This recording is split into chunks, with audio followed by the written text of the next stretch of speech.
Chapter 1707. After stepping out of the grotto, a buzzing noise came about, and sure enough, a tiny maelstrom emerged on his forehead as well, signifying him being recognized by the heaven's will. It wasn't surprising at all. If his 13 palaces couldn't get this recognition, no one else in the world would. Wuxia had no reaction outside of a chuckle. It's finally here. Time for me to start. Having said that, his forehead lit up with lights consisting of 3 different colors: gold, silver, and iron. They twisted together and time seemed to stop because of their continuous flow. The 3 lights became increasingly dazzling before 3 maelstrom emerged. They looked as if they could refine the entire world. Buzz. In a jiffy, the 3 maelstrom seized the tiny one from the heaven's will. It was the scene of a spider having its way with its prey stuck in the net. Even though the heavens will maelstrom struggled, it was nothing before the other 3. It didn't take long before it was refined into a strand of light. Remember that the heavens will contain the power of a generation and all the Tao of the 9 worlds. Yet, it was refined so quickly by these 3 maelstrom, making their might apparent. The maelstrom disappeared, only leaving the flowing lights. Meanwhile, the strand of light that used to be the tiny maelstrom followed right behind the other 3 flowing lights in the back. Clank. Clang. Clank. The 3 lights shot out 3 laws aiming straight for the vortex in the sky. Rumble. The heavens will quaked along with the sky. Next, the same combination of lights infiltrated the circulating laws. It seemed to have left a mark on the heavens' will. Wuxia chuckled at this sight. Everything was in the palm of his hands. Meanwhile, something has happened in the 9 worlds to the horror of everyone. Their soul flew away and scattered. Ah! A miserable scream resounded in a certain sect within the 9 worlds. It was their divine prince who was recognized by the heavens will yesterday. The entire sect was shocked to hear the scream, so the ancestors immediately rushed to his place. What's going on? One ancestor shouted after coming in. The prince was scared out of his mind. He could barely give an answer. My little maelstrom is gone. What do you mean? This ancestor didn't know what to say at all. The prince erupted with fury. He raised his head and shouted, "The recognition of the heavens will. It's missing now, what the hell?" The ancestors in the sect noticed that there was nothing on his forehead. They seemed to be struck by thunder as well and had no response. Just 1 day ago, the tiny maelstrom was a supreme symbol of glory. Its disappearance was too much to take. No, someone has become an immortal emperor after shouldering the heavens' will. The oldest ancestor cried out. Who? The other ancestors were perplexed. The competition had yet to begin, yet someone had ascended already? But the heavens' will is still there, look up there. A different ancestor screamed and pointed at the sky. His peers looked up. Sure enough, the heavens' will was still floating in the sky while rotating continuously. How strange. The oldest ancestor couldn't believe his own eyes and was completely astounded. Ancestor, what is going on? The prince couldn't accept this reality and hurriedly asked the oldest ancestor. The oldest ancestor's wits returned eventually. He bitterly smiled and said without confidence, I have never seen this situation before. Normally, only when there is a victor would everyone else's mark disappear. But the heavens' will is still there, so no one has become emperor just yet, thus your mark should still be there. This is usually the case. No way. On this same day, miserable screams came all around the 9 worlds from the geniuses that have previously won the recognition of the will, such as Sacred Supreme and the monk from Vajra. Their mark has also disappeared, so they were terror-stricken. The mark of all the candidates has disappeared. In a short time, this explosive news erupted across the 9 worlds.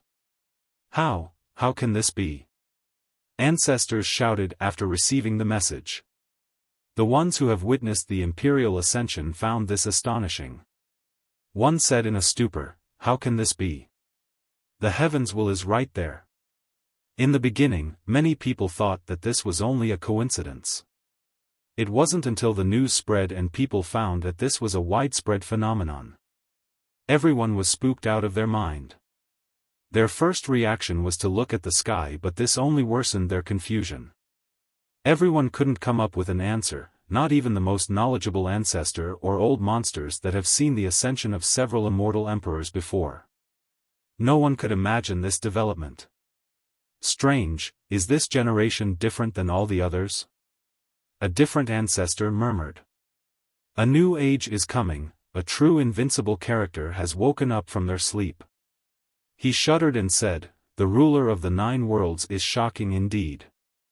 Something big is happening and people better start praying. The blind ones will die for sure." Even though he didn't know what was going on, he could sense that this had something to do with the Dark Crow, and that the Dark Crow was planning something great. Those who have experienced the Dark Crow firsthand were aware of the incoming change, just like how the ancient Ming was usurped by his plans. They didn't know what was going to happen next, but they warned their disciples to not leave the sects in order to avoid causing trouble. This must be ugly Qie spoiling the fun. Long Jingxian angrily shouted after her mark disappeared and ran around cleansing incense, wanting to fight Li Qie. She was aware that he was the only one capable of this deed. The other girls were smiling wryly. This was indeed a terrible prank on the 9 worlds. He let the geniuses become excited first before taking it away from them. It was the same as pouring cold water over their head. He has controlled the heavens' will. The thing itself is only a type of embellishment on this path. Bu Lianxiang smiled and said. Jingxian was not happy after failing to find Li Qie. She gritted her teeth and claimed, "I'll challenge him when he comes back, we'll see if his 13 palaces are better or my 12. Chapter 1708. After Li Qie returned to cleansing incense, Long Jingxian was the first to run out. She furiously hollered, "Ugly Qie, what sinister deed have you done? Stealing other people's qualification to compete. What are you talking about?"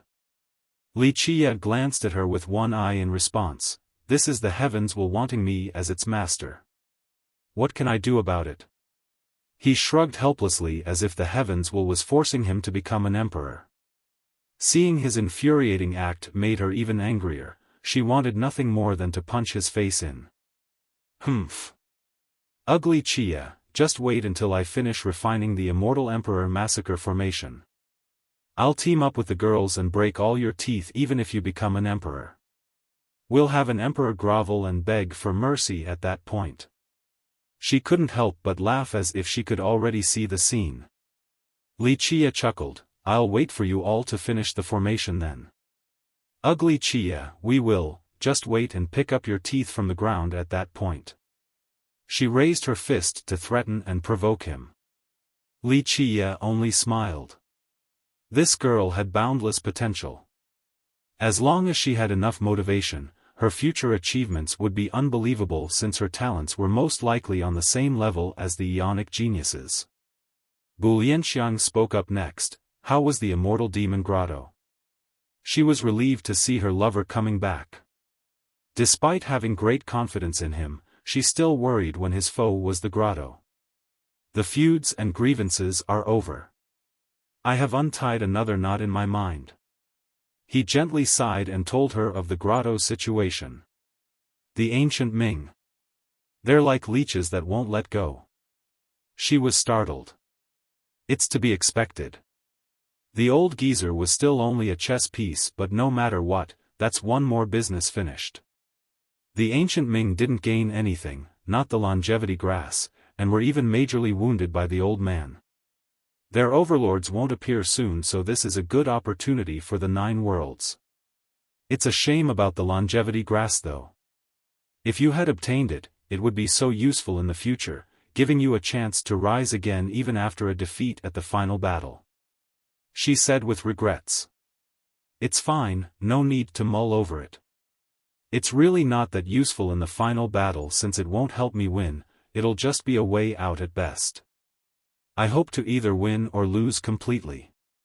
No need to talk about trying again. Let it all end in this generation. He explained his thoughts. She leaned in closer, face to face, and tenderly spoke, I see. Immortality is painful, a kind of torture for you. Watching those close to you leave one by one, lovers and all. Those years must have been hard. She was also from an ancient era and had experienced goodbyes before, so she could understand the pain experienced by the ruler of the 9 worlds. He embraced her and became a bit sentimental. I just don't want to be an ant, but this has brought so much pain to those close to me. Everyone has to make a choice. Being a warrior is still a happier choice than being an ant. She said with a serious tone, the world needs warriors or it will be full of ants or a breeding ground for livestock. I know. He hugged her tighter without speaking. Magu came to visit shortly after his return. She also planned on leaving the 9 worlds with him, so she had finished with her tasks at the academy. The realm god hopes that you can do him a favor before leaving, teacher. She said after seeing Wuxia. It wants to leave? Wuxia made a prediction. She nodded. He wants to return to his home since its mission can be considered finished at the academy. The realm god was from the world tree. After being brought back to the academy, it had never left before. Alas, after the long years, death was approaching, so it wanted to return to its roots. The old geezers at the academy are willing to let it leave? Wuxia couldn't help but laugh. For the academy, the realm god was their divine protector, allowing them to be freed from stress and fear of any powerful enemy. It was their most powerful defensive line and the final one. It would be a great loss for the academy to be without their realm god. However, it still agreed for their god to leave. The academy wished to change itself by making this difficult choice. The realm god wants to return to its roots, so the ancestors gave it their full blessing while hoping that it could spend its remaining years in peace and bliss. Magu spoke softly. The academy chose to respect the realm god's choice over its own benefits. Your old geezers are still flexible enough, much better than the war god temple back then.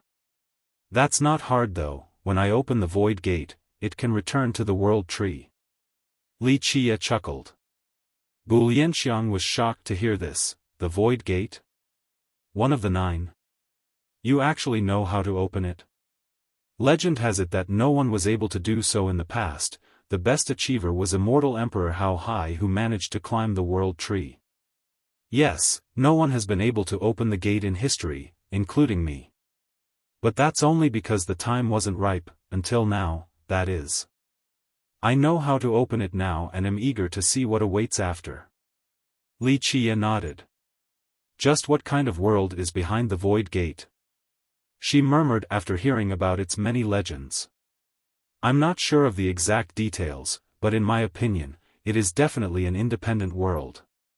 Each of the 9 treasures is unique and has their own magical properties. They're not just simple treasures like other artifacts. No rush though, I am confident, just wait and see after I open it. Wuxia said with a smile. Teacher, can you actually bring it with you? It was Magu's turn to ask. Wuxia shook his head and smiled. No, the 9 aren't exactly treasures, and the void gate is even more special.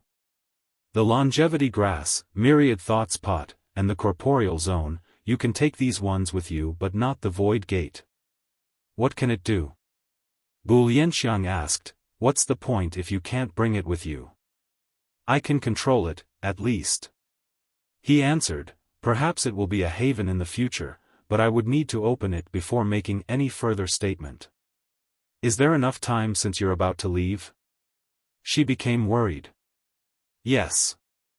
The void gate is under my control right now and I will open it before leaving. It shall be my final legacy for the 9 worlds. If they still fail to fight the enemies with this gift, then it would be too disappointing, truly helpless. I will be completely speechless at that point. Li Qiye said slowly. Mind your words, legacy is the wrong choice. Plus, you have left many things behind already. Lianxiang quickly covered his mouth and gently scolded. She didn't want to hear such unlucky comments. In the future, she hoped for him to live on regardless if she was still alive or not. Teacher shall be eternal. Ma Gu said, your existence gives my life meaning. Without you, everything will be bleak and my eternal physique will lose its purpose. Li Qiye's heart turned soft while looking at Ma Gu's sincere expression. He stroked her hair and said, right, I will be eternal. His mind didn't share the same optimism as his words. Chapter 1709, Cleansing Incense received many guests during the last several days. Old Xian and ancestors from the War God Temple, Blood Bowl God Fiend, and masters from the Blood Race all came to say goodbye. After this trip, they wouldn't be able to see their forefathers again. Both Old Xian and the God Fiend were leaving with Li Qiye. The God Fiend wasn't alone since the 4 primal Skymatrons came with him to come to the 10th world as well. There was a reason for them to come, relating to the origin of their blood race and who their progenitor was. As time passed, more guests arrived at the sect. Visual phenomena continued to appear as if all the experts in the world were visiting. Such a scene left many great powers envious. In the past, only an emperor would enjoy this grand treatment, but now, Fiercest was experiencing it even though he wasn't an emperor just yet. Of course, in Mortal Emperor, the two entities were virtually the same in everyone's eyes already. Madame Ziyan and Yuan Saiha have arrived. Saiha brought a plethora of spirit herbs and grasses. Of course, Li Qiye returned the favor by giving her some of his own while imparting his lifelong alchemy skill to her. In the future, the war in the 10th world will be rough and they would need an alchemy emperor. Of course, she wasn't one just yet, but this was inevitable. Li Qiye began a meeting with the God Fiend, Old Xian, and South Emperor. I will require your assistance this trip since I will be going on a different path.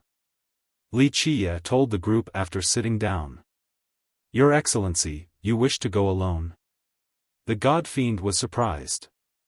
Li Qiye nodded, right, I have too many enemies up there. If you all follow me, you will be caught up in the crossfire and be hunted by a large group. If we split up instead, I can draw the majority of the enemies away. The juniors will need your protection. Your path won't be easy either, but I trust in your power. The Ascension participants will be subjected to the suppression of the heaven and earth. We don't have the heavens so this suppression might be even stronger. Old Xian expressed his concern. Li Qiye agreed, that's true since not just anyone could come to the 10th. Don't worry about this, I will force a path open and the suppression won't be anything. I'll flatten the way for your group, just worry about the hunt up there. That will be your biggest obstacle. The older two became tense, but South Emperor laughed instead, fine, let us witness the might of the emperors and gods up there then. It'll come either way. He was young and vigorous compared to the other two. Of course, his exceptional talents were not something Old Xian and the God Fiend could match. You three will be supporting the main combatants at the vanguard. Li Qiye said, someone else will do it because you will be facing existences at the emperor level. The risk of dying is too high for you three. Li Qiye was going to let the Golden Dragon and Tyrant Tiger under Hidden Dragon Mountains lead the way. Only characters like them could truly face the enemies who had the power of the heavens' will. The three had no objection and weren't offended. After all, they couldn't be arrogant against foes wielding the heavens' will and could only try their best.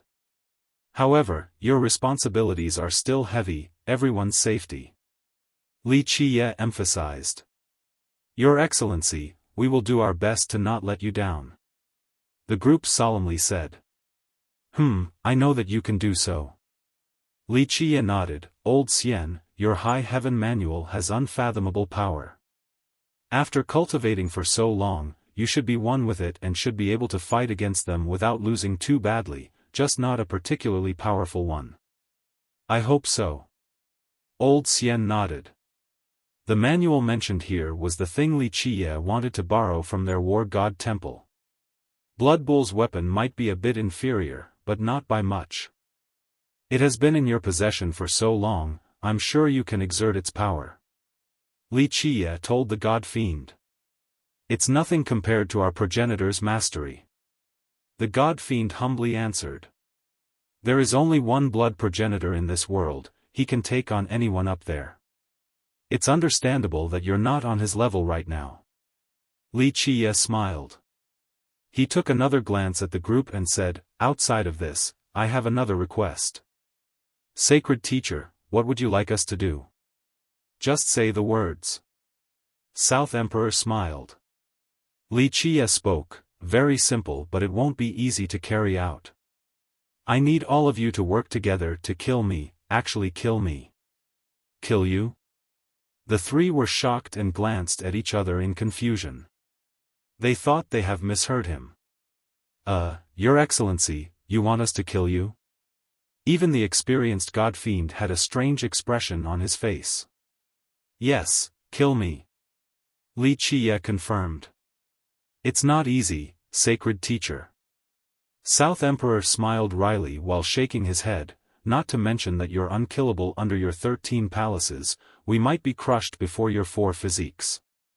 That's why I created a painless way to die without hurting my Dao foundation. It is very suitable for this situation. Li Qiye smirked. The three exchanged glance again. In history, Li Qiye might be the only one who had created a method to die.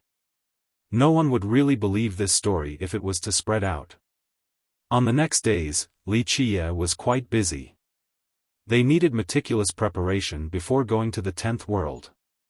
Li Qiye didn't only create a huge ship but also let experts like the God Fiend, Old Xian, and Alpine Treefather fight each other. This was so that they could get used to each other and foster better teamwork.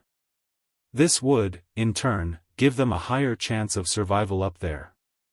Of course, he also began the process of killing himself.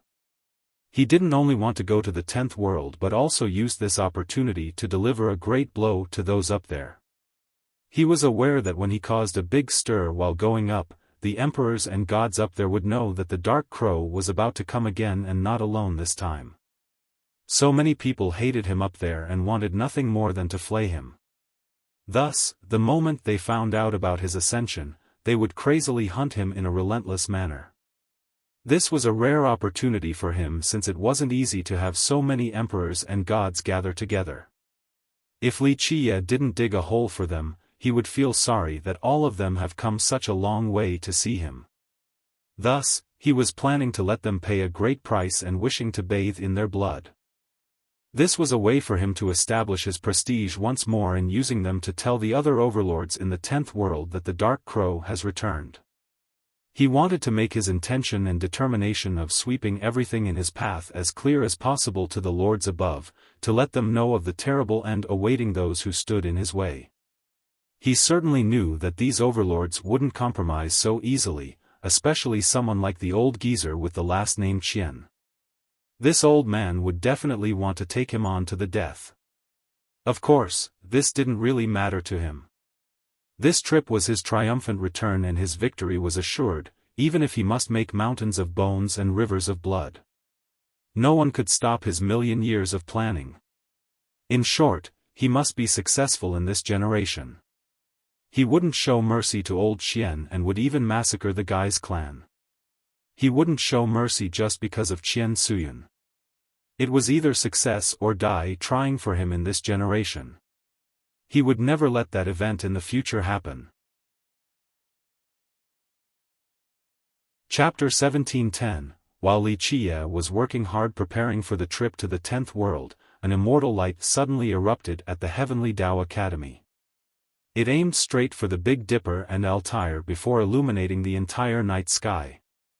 Buzz! A clear noise echoed across Mortal Emperor. The light multiplied and stretched out across the realms in all 8 directions.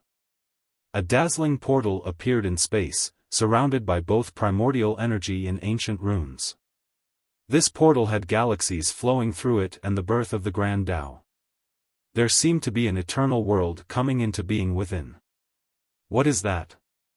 What's happening? Many downtrodden cultivators suddenly rushed forward after seeing a glimmer of hope. After being robbed of their qualification for the throne, these candidates were going crazy. Eventually, they calmed down and became depressed with alliances shattered.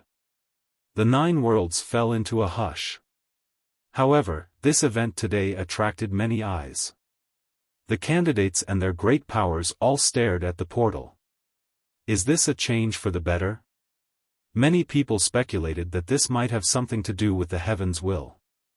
However, the truly knowledgeable monsters were aware. One old undying's eyes widened as he sat up and blurted out, "The Void Gate, one of the 9 legendary treasures. Are they really coming out in this generation? No walls can block all winds." This news relating to the 9 treasures quickly traveled across the 9 worlds to the astonishment of everyone. A second wave of excitement flooded the world. In a short time, countless cultivators and even imperial ancestors rushed towards mortal emperor. They were even more eager to take the Void Gate than the heaven's will. One of the 9 grand heavenly treasures, its master will be able to sweep uncontested through the 9 worlds. One imperial ancestor claimed with excitement, "It's fine to get this instead of the heaven's will." Do they really exist? Another was skeptical about the legends of the 9 treasures. For millions of years, no one had seen a real one before. Such skepticism was understandable. After all, these treasures were much rarer than the heaven's will.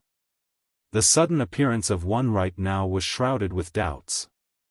Regardless of their authenticity, people rather believed it than not. In a short time, everyone crazily rushed for the portal, wishing to break it open. Who wouldn't want one of the 9 mythical items? Thus, the area of the portal was completely packed by layers of people. Even a drop of water couldn't get through. Some came riding gigantic beasts while others preferred ships. One great power even came with their divine mountain and took over an entire region. Rumble. Cultivators began to attack the portal in order to steal the treasure within. Alas, it was not budging regardless of their assault. In the end, an emperor assailant personally took action and still failed. The Void Gate remained close. People glanced at each other after the failure. If an emperor assailant couldn't open it, they wondered if someone else was capable. Meanwhile, Wuxia stood up inside cleansing incense and glanced at the sky. The ancient void rune inside his palace spun like crazy. "It's time, my final business here before leaving and the last thing I shall leave to the 9 worlds," he said with a smile. He ordered some disciples to call for South Emperor's group. The group came after along with Magu and Bulianxiang. He smiled at them and said, "Come, I will show you the world behind the Void Gate. It will surely broaden your horizon after taking a look at the profundity of a heavenly treasure." The group, amazing they might be, was still shocked. They have never seen a mythical artifact of this level before. When Wuxia and the others came to the Void Gate, they found that it was completely packed. It was difficult for latecomers to even get close. "Fiercest is here," someone shouted after seeing him. The entire crowd gasped and everyone looked back at him. With loud noises, experts on the left and right receded like a tide to make a path for his group. The experts from Mortal Emperor were especially respectful towards Fiercest. In their eyes, he was already above an immortal emperor. No one in this world could handle a single attack from him. The great powers from Stone Medicine, Sacred Nether, and Heaven Spirit were staring at him with apprehension. Fiercest was already famous in these worlds and his shadow remained in their mind despite being gone for many years. Is that Fiercest? The experts from other worlds found it strange due to Wuxia's normal appearance. The disciples from these imperial lineages couldn't believe that this was the person who had destroyed Soaring Immortal. Is he really that strong? The young prodigies were unconvinced. One of them said, "He alone killed 4 imperial princes and the queen." Sounds like a lie. Some agreed with this statement and began to think that mortal emperor cultivators were purposely exaggerating fiercest strength. Meanwhile, people from mortal emperor were too lazy to defend. In their eyes, words couldn't describe fiercest's power. These guys were simply courting death. Thus, as many made a path for Wuxia, some chose to linger behind. Leave, don't block the path. There was no need for Wuxia to do anything. Alpine Treefather took action with his coiling dragon banner. Boom! The cultivators in the way were instantly blown away without a chance to fight back. After seeing such an expert personally leading the way for Wuxia, others quickly retreated and didn't dare to comment any longer regardless of their thoughts. Nevertheless, the Void Gate was still very tempting. A few invincible ancestors stepped up after seeing Wuxia standing in front of the portal and released their powerful auras and avatar forms, resembling Great Mountain. Praise the Supreme. Fellow Taoist, I am the Eagle God from Lingwu Mountain. I heard you are the strongest right now, may I request a spar? One particular ancestor had a golden pair of eyes and spoke with his hands placed together. This ancestor was confident and careless. Of course, he had the power to be careless since he was a god king with a thin bloodline of a heavenly eagle. He was quite respected back in his own world. Eagle god? Only a pheasant. South Emperor laughed, you're not qualified to spar with the sacred teacher. I'll take care of you within 5 moves. The ancestor's expression turned unsightly after being mocked as a pheasant by a junior. He has grown used to being famous as a god king and feared by others. Chapter 17:11. The ancestor's expression turned cold with a mocking tone. May I ask for your name? I'm sure I would have heard of an amazing character such as yourself before. South Emperor. Guguo leisurely said, you have no reason to be so haughty just because of your Lingwu Mountain. Only a pheasant, not qualified to boast before the sacred teacher. If your missing were to come out, he might be able to fight against me. As for you? Too weak. You. The ancestor became livid. Wuxia didn't care for these ancestors. He glanced at the sky and said, I'll go back. The Void Gate is indeed one of the 9, but it belongs to me now. Wait until I establish the rules for entry. With that, the initially quiet sky was invaded with more than 10 shadows. They came with no fanfare at all, but their unfathomable aura was still frightening enough. The shuddering crowd immediately knew that these were all Emperor assailants. We shall listen to you, Your Excellency. These were the few Emperor assailants at the moment, real ones. Alas, they didn't dare to show the slightest disrespect and bowed. They were aware of Wuxia's identity, so how could they not listen? Opposing the Lord of the Worlds would result in being trampled like ants. Thus, after a single command from him, they immediately left. Prior to this, they were coveting this treasure, but the matter was finished the moment Wuxia came. It meant that the Void Gate already has a master. Skybearing, take your juniors back with you. Wuxia ordered as the shadows were leaving. The moment his words fell, one of the shadows stopped. He flashed before Wuxia and prostrated, Please forgive me, Your Excellency. My fault for not being stricter with the juniors. This old man had gray hair and seemed to be at the twilight of his life. His vitality was restrained and his eyes were dark. Nevertheless, he was still an immovable mountain. Forefather. The ancestor called Eagle God shouted in disbelief after clearly seeing the old man. The old man was their sect's strongest being that had been missing for a long time. He had never seen the forefather in person before, only a portrait. Even the ancestors that stepped up in the beginning took a deep breath and became quite nervous. This demon god was once famous for barely winning against immortal Emperor How High when they were both young. Even after the emperor has obtained the heaven's will, he still tenaciously took the emperor on for 3 days and 3 nights. Despite losing, he proved his capabilities to the 9 worlds. Slap yourself and apologize to His Excellency. The demon god coldly uttered. He hasn't returned to Mount Lingwu for many generations and didn't care for his junior's well-being. Forefather, Eagle God stood there helplessly. Do it. The demon god sternly repeated before slapping the guy. Bang! The eagle god's teeth fell off and blood gushed out from his mouth. His forefather then suppressed him down to his knees. I admit my mistake, forefather.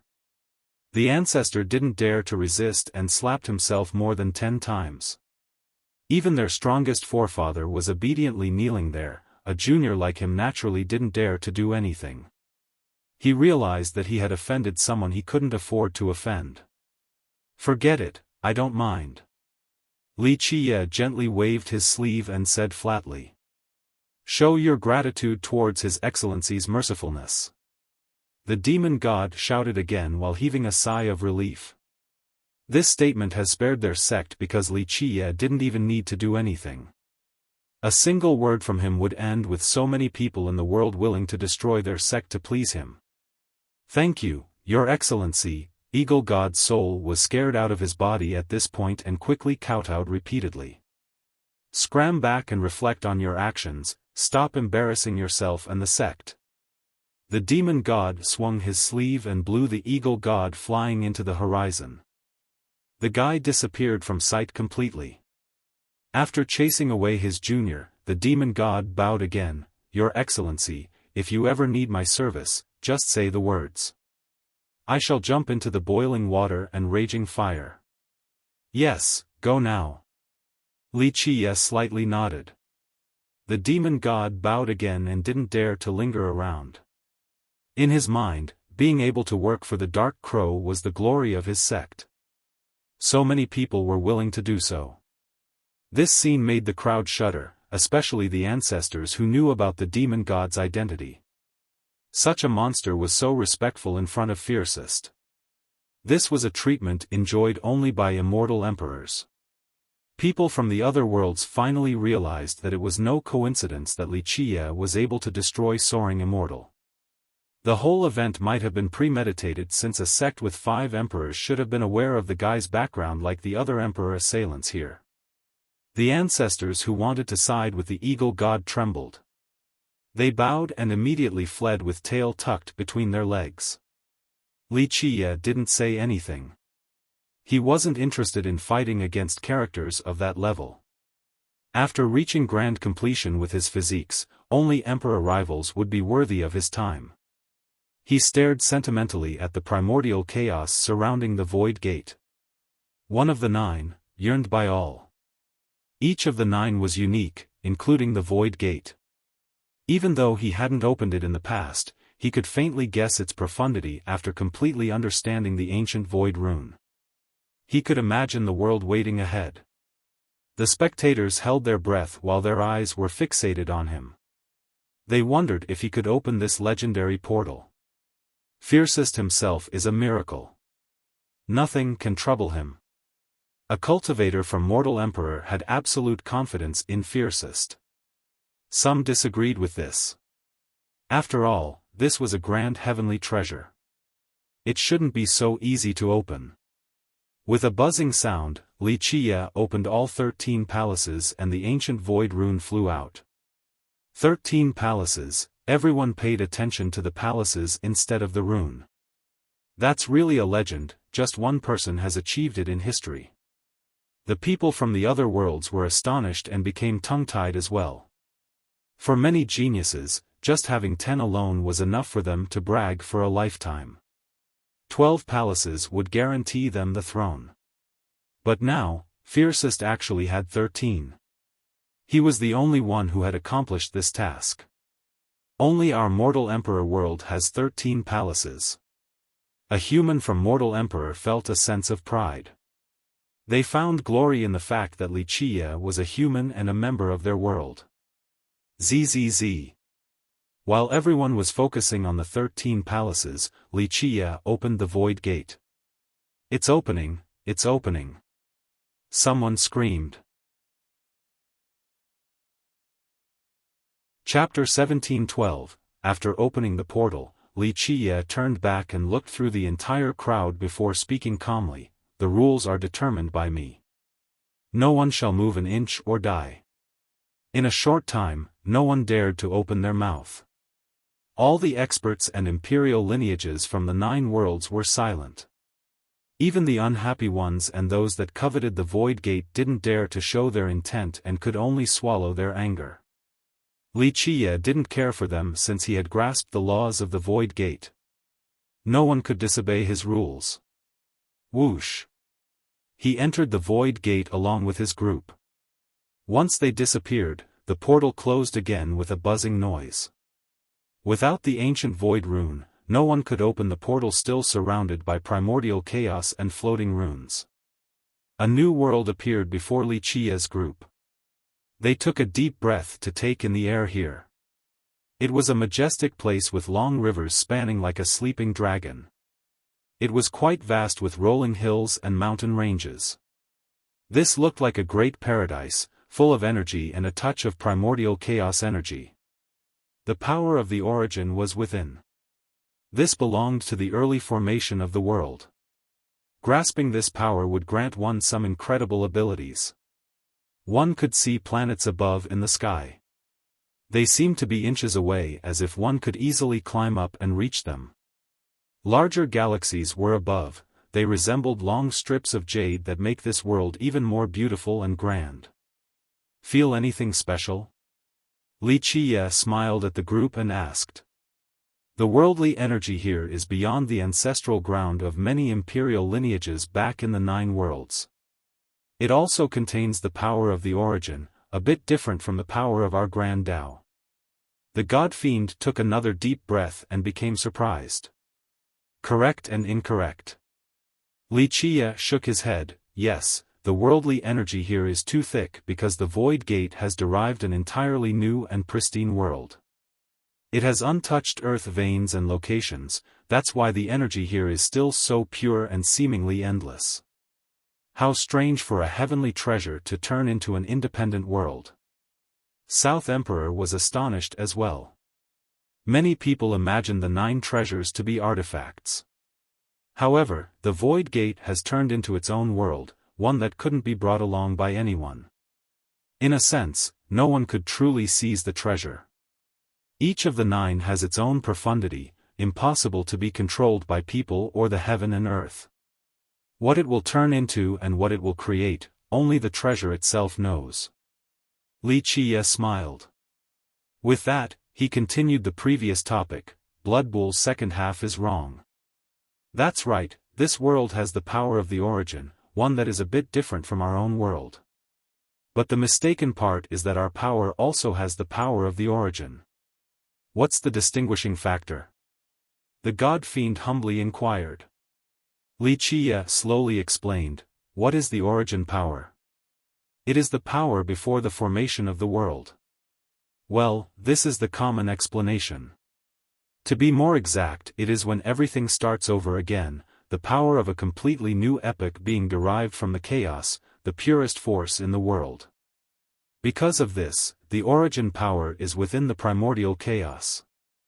Thus, with an expanse of chaos, there will be a type of origin power. However, this doesn't mean that our own strength contains this affinity.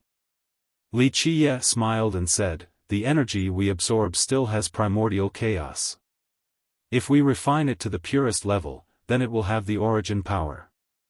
The only difference is the relative discernibility. The majority of refined power still has some origin power mixed within." "Please elaborate." The god fiend politely requested. "Our 9 worlds are boundless with trillions of beings. There are more than just cultivators that absorb worldly energy. Regular animals and mortals also do it, to a much lesser extent. All of this thinned out the energy in the 9 worlds. At the same time, our 7 emotions and 6 desires also filled the world with their powers. But don't forget, we originated from the heaven and earth, so we shall return to the source after death, regardless of how much energy we absorb and how strong we are. The thing is that we absorbed too many things, like a multicolored ocean. Therefore, the purest sea water, or origin power, is drowned out by all the other colors. However, once you reach a particular level, for example, Immortal Emperor, you will be able to refine the worldly energy in your body to the purest level while removing imperfections, then it can become primordial chaos, and within this chaos is the origin. Of course, you can also change your merit law at the very beginning and start by refining worldly energy, so that the only thing you absorb is primordial chaos. This is the better method, but the cultivation speed will be very, very slow. This is the cultivation method of the 10th world, primordial energy. South Emperor immediately understood because after being taught by Wuxia, he had changed his method. One of the topics was refining worldly energy into primordial energy, so he was aware of the current discussion. Yes. Wuxia nodded. The cultivation method of the 10th world is different, but it is still similar. That world is still full of worldly energy, but better, they just take it one step higher with the refinement. Using the origin power is purer and has more room for growth. Won't our emperors from the 9 worlds be restrained when they go up there? Alpine had to ask. Just temporarily. Wuxia shook his head. The powers of the worlds are different, but all Tao are ultimately the same in terms of beginning and end. Most importantly, it doesn't change the fact that they're emperors with the heaven's will. This is also the most basic power in the heaven and earth, the force of an era, very similar to an origin power. Furthermore, just imagine how powerful these beings are. It is very easy for them to refine their own worldly energy and absorb more due to the power of their heaven's will. In the eyes of the emperors, going to the 10th world is a new starting point for them. However, for the inhabitants and masters up there, immortal emperors are still untouchable.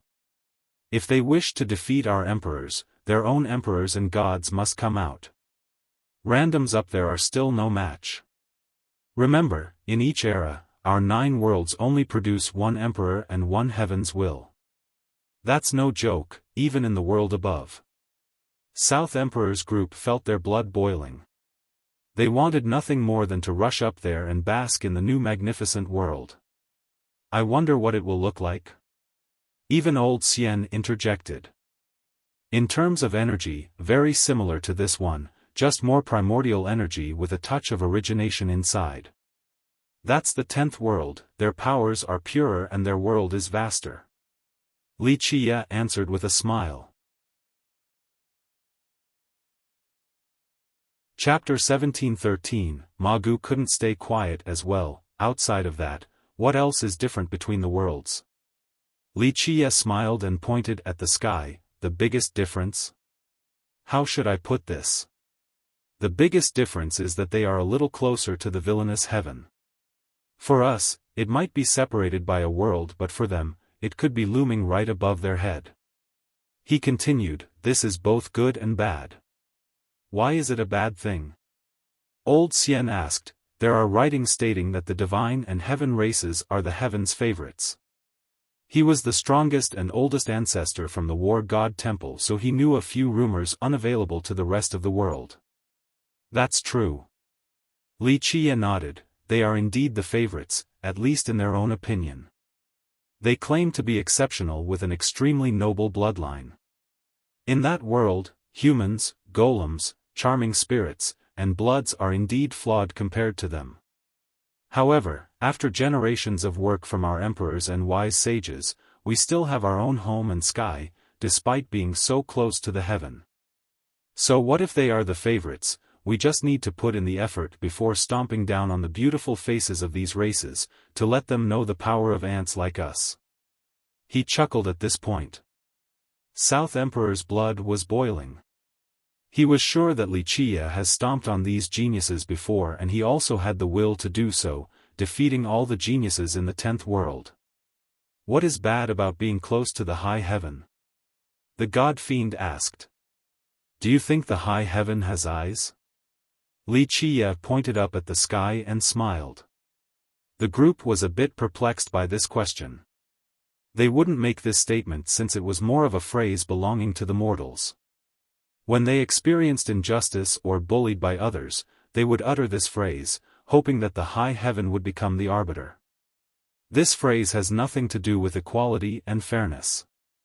Wuxia explained, being close to the high heaven is not good at all. The stronger you are, the closer and the more dangerous.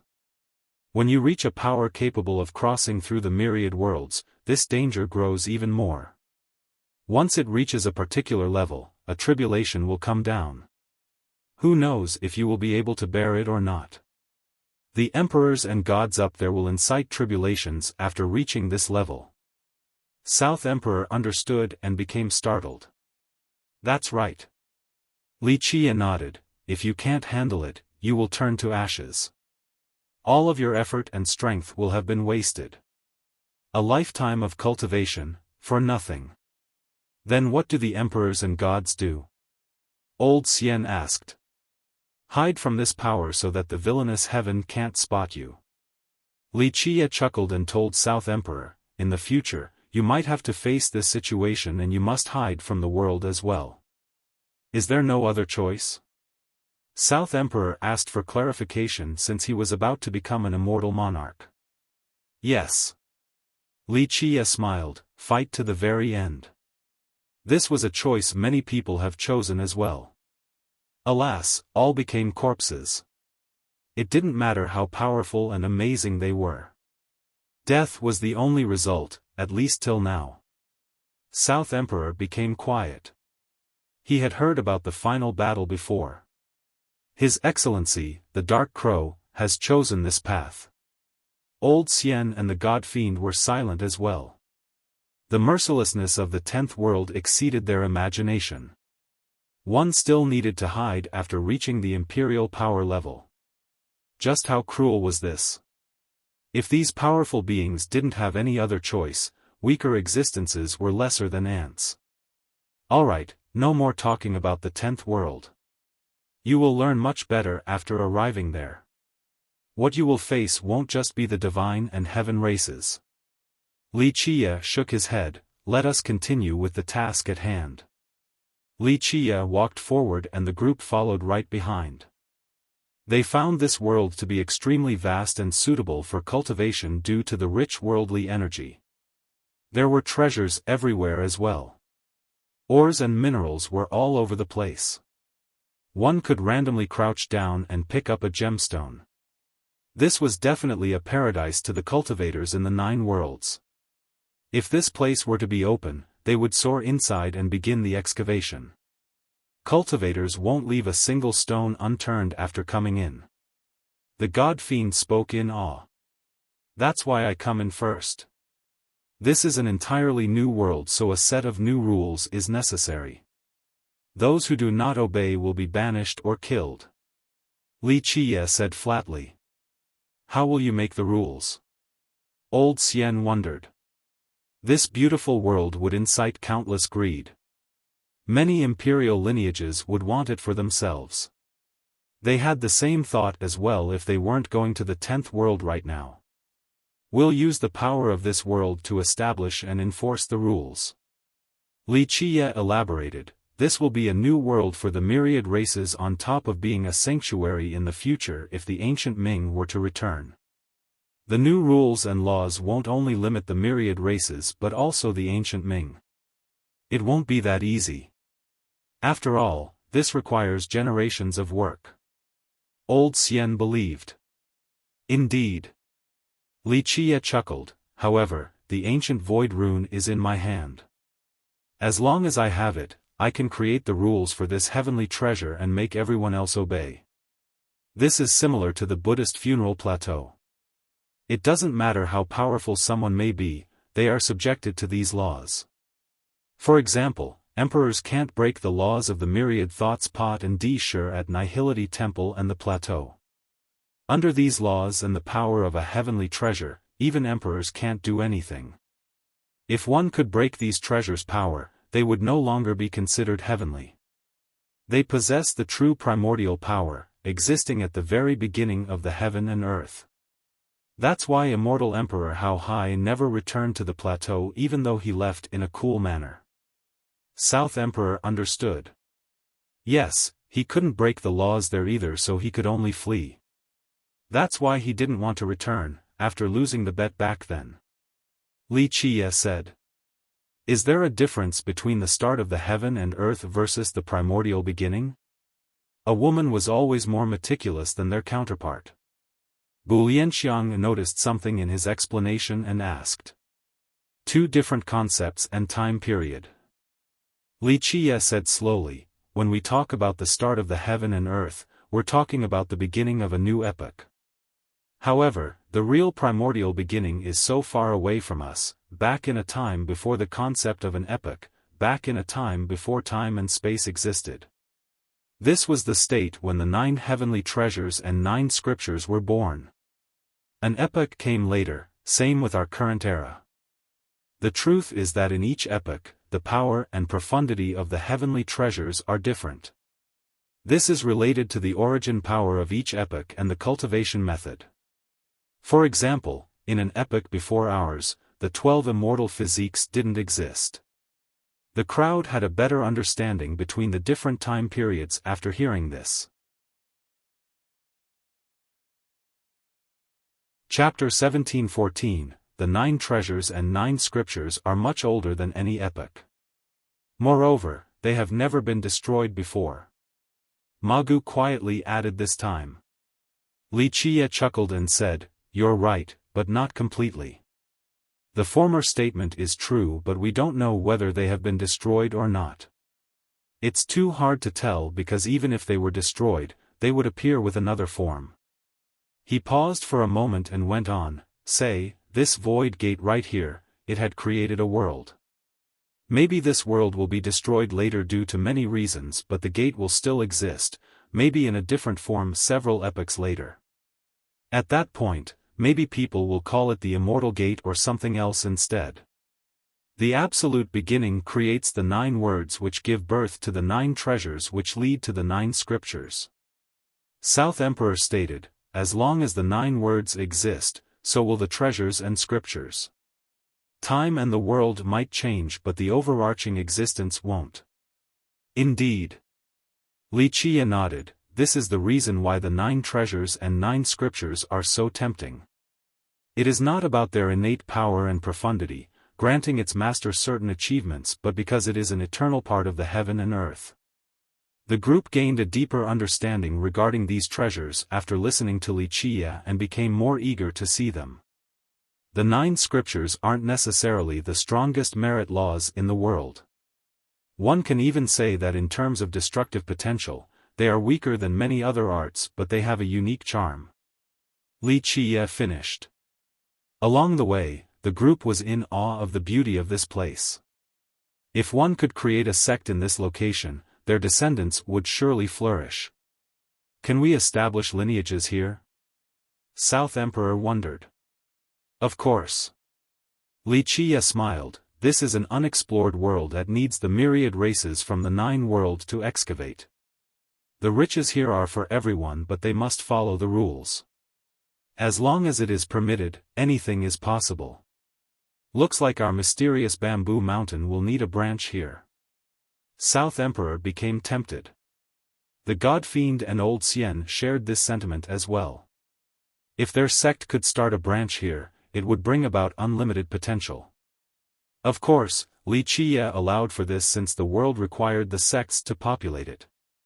With the place flourishing, the 9 worlds will have more hope in the future and enough power to fight the ancient Ming. In the end, they made it to the source of this world's power. It was boundless like space. The entire location was being hidden under a great tree. Li Qie couldn't be more familiar with it. It was the World Tree. While looking up at it, everyone felt so tiny. It was blotting out the entire area with its unfathomable height. Not to mention a person, even a star paled in comparison. Just one leaf alone could uphold a star. The stars around it decorated the tree like beautiful diamonds. The existence of the tree shielded the area, not allowing anyone to step inside the source of power. Li Qiye smiled and decided to experiment by activating his 4 physiques. His power erupted as he took a step forward, wishing to infiltrate the area. Boom! But even under the state of his 4 physiques in action, he still couldn't get in. An endless power blew him flying for more than 1,000 miles before he could stabilize. The group was astounded by this scene. South Emperor blurted, "The power here is actually this strong?" He wasn't completely convinced. Thus, he roared and channeled his energy. An explosive force aimed straight for the World Tree. Boom! The area quaked. He mustered all of his strength but still failed to destroy the barrier created by the World Tree. "Looks like it's impossible for me." He smiled wryly while shaking his head. Li Qiye commented, "This is still the power of the Void Gate and everything here. Not just you, even emperors can't do it, or they would have something above the power of the 9. South Emperor felt better after hearing this. After all, the 9 treasures were unique and to a certain extent, they represented the primordial power since they were born in there. Emperors weren't above the absolute beginning, the source of all. "How do we get in then?" Bu Lianxiang asked after seeing that brute force was of no use. "Others can't." Li Qiye smiled and the ancient void rune flew out. With a clank, it fused with the tree, causing the whole thing to be flashing with light. The tree seemed to be waking up like an old friend waving at Li Qiye's group. "Let us go," Li Qiye told the group. After entering, the others were astonished by what they saw, so they stood there frozen. It was a vast space with the World Tree growing in the center. It took roots in the flowing galaxies. The most shocking thing was the primordial energy permeating this entire area. Meanwhile, worldly energy has turned into a great ocean with great waves, slamming into the stars. This looked like the beginning of the world, the shape of the start.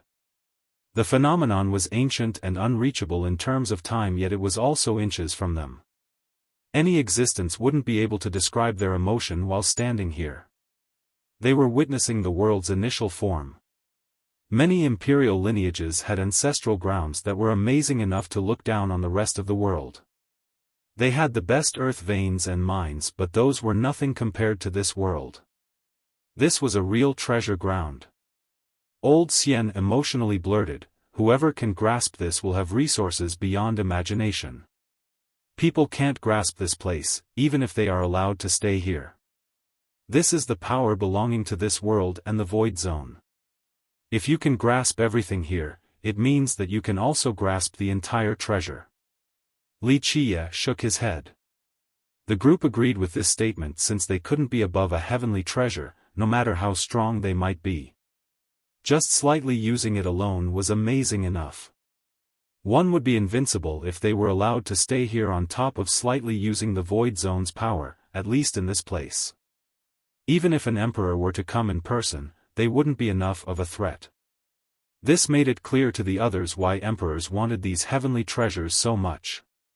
It was indeed enough to drive someone crazy with greed. What kind of rules should be made? Ma Gu eventually asked after everyone calmed down. Li Qiye said, "Our group isn't enough to create these rules, the power here is too much. We need help." Chapter 17-15. In the next several days, the entire 9 worlds were trembling due to the emergence of several incredible characters. Outside of the portal where the experts gathered, a huge foot crossed through space with a loud bang. A majestic figure emerged before the portal.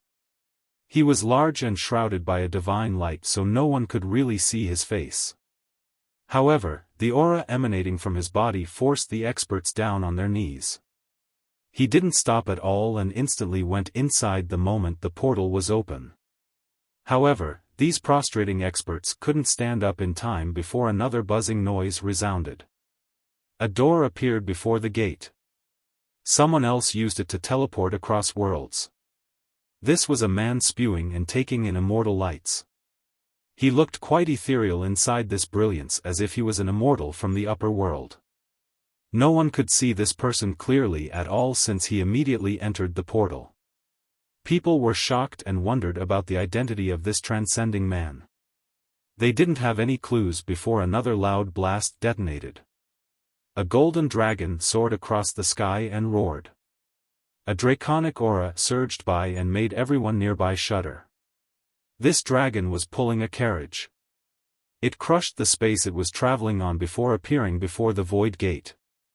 The carriage was shrouded in a dark smoke. No lights in this world could infiltrate, so people couldn't see the rider either. It followed the other two into the portal. Within several days, ancient existences emerged and crossed through space to enter the void zone. Mortal Emperor quaked before their coming. Experts, paragons, and even god-kings felt trepidation after seeing these exceedingly powerful and ancient beings, many of unknown origin. The old members of imperial lineages were shaken after watching the gathering of these incredible beings. Those who recognized them felt an instinctive fear. Is this a second immortal massacre war? All of these reclusive sages are coming out one after another. That's quite something. Only the ancient Ming can oppose this level of force. An undying murmured with fear, the Dark Crow is the only person capable of inviting all of them, no one else. These ancient existences have been reclusive for a long time with no lack of emperor assailants among them. They were invited by Wuxia since he needed them to work together in order to create the rules in the Void Gate. They wished to create a fortress out of this world. No one in the 9 worlds could do it, not even emperors. However, Wuxia had this privilege since he possessed the laws of the Void Gate in the form of the ancient Void Rune. This was the most basic foundation for him inside this world. The invitees were the strongest people in the 9 worlds. Wuxia had to sell some face to invite them. He relied on the ancient Void Rune and their power in order to create the rules of this world. Anyone else who entered in the future would have to obey them. It wasn't only to avoid cultivators from exhausting the resources within but also to minimize deaths from struggling for resources. Another seal was made to avoid the ancient Ming, not allowing this race to enter. Unless the rules were to be changed, all ancient Ming would be banished the moment they stepped inside. Just like he had said, this was his final legacy for the 9 worlds. If one day, the myriad races were to lose to the ancient Ming, this world could become their last bastion. Of course, the 9 worlds needed to rely on themselves to stop the ancient Ming. Just the Void Gate and its rules alone were insufficient. Alas, this was all he could do. He had never asked anyone for a favor before in the past, but now, he had to do so in order to invite these ancient beings for the rules creation. On the next days, the group finally finished creating the rules using the key that is the ancient Void Rune. After doing so, he announced the opening of the Void Gate. Many imperial lineages and ancient clans immediately entered. They all signed an agreement, stating their intent on following the rules.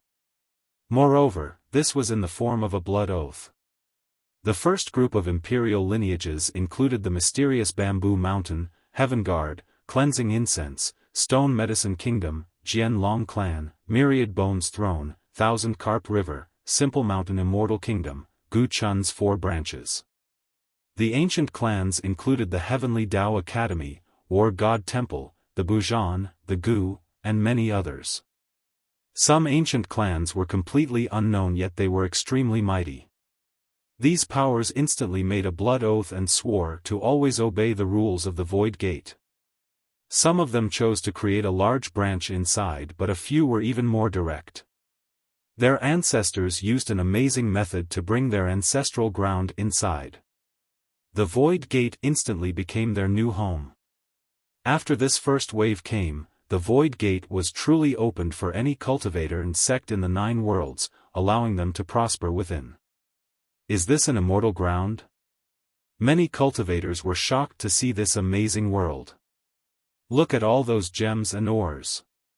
After calming down, they became excited and jumped around, wishing to excavate everything.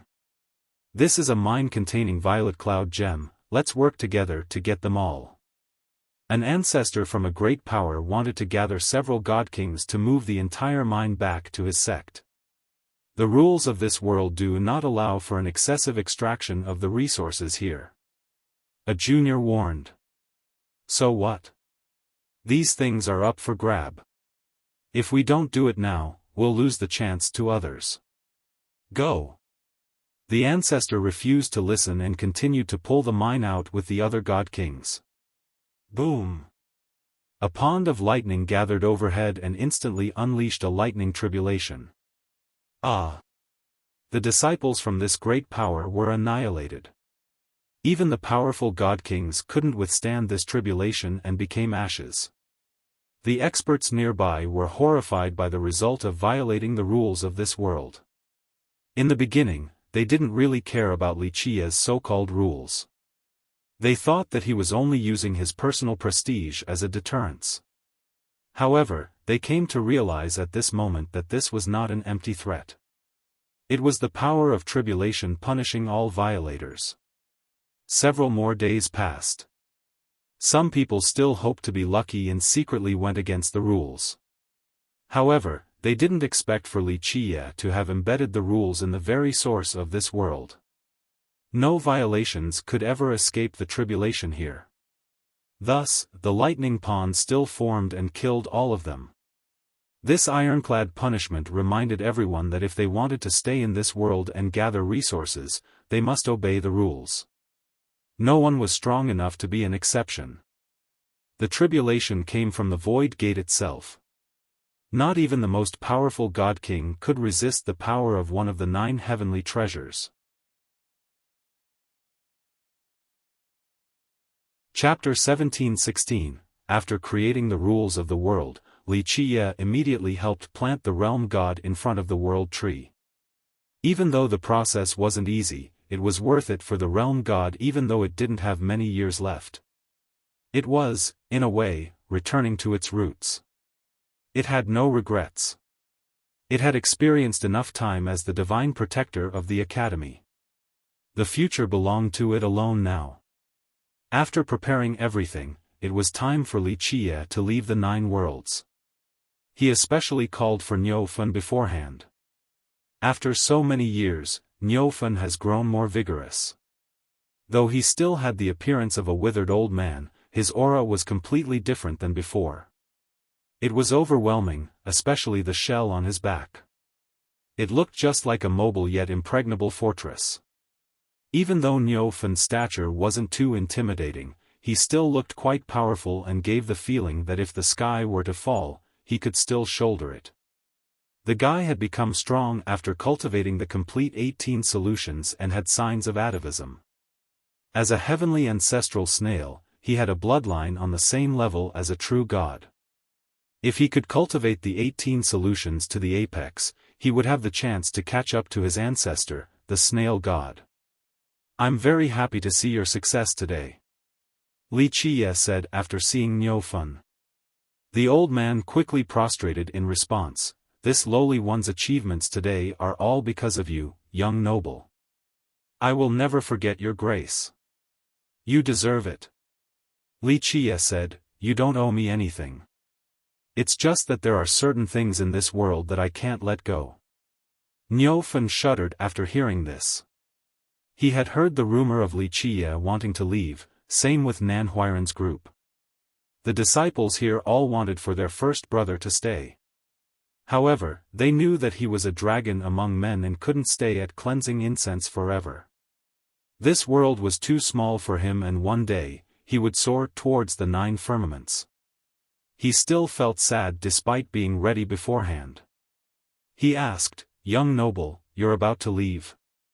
Wuxia had no need to hide. Yes, that's why I need to delegate a few tasks. You shall never hear the word, no, from me. Xiaofan hurriedly said. Wuxia chuckled and shook his head. It's nothing that serious. Cleansing incense is still young with many flaws, thus, I want you to stay here and work together with Tubuyu to advance the sect so that it can rise again. It needs seniors like you to protect and educate.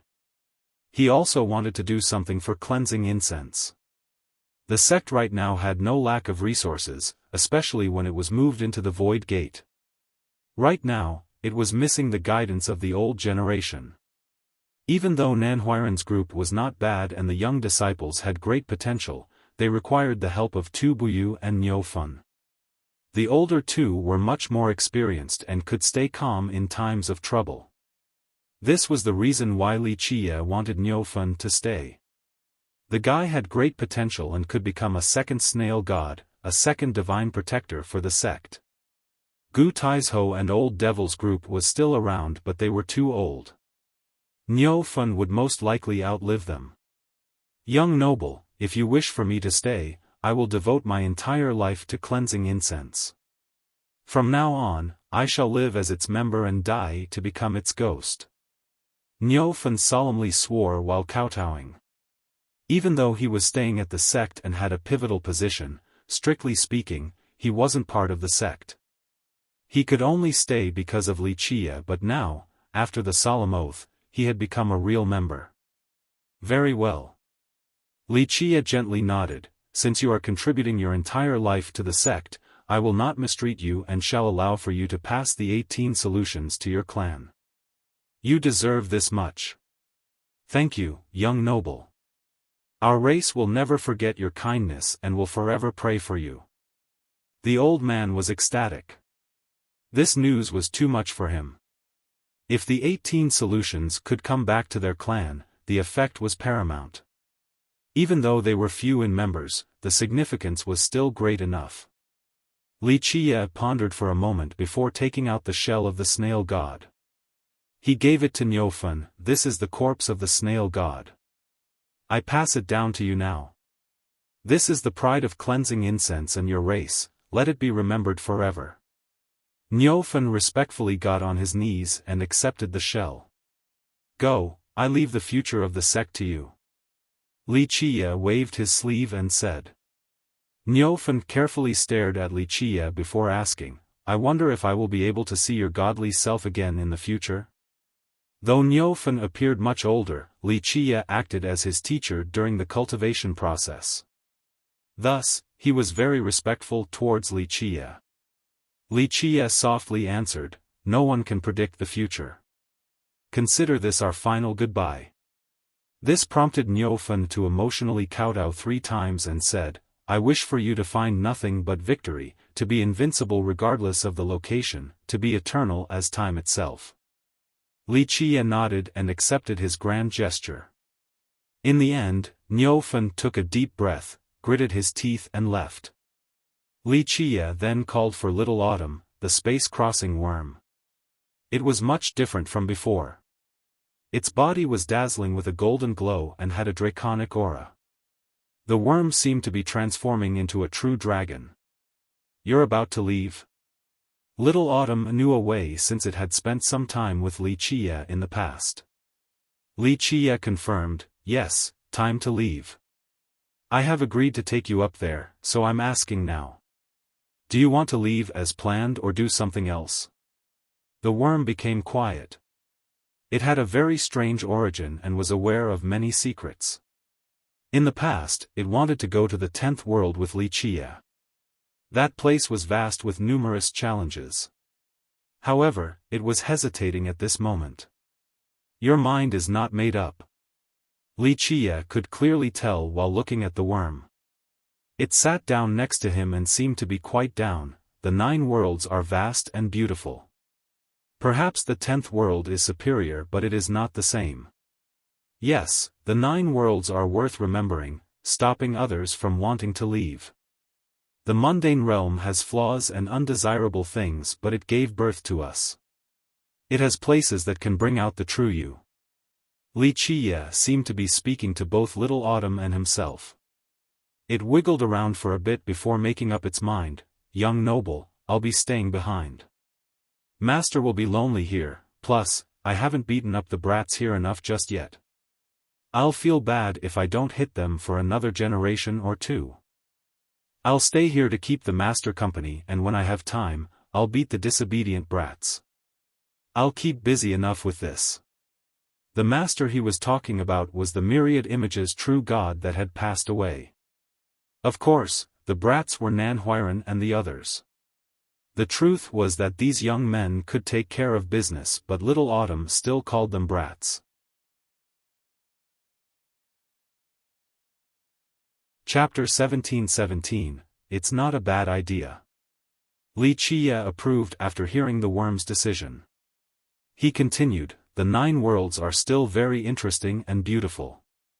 As long as you are sincere about staying, it will give you a new perspective in life. Yes, the 9 worlds are still quite vast. If I get bored one day, there's nothing holding me back. I can go wherever I want. Its mood became before after a choice was made. It said, maybe I'll follow behind an immortal emperor one day to the 9 worlds. Others can't do it, but I might be able to. It's possible. Li Qie laughed. Technically, only emperors can make it up there, but since you have control over space, you can sneak right behind one. Heh, I still have more time. Wait until I get to the 10th world, I'll evolve into a true dragon and just do whatever I want then. I'm a dragon among men, and as the adage goes, gold will shine regardless of the location. It started boasting. It had a different bloodline than everyone else, with a chance of evolving into a true dragon. This was the reason why it was golden at the moment, on top of possessing unique characteristics of the dragon race. You still have a chance in the 9 worlds, but it will be much harder compared to the 10th. Li Qie said. The possibility of evolution was much lower in the 9 worlds, given the worm's current state. That's fine, no need to force it. The worm laughed. Plus, if I were to accidentally become a true dragon, how can the future immortal emperor live through the days? They would have to take the long way around me. Thus, I don't want to be one so early. No need to bully an emperor later on, I'm too nice for that. I'll leave some room for the juniors to grow. It continued to brag. Li Qie shook his head after hearing this. But in his opinion, it was a good thing that the worm took this so well. Little Autumn suddenly elbowed Li Qie and laughed. He, young noble, you shouldn't shame our 9 worlds too. I know that you aren't into lust and women aren't important. But, you can't just think for yourself, you need to keep the entire 9 worlds and the human race in mind. Therefore, spread your seeds in the 10th world, let your amazing bloodline pass on up there. For this noble goal, after you get up there, start sleeping with all the arrogant goddesses from the divine and heaven races. Let them submit beneath you. Quite a wretched smile appeared on the worm's face. Few people would dare to joke around with Li Qie like this, but Little Autumn had followed him for some time now. Li Qie knocked on the worm's head and said, "Stop having such perverted thoughts. What kind of crappy nonsense is this?" But Little Autumn disagreed. It glared and said, "How is it a bad idea? It's the truth. Have you forgotten that you told me some stories? Some immortal emperors have done these deeds before in the 10th world. I clearly remember you saying that an emperor seduced someone else's wife. Another would steal the daughters from the divine and heaven races and take them as their wives. Heh, even emperors had such immoral behaviors, it's fine if you do it too." Anyone else would be astounded after hearing this. In the 9 worlds, morality was a difficult topic. Thus, people had a hard time determining whether an emperor was good or bad. There are conflicting opinions about each emperor. But regardless of this, emperors were frank and direct with their conducts. They would never sneak around since they were strong enough to suppress everything.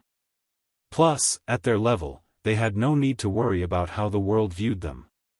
Because of this, seducing wives and stealing daughters weren't something emperors would do. Any listener would automatically assume that the statements were slanderous. An emperor could annihilate a clan or an entire race but never say that they would steal someone's wife. It's impossible because they just needed to say the words and countless women would come running for them. That's all in the past. Stuff like that was only done by emperors during the Desolate Era. He smiled and shook his head. But it had happened before. Little Autumn laughed. the emperors and gods up there are so damn cocky, right? That's why our own emperors stole their women in order to take them down a notch. Hee, with your charm, I'm sure so many girls will want to warm your bed after you go up there. Just think about it, their fathers are your enemies, so if you just marry their daughters, that's enough to drive them crazy without doing anything else. How devious. Li Qiye gifted him another slap and scolded, even if we are enemies, do I need to resort to such wretched behavior? My power alone will be enough to sweep through them eventually. Little Autumn quickly retorted, young noble, you can't put it like that. Even if you don't like those goddesses and fairies, you need to think of the 9 worlds and the human race. Spread your excellent bloodline everywhere so that humans can become stronger and prosper up there. Li Qiye shook his head, it's a different time now. Even though the human race up there is not a match for the heavens' favorites, it isn't as weak as before. The race is populous, so no need to propagate the bloodline like before. This is the fruit of the human emperors and wise sages' effort after many generations. The emperors that go up there right now do not need to worry about this bloodline problem. Li Qiye said with a tinge of emotion, they have bigger objectives in mind. Plus, humans don't need their protection anymore. But, young noble, it can't be wrong for you to have some children. Little Autumn continued, given the nature of your bloodline, your children will definitely change the 10th world. Fine, don't do it for the human race or the 9 worlds, do it for you. Little Autumn was quite earnest at this moment. It truly wanted for Li Qiye to have some offsprings. At this moment, only Bu Lianxiang was capable of having his children in the 9 worlds. The other girls were following him to the 10th world, and Li Qiye had no plan of having them bear his children either.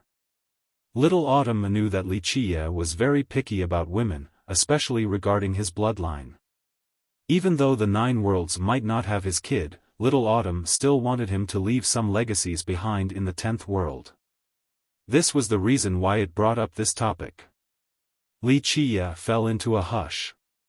He was aware that his followers all hoped that he would do so. World Keeper, Matriarch Yu, and Little Autumn all shared this sentiment. In the end, he spoke softly, the world is full of suffering. I will leave one day on a path of no return, never turning back or stopping for anyone. I can become the absolute God in the 9 worlds or an unstoppable force in the 10th, but I won't be a good father, not a responsible one. My gaze halts for no one and my heart softens for none. Little Autumn eventually said, young noble, if a woman is willing to have a child for you, she is even tougher than your imagination. She can understand you and doesn't need you to stay behind. Princess Bu is such an amazing woman. She is willing to pay the price for you, so you don't need to worry. Li Qiye quietly stood there and eventually sighed without answering. The worm hugged him and said, goodbye, young noble. You are forever invincible and eternal in my heart. Even when the seas run dry and the stones go soft, your spirit will last on. Goodbye. Li Qiye replied. Little Autumn left without looking back. It didn't wish to do so at all. Chapter 17:18. Li Qiye left cleansing incense before the start of the trip and took his time traveling to various locations in the 9 worlds. He entered certain perilous places just to watch the sunset, burial grounds just to see the blooming and withering of flowers, darkness just to see the fluttering of the leaves. He was retracing his steps and made it to many different places. In one, he struggled with his friends. In another, he faced near death with his followers. The next was when he taught the Tao to a student. In a particular desert in the 9 worlds, he took his time walking to an oasis just to taste a handful of water. After drinking, he stared at the rippling waves, and the fire camp of that year seemed to still be jumping. The girl with the veil was still dancing with so many wonderful poses. Next was on top of a mountain pass situated on a vast plain. He sat down on the soft grass to look at the white clouds in the sky. A scene of stallions galloping by, led by a gallant woman. Her happy, bell-like laughter echoed across the plains. Rain fell during the night, but he didn't seem to care about becoming wet. This was an ominous ground with creaking skeletons and night demons lying in ambush. The rain painted an old picture for him of a little girl continuously walking forward in such a stubborn and fearless fashion despite the tears in her eyes. It was raining that night too, with a crow circling overhead to watch the unyielding girl. Each place was so familiar yet different. The scenery was still there, but the people have come and gone.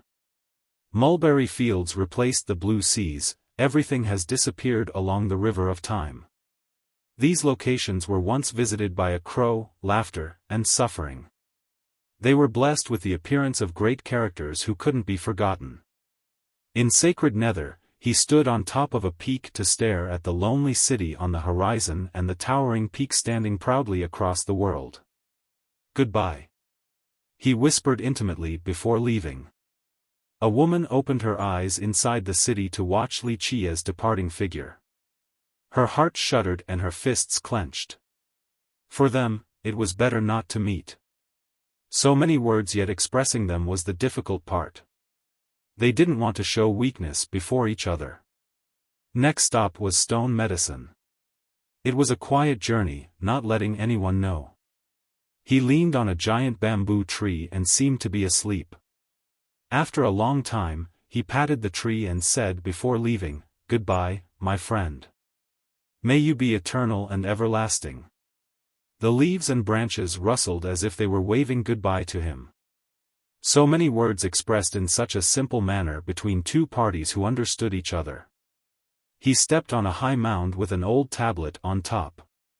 A prosperous city used to be below, but only broken tiles remained. He stood in front of the tablet and stared at the broken place in silence. Eventually, he grabbed a handful of soil and let it sprinkle through the gap of his fingers. "We once stayed in this prosperous citadel where the great sects used to be. People prostrated before us, now only ruins are present." Li Qia spoke softly. He grabbed another handful and threw it at the sky so that the grains would flutter far away into the ruins. An ancient battlefield emerged. The place was full of corpse energy and bones. Li Qia lit a bundle of incense and slowly drank old wine by himself, gulp by gulp. "Goodbye, my brothers and comrades. Perhaps I will meet all of you again one day." He sprayed what's left of the wine on the battlefield so that its fragrance could permeate the place. He stopped and went during this journey. When he was tired, he would stop on a peak to watch the clouds. Another destination was a pub inside an old city to enjoy some cheap wine and people watch. Watching wondrous trees and divine flowers growing inside a valley was next. In the last several days, Li Qia had traveled to many locations. A plethora of memories resurfaced, joys and sorrows assaulted his numb heart. There were times when he thought that his heart wouldn't beat again. He had lost feelings after experiencing so much. However, it was moments of departure that reminded him that his heart was still living. He still felt happiness, sadness, and unwillingness due to pain.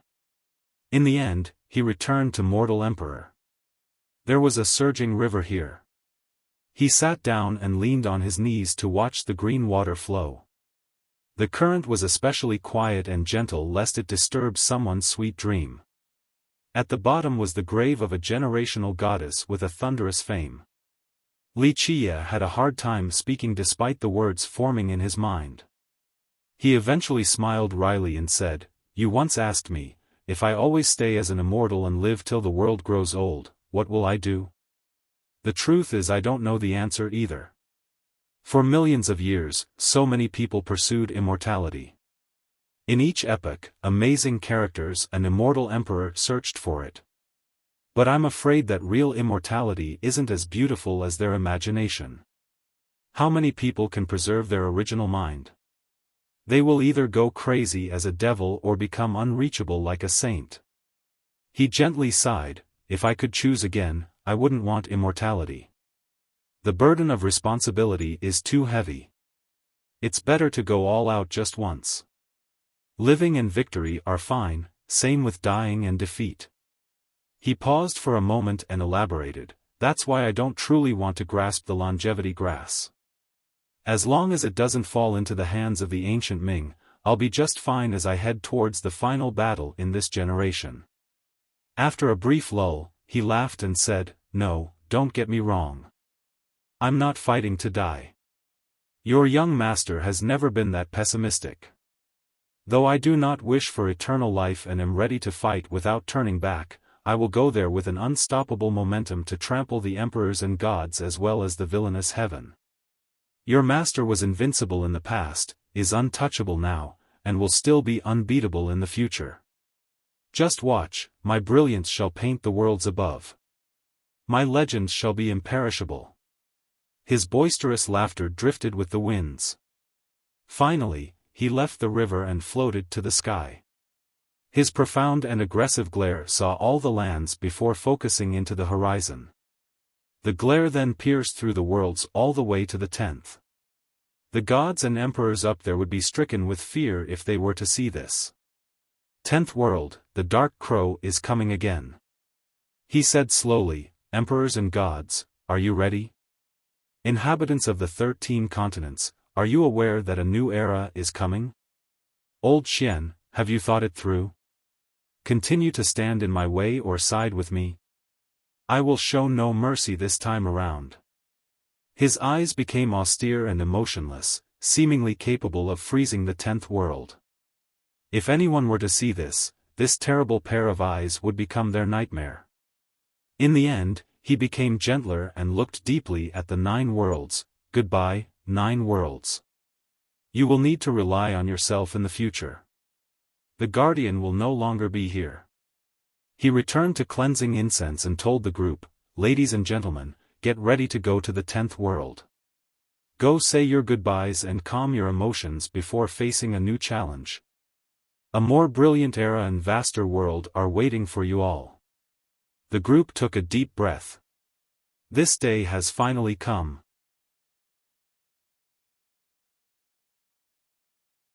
Chapter 17-19, Boom. Right when the cultivators and experts were busy moving to the world inside the void gate, a loud bang resounded in the sky. Everyone noticed the heavens were spinning even more rapidly than before. The rotation was very natural and in the same rhythm as the grand Tao of the heaven and earth. In the beginning, people got used to the heavens were spinning above. However, it was completely different this time. It was wild like a storm with lightning flashing inside. A life seemingly wanted to rush out. Boom! Suddenly, the entire maelstrom disappeared and was replaced by a dazzling supreme grand Tao. Archaic runes were flashing inside the grand Tao and wove together to form a chapter containing boundless power. It included the power of the primordial chaos, the power of the source, the power of the 7 emotions and 6 desires, and the power of the heaven and earth. This was a brand new grand Tao like at the start of the world. No one has ever used it before, so it was at its highest level, not missing a sliver of power. All cultivators in the 9 worlds felt a resonation with their own Tao. All of these Tao became joyous and appeared next to them like a peacock stretching its tail. It didn't matter whether the cultivators agreed or not. The laws from their grand Tao couldn't wait to show off for others to watch their most beautiful feathers. What's going on? Many cultivators were startled to see this resonation, especially the younger ones since they have never experienced this before. The supreme grand Tao hovering in the sky began to disappear.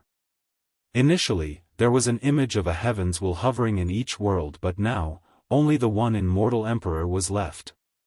All of the powers scattering across the 9 worlds gathered in mortal emperor and the heavens will hear. It emitted an unstoppable aura that permeated every corner of mortal emperor. Even though it was hanging on top of mortal emperor, the entire 9 worlds could feel this force. All existences prostrated to worship. Buzz. It stretched and released an imperial aura. The heavens will has finally turned into an imperial grand Tao. The birth of a new immortal emperor was coming. People could hear a clear sound everywhere. The experts' grand Tao suddenly faded as if they have lost their power. In a short time, laws appeared around the experts and dropped to the ground while the terrible aura continued to ravage the 9 worlds. These experts were helpless and dropped to their knees, ready to greet the new emperor. They were completely astounded since they lost control of their body and couldn't stand up at all. What is going on? The inexperienced ones were stunned. The new emperor is coming, the heavens will has a master now. A big shot from the last generation murmured in astonishment. There's no way. An expert became slack-jawed and said, the competition hasn't even begun, the talents in the 9 worlds haven't fought yet. Isn't the emperor usually the final victor? Maybe this generation is completely different, the emperor of our time is peerless. No need for a fight, the heavens will has already been taken. It clearly shows that this is the most unique emperor of all times. A big shot speculated. How can this be? A young genius that has been robbed of his qualification screamed. How can there be no competition? What is going on with this illogical generation? Where is the cruel and merciless war? A different candidate felt indignation and shouted. Of course, the talents would find it difficult to accept this development. They didn't understand why they were robbed of the chance for competition, and now, a new emperor was already appearing. The new emperor will be from Mortal Emperor, a unique one in all of history since the heavens will is theirs even before a competition. A great character could read the situation from the clues. Mortal Emperor. Let us go, I want to see just who has become emperor. A young genius said while being unconvinced. In a short time, everyone soared towards Mortal Emperor. They wanted to watch the birth of the emperor. It would be the biggest conversational topic of their life to personally watch the coming of the new ruler. Of course, the young geniuses were coming to challenge the emperor as well. One genius claimed, I don't care who the heavens will has picked, but I'm not convinced without a battle. I will challenge the new emperor. That's right, we have to fight. Without blood, how can we be so sure the new emperor is worthy? A different emperor candidate repeated. The geniuses at the emperor candidate level were especially eager to challenge the new emperor. In their eyes, no one was worthy before a real battle. This alliance grew increasingly stronger, and finally, it was grand enough to shake the 9 worlds. Nearly all emperor candidates joined. If the 9 worlds were to have 195 was part of this alliance. When this alliance made its way to Mortal Emperor, imperial lineages made way for them. Such a force was simply too powerful. Not to mention the powerful candidates, they even had invincible god kings acting as their Tao protector. A few emperor assailants were present as well. They gave themselves the name 9 Worlds Candidates Alliance, or Alliance Against the Immortal Emperor. Such a grand tone left others clicking their tongue. In history, how many people actually dared to form an alliance with this type of name? What an unreasonable era. In the past, only a few candidates would team up, but this is an unprecedented alliance. This might be the first time. An old undying spoke with a tinge of emotion after seeing the great alliance of candidates. The heavens will has a master before a competition. I think only fiercest in Mortal Emperor can do something like this. Someone speculated. No one really refuted this idea since they have all seen the power of fiercest. Indeed. For grand completion immortal physiques, 13 palaces. Such achievements do not require a competition any longer. Plus, he had destroyed Soaring Immortal. That's more than enough to prove everything. Even those who hated him had to admit his invincibility.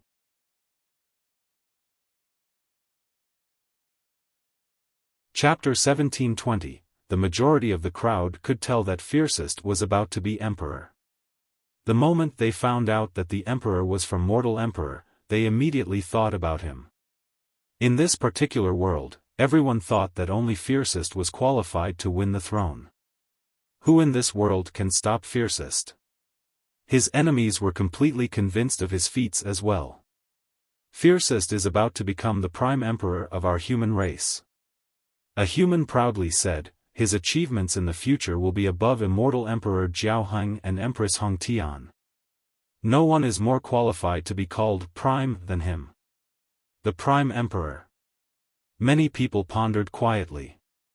There had been more than 100 emperors in history, but who would dare to grab this title?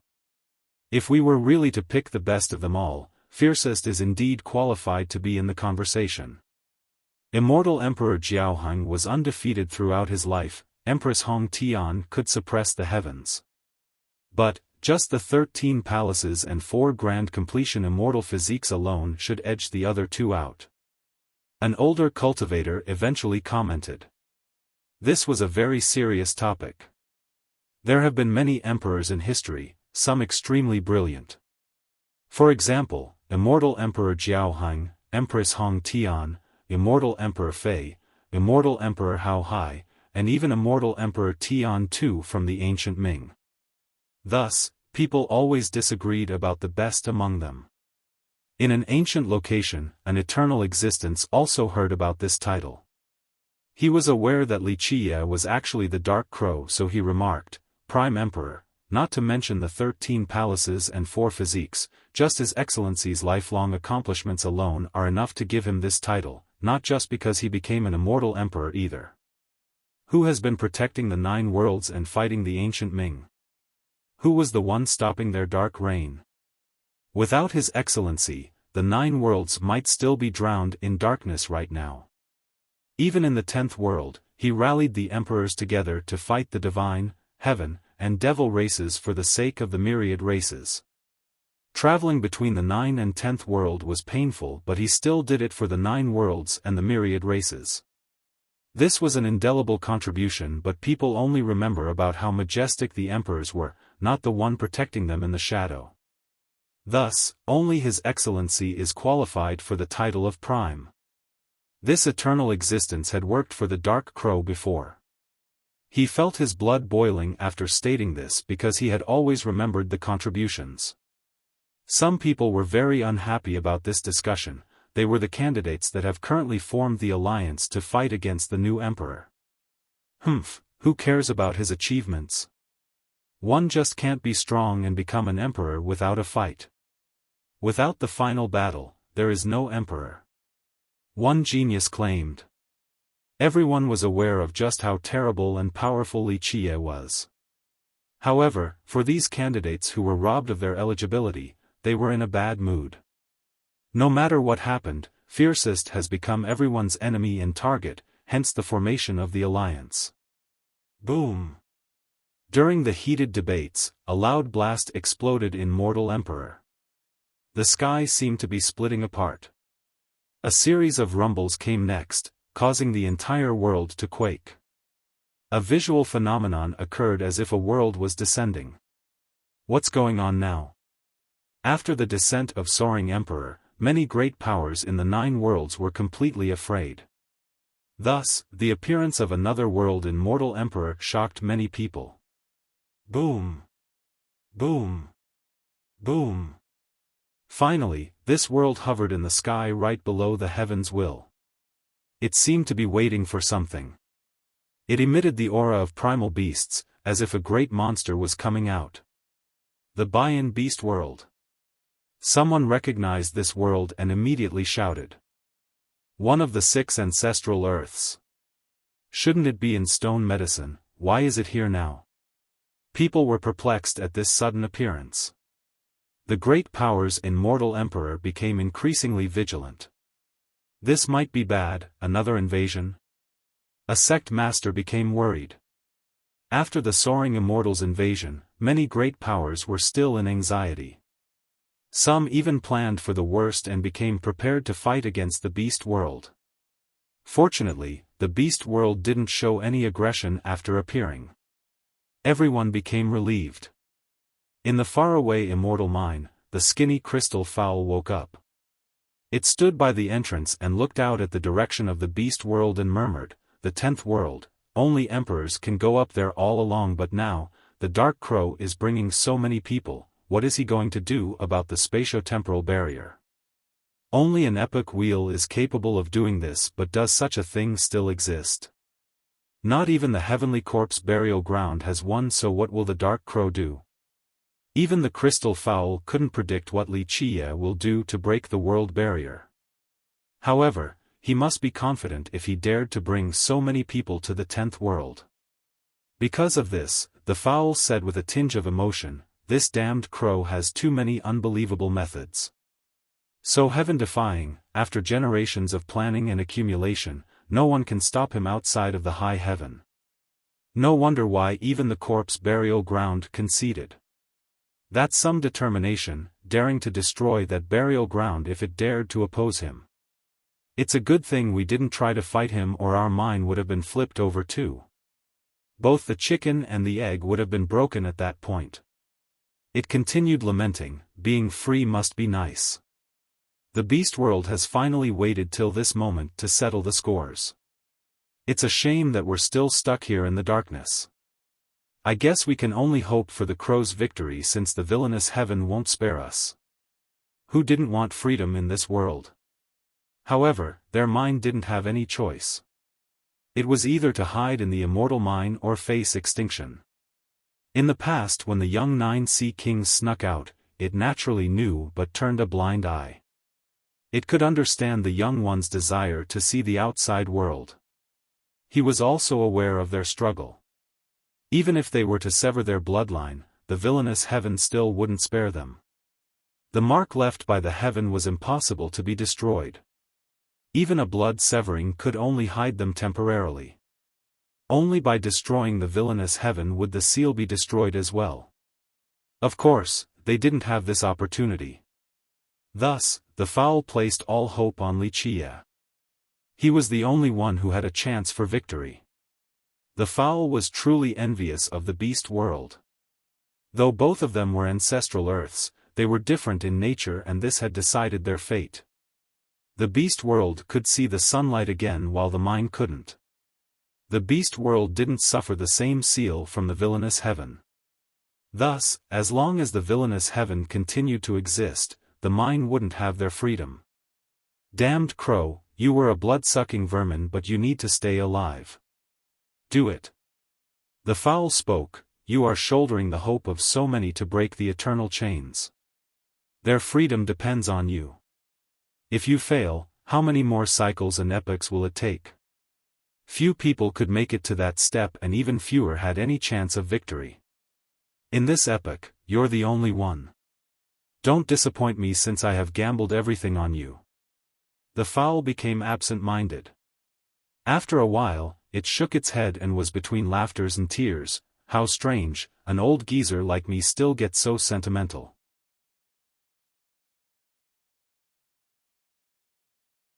Chapter 1721, Boom. Another loud explosion broke the peace at Mortal Emperor after the appearance of the Bayan Beast World. A great ship ascended from cleansing incense with a size large enough to blot out the sky. When it revealed its full scope, the spectators were in awe and shock. It looked just like a flying continent. Each inch of the ship, made from divine metal, has been empowered and polished. This was indeed a mobile continent. It poured down laws like the waterfalls on top of having layers of defensive barriers. It was an unbreakable fortress. This was the Sea Conch. After stealing it, he recrafted and polished it into this new form. It would be a great help for him during this trip to the 10th world. With this fortress, the group could still withstand the barrages from the masters up there, even if the emperors and gods themselves attacked. This would be Wuxia's base as well in the future, to be used by the group. The ship was shocking enough, but people were even more shaken by the existence standing on it. This was a gigantic golden dragon. It absorbed and spewed out an immense amount of draconic energy. This energy engulfed the entire world like a great flood. It looked as if it could annihilate Mortal Emperor with one claw. At the back of the ship was a tiger the size of a mountain range. When it opened its eyes, they looked like suns. Just its glare alone could disintegrate a god king. Everyone shuddered at the sight of these two creatures. Unless it was an emperor, no one else in this world would be a match for them. They were the two beasts below Hidden Dragon Mountain. Of course, they had a name as well. The dragon was called Golden while the tiger had the name, Tyrant. Golden and Tyrant were perpetual enemies up above due to the animosity between their races. They would often fight upon seeing each other. Moreover, they were evenly powerful, so a victor couldn't be decided at all. Their battles could last for several hundreds or even more than 1,000 years. Later in the future, due to all kind of coincidences and reasons, the duo fell into the 9 worlds. This was an impossible matter, but the two met an exceedingly rare occurrence. Both were crushed under the mountain range and couldn't come into being. There were also South Emperor, Old Xian, Blood Bull God Fiend, Alpine Tree Father. These unstoppable beings were standing on deck without hiding their aura at all. The 9 worlds trembled before their appearance. There was nothing else to say after seeing this lineup. It was more than enough to show Fiercest's true power. Perhaps he was the only one who could rally such a force in the 9 worlds. An eternal existence felt dread and blurted. Is this putting it all on the line? In the past, it was virtually impossible for an emperor to bring up 1 or 2 people. But now, His Excellency wants to bring such a force? That's the dark hand for you, capable of doing what the emperors can't. No wonder why he was the ruler for so long. People were kneeling down, even the god kings and other exceptional masters. They were coming to say goodbye. Among them were ancestors from the Blood Race and War God Temple. Many experts from mysterious Bamboo Mountain came as well. Their seniors were leaving, so the descendants were coming out in droves. The girls also had their sex ancestors and peers coming: Heavenly Tao Academy, Eternal River School, Heaven Suppression. This send-off party was monstrous and included the strongest lineages in modern time. Thus, all experts in Mortal Emperor were retreating to make a path after the ship came out. Some people in the party didn't wish for their friends to leave. Some were even crying. The older members of the group were much better. They were from the last generation and had seen through life after living for so many years. There weren't much that they would miss in the 9 worlds. Plus, they wanted to go all out before dying from old age. As for the young ladies, some sadness couldn't be helped. After all, they might not be able to return to the 9 worlds later on. Moreover, their seniors, family members, and even parents were here, so some of them were crying as well. Nevertheless, they still chose to leave. This was their pursuit in life. Chen Baojiao's parents' eyes were red from tears.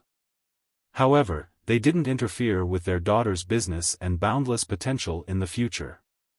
The most nonchalant one among them was Magu. She only needed Li Qie, so the location didn't matter. As long as he was there, she would have everything that she needed. Thus, she was neither sad nor excited. She stood there like a transcending fairy, as free as the clouds and winds. The ship was waiting at the moment for Li Qie to destroy the world barrier. Buzz! A great path emerged from cleansing incense and headed straight for the heaven's will. One could hear the cries of the mystical beasts everywhere. There were deities singing along the path, filled with immortal springs and divine flowers. The primordial aura was plentiful as well. At this time, Li Qie finally stepped out of cleansing incense with his 13 palaces floating above. When he stepped on the path, he triggered a loud detonation and activated his 4 physiques. An endless flame surged straight up and swept through the celestials in the sky. He was letting his immortal emperor aura out in full swing. All of the 9 worlds had to shoulder his power. He was omnipresent and his majestic figure made everyone prostrate on the ground. Your Majesty! The inhabitants of the 9 worlds felt a sense of respect before this aura. Even those who didn't want to bow had to do so due to an instinctive fear. Their knees grew weak and they dropped loudly on the ground. Li Qie took his time walking. Even without the heaven's will, he was already an untouchable immortal emperor.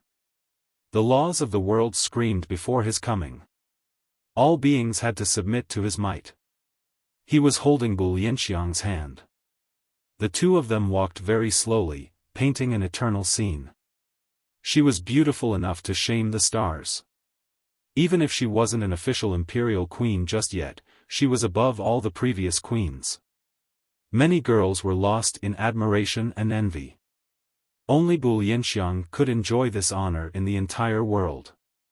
In their eyes, nothing was more prestigious than becoming an imperial queen. Though parting was inevitable, she was still as nonchalant and elegant as always. She was never one to wear her emotions on her sleeve. Though she knew that this could be their final moment together, she wanted to stay to help her man. She didn't want to be his shackles and supported him the entire way. She already had the style, temperament, and vision of an imperial queen. Her position in Li Qiye's heart was unique as well. Mei Suyao and the other girls had no objection. They didn't become jealous either, since they thought that she deserved such honor and the position of queen. They were aware that she had paid more than the rest. Plus, she was staying back in the 9 worlds because she needs to keep his bloodline going. Not wanting to extend her life for another generation was another minor reason. Regardless of the destruction in the future, she carried hope and legacy. She would become the guardian of the 9 worlds and the protector of Li Qiye's line.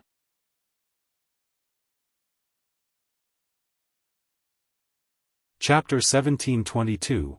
Eventually, Li Qiye finally came right below the heavens will. He looked up and a bright seal emerged on his forehead. The heavens will seal. A hawk-eyed fella could see and murmur. There was a copious amount of experts gathering in Mortal Emperor, especially in this area. Even the unhappy candidates' alliance was here. The geniuses that were robbed of their eligibility were annoyed. One could even say that they were furious, so some snorted. Even though Li Qiye already grasped the invincible might of an immortal emperor, some geniuses were still not willing to accept this. In their mind, they had been chosen by the heavens will before, but the sudden and confusing loss left them unsatisfied. Watching Li Qiye with his seal exasperated them even more. The candidates all lost their qualification for some reason. Even if he were to seize the heavens will right now, it'll be a questionable ascension. Someone mumbled, but many heard him clearly. The guy was purposely trying to put Li Qiye down. People glanced at each other, especially members of the alliance. These geniuses completely agreed with this sentiment. However, Li Qiye was too powerful at this moment, so no one dared to speak up. Under his current state, even an emperor contender would be taken down. Step up if you're going to say something. Don't make me drag you out. Li Qiye chuckled in response. Buzz.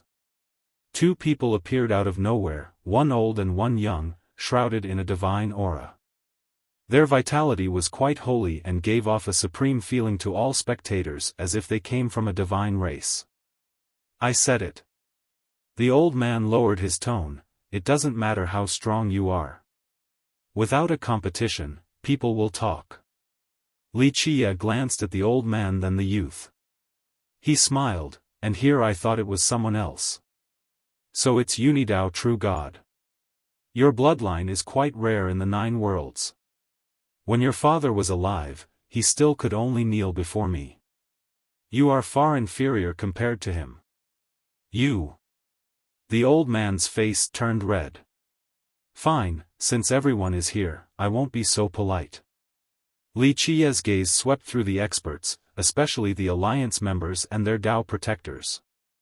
In fact, the alliance wanted to go all out and challenge the new emperor's authority, so they were quite eager at the moment.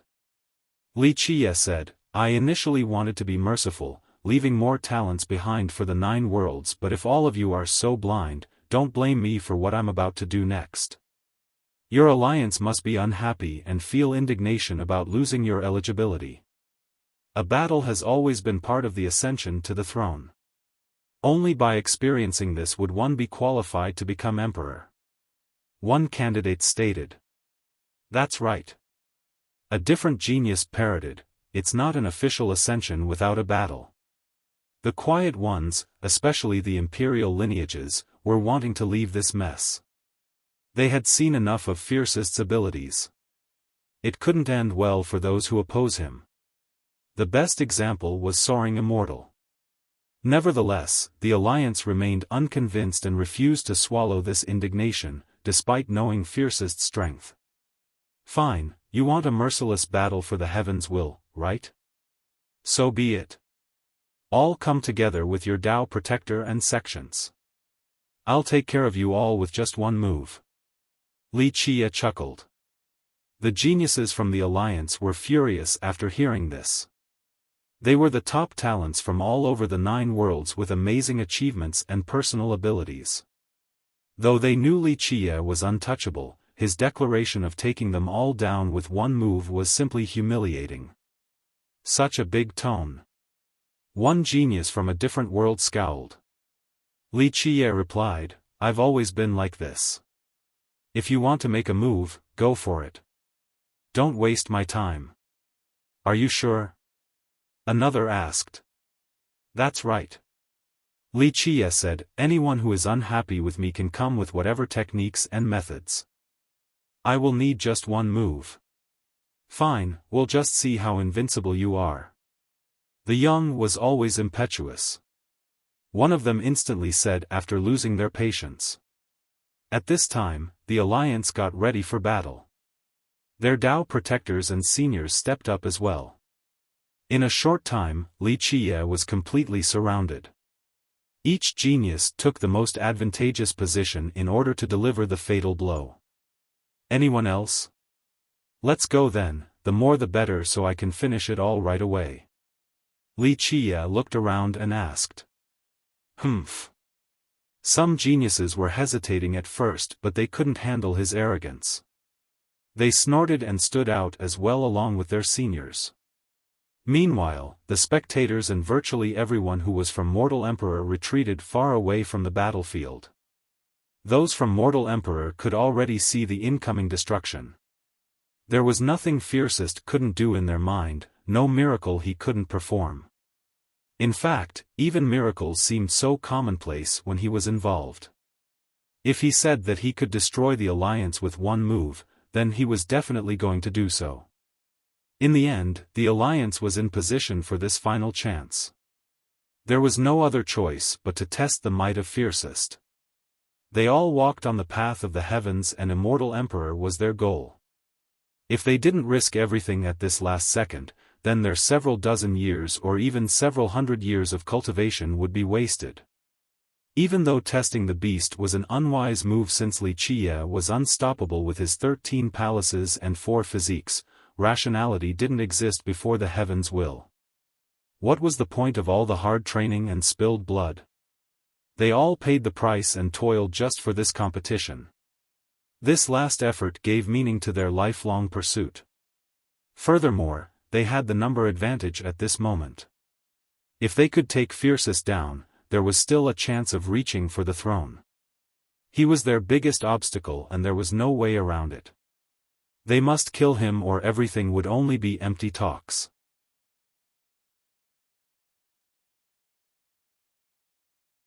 Chapter 1723, The world fell into a hush, all eyes were fixated on this scene.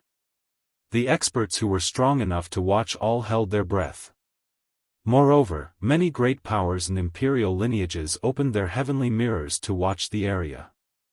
The ancestors who didn't personally come to the field could still see the battle. For the 9 worlds, people didn't only want to see how Wuxia would destroy the Alliance with one move.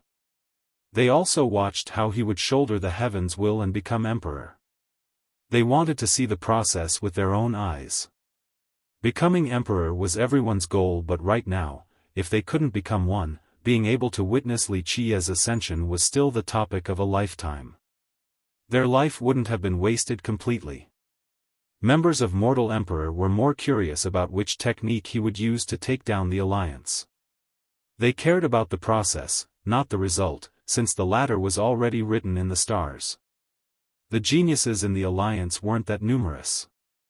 However, the addition of their Dao protectors and sect members increased the number to 100,000. They completely surrounded Wuxia with many god kings and some emperor assailants. This was indeed a frightening force. Any lineage in the 9 worlds would tremble in fear. No one would dare to oppose this type of alliance, outside of an immortal emperor. These emperor candidates and their unstoppable Dao protectors no longer held anything back. They instantly released their vitality and auras. These powers swept through the world like a storm to the dismay of its inhabitants. Wuxia simply glanced at the alliance surrounding him without leaving an inch and leisurely said, "You all have chosen this path. Do not blame me for being merciless." The members glanced at each other one last time. Finally, the strongest genius cried out, kill him. Then we'll have the chance to shoulder the heaven's will. Kill. All the members roared in unison and took out their weapon together. Everyone attacked without holding back. They wanted to use their strongest attack in order to kill Wuxia with this final attempt. Boom! In the blink of an eye, so many wondrous weapons came killing, including immortal emperor life and true treasures and some other ancient divine weapons. The weapons derived and created myriad laws. Some combatants reversed the yin and yang. Others were able to destroy the 6 Dao or refine everything in their path. The entire mortal emperor world quaked before this onslaught. It was drowned out from so many powerful masters attacking at the same time. The glint of artifacts and brilliance of techniques erupted instantly like the explosion of a million suns. This blinding blast illuminated all of mortal emperor. People's legs grew weak before this combined attack. Even god kings were horrified, let alone their pale seniors. Wuxia simply stood there with a smile. In the blink of an eye, his 4 physiques activated. Boom! A boundless immortal light flowed all over and overshadowed the existing brilliance. The lights of the alliance became dimmed. The power of these physiques was unimaginable. No one had cultivated 4 immortal physiques at the same time in history, let alone reaching grand completion in all of them. In the past, the Black Dragon King was invincible and on the same level as emperors just by having 2. Thus, one could extrapolate Wuxia's current power level. The 13 palaces instantly suppressed true immortals and the myriad Dao. Others Dao became gray and feeble, unable to withstand a single blow. These 2 factors assaulted all of mortal emperor. Even space seemed to have been frozen. No one could move before this irresistible suppression. Maybe an emperor wouldn't be able to handle it either. Wuxia in this split second made a fist with his right hand. He had no need for techniques and complicated variations. His fist became resplendent and everything seemed to be within his grasp. It was no exaggeration that the 9 worlds were under his control. All existences felt that they were insignificant, trapped in this incoming move. Bang! Just the mere vibration of this fist shattered time, space, and the grand Dao laws in mortal emperor. It could crush everything since it contained the power of the palaces and physiques. The weapons and techniques were instantly destroyed, they weren't spared either. All the candidates, Dao protectors, and ancestors from their sect instantly turned into a mist of blood. This bloody mist filled the sky. Even god kings and emperor assailants didn't have the chance to scream nor an opportunity to resist. If they had awareness down in the 9 springs, they would be lost in disbelief right now with regards to their death. Shocking, couldn't describe this scene. The spectators had a shadow forever imprinted in their mind. This would be their terrible memory and nightmare for years to come. Blech. After a long while, someone regained their sanity and instantly vomited. More followed suit. People turned pale and some experts were paralyzed on the ground before this terrible feat. Just the vibration of his fist alone instantly massacred 100,000 enemies, even the emperor assailants. Who could be stronger than him in this world? Who could actually withstand this fist if it had actually come out? More importantly, Wuxia had yet to officially become an emperor. If he were to ascend in combination with his current state, people would be lost in despair even more. Everyone thought about the topic previously discussed: who was the prime emperor across the ages? This was when everyone was of the same mind and thoughts. Only Fiercest was eligible for this title, no one else. One pale ancestor murmured, "Prime Emperor. If he isn't qualified for this title, no other emperors were." Other people kept their mouths shut. They didn't dare to comment on this topic since they felt that they were ineligible from participation. They were too insignificant. You enter the invincible might of the Prime Emperor. Prime Emperor became Wuxia's crowning title. The world began to forget about Wuxia and Fiercest. He had left behind only one memory for everyone, that of the Prime Emperor.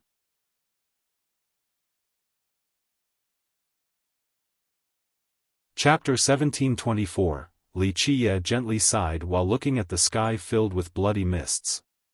He said flatly, "The path towards immortal emperor has always been merciless, paved with skeletons. An emperor requires their adversaries' bones to pave the way. I was merciful, yet why must all of you force me to ascend this way?" Despite the dull tone from him, it still silenced the experts in the 9 worlds. Everyone was aware of the cruel competition towards the throne. However, without having a personal experience, people didn't hold it in mind. But when they saw Wuxia destroying 100,000 men with just one fist, a realization of its cruel nature began. The popular description was not empty words but reality. Thus, some people shuddered in fear. They swore to never let their descendants walk on the imperial path. One emperor, countless bones. No one would blame him for being merciless. If he didn't kill them, they would still try to kill him. It was that simple and brutal. Though Wuxia wanted to leave some talents and sparks to the 9 worlds, the alliance kept on challenging him. Thus, he had no reason to be merciful. It was not in his nature to do so. Wuxia then stared at the Unidao true god and his junior at his side and said emotionlessly, "Go back. I shall let you go out of consideration for your father." The god was pale despite possessing an amazing bloodline and power. He quivered and couldn't restrain the fear inside his heart. He felt so insignificant before the Prime Emperor. Just one finger alone could pulverize him. His disciple couldn't stand straight at all. He has considered himself a genius all this time, but he didn't have the courage to look at the Emperor. If it wasn't for the true God supporting him, he would be paralyzed on the ground right now. "Thank you for showing mercy, Your Highness." The frightened true God prostrated towards Wuxia before taking his disciple away. His action, without a doubt, meant that he had accepted Wuxia's position and title. "Your Highness." The spectators got on the ground and shouted in unison. Their cries echoed all over mortal emperor and triggered more kneeling and praise. In this split second, Wuxia's status has been confirmed even before his official ascension and shouldering of the heaven's will. This was an unprecedented miracle.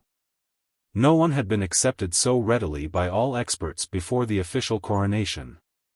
There was no need for the heaven's will. In the eyes of the people here, the Prime Emperor had proven his invincibility. "Rise."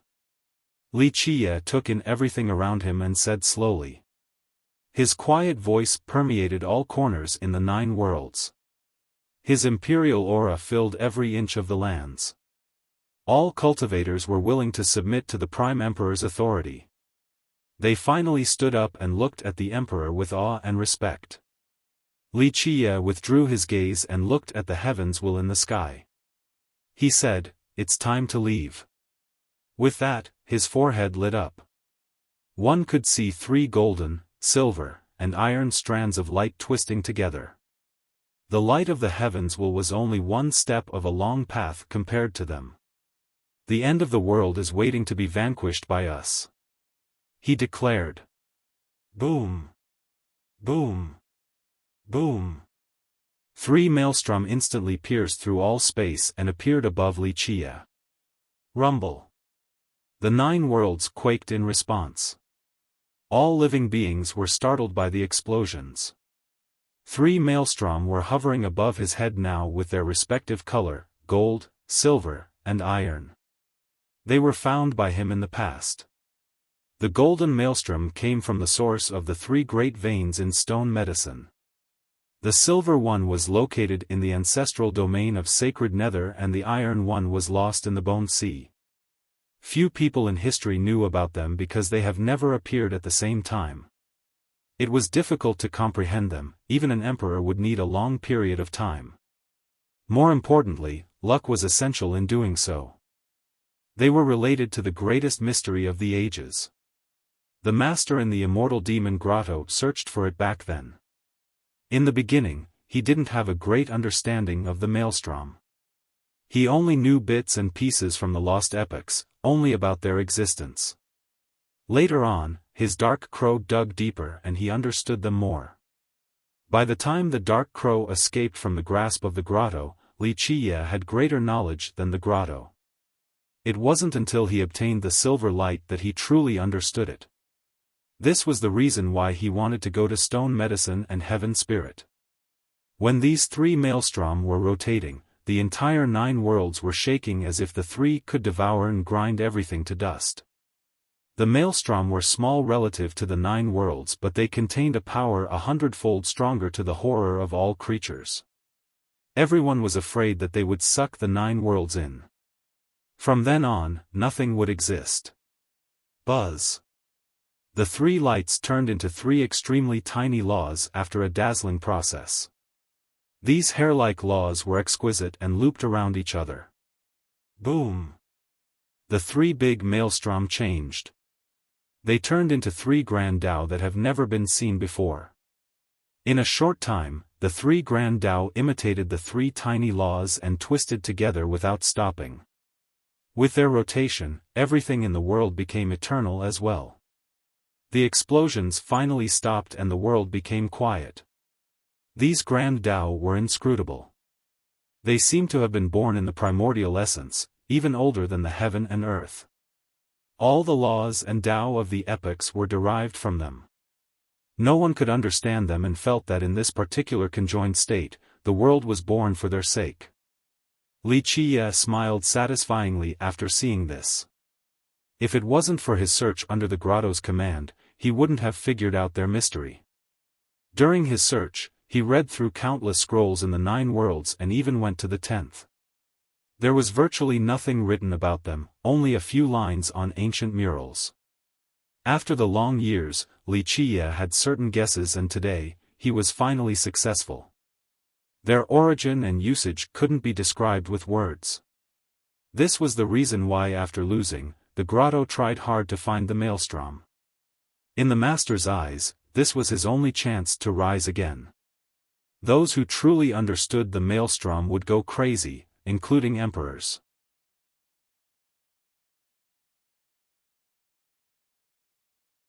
Chapter 1725. All spectators saw the 3 grand Tao created from the maelstrom twisting together. They were curious about the nature of these things and why they wielded so much power. It's time for perfection. Wuxia took out a bronze chest that he got from the bottom of God War Mountains. At that time, a huge statue was holding it. He opened it and threw the content at the grand Tao. Clank! A clear metallic noise came about.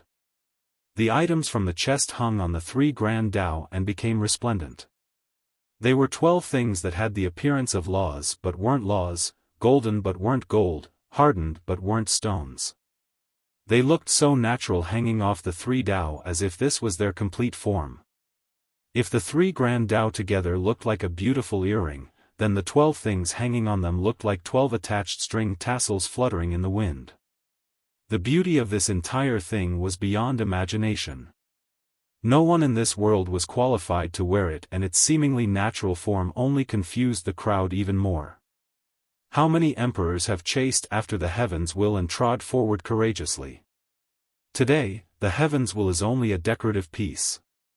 Wuxia said and smiled while looking at the 3 grand Tao and 12 laws. This shocked all the experts nearby.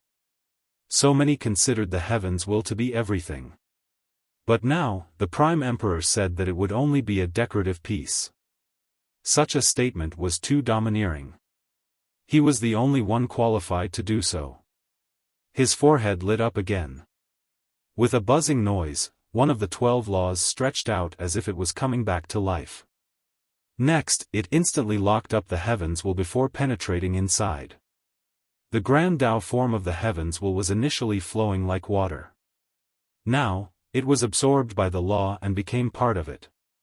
The fusion made the law bright as if it was infused with life and all the energy in the world.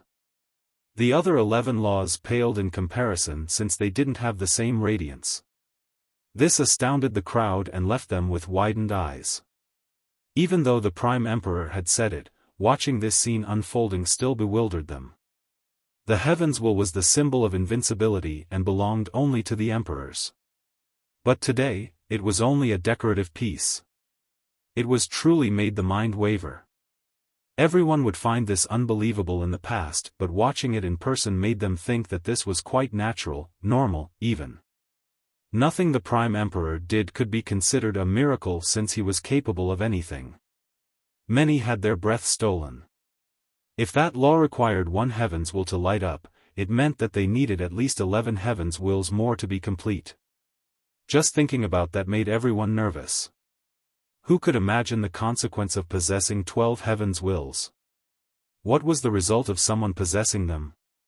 What kind of being could this be? Even ancient existences like Old Xian and the God Fiend became anxious as well.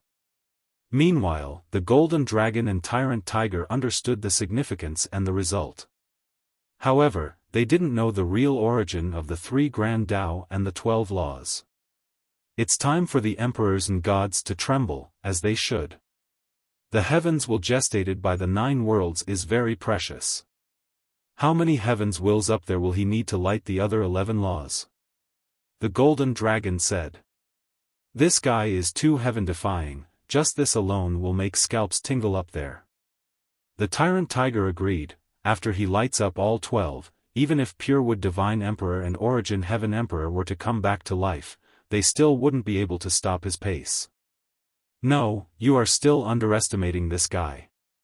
The dragon shook its head, he came prepared to go big in this generation. Those 2 emperors are not enough to trouble him. If he were to light up all 12 laws, all the emperors and gods combined wouldn't be his match. At that time, he'll really be the one qualified to fight at the end of the world, the only one that might be successful. Final battle, the tiger said slowly, too many have died on this road. People have hibernated for generations and in the end, they couldn't get on this path in time before being killed by the heavenly execution. The dragon shuddered and said, it is quite scary. The Flame Emperor with his unparalleled talents and invincibility still couldn't withstand it. These 2 were aware of this particular tribulation. When it came down, even invincible characters like them became dazed. No one could withstand it. Only 2 choices were left, to be annihilated or to run away. So many grand emperors and immortal monarchs are hiding from it. The tiger added, I hope this guy can handle it directly unlike all the others. This would definitely validate his title as Prime, even in the 10th world. The beast glanced at Wuxia at this point. The dragon mused after hearing this, directly withstanding it, No one has been able to do so. Otherwise, Purewood Divine Emperor would not have disappeared without a trace and Origin Heaven Emperor wouldn't embark on the journey early. And of course, Flame Emperor would still be alive. I don't think anyone had a greater accomplishment than these 3 in the 10th world. How many heaven's wills are required to light up all 12? The tiger wondered while looking at the scene above. If each one requires 1 heaven's will, it is hard to calculate in the 10th world. In my opinion, at least 66 heaven's wills. The one in the 9 worlds is too precious in comparison, comparable to 2 to 6 heaven's wills in the 10th world. There might be a lot of them up there, but in order to light up all 11, he might need to take all of them in a single generation. The dragon smiled wryly and shook its head. It's too hard to imagine. Even though several grand emperors and immortal monarchs can appear in each generation, no one has been able to take all the heaven's wills.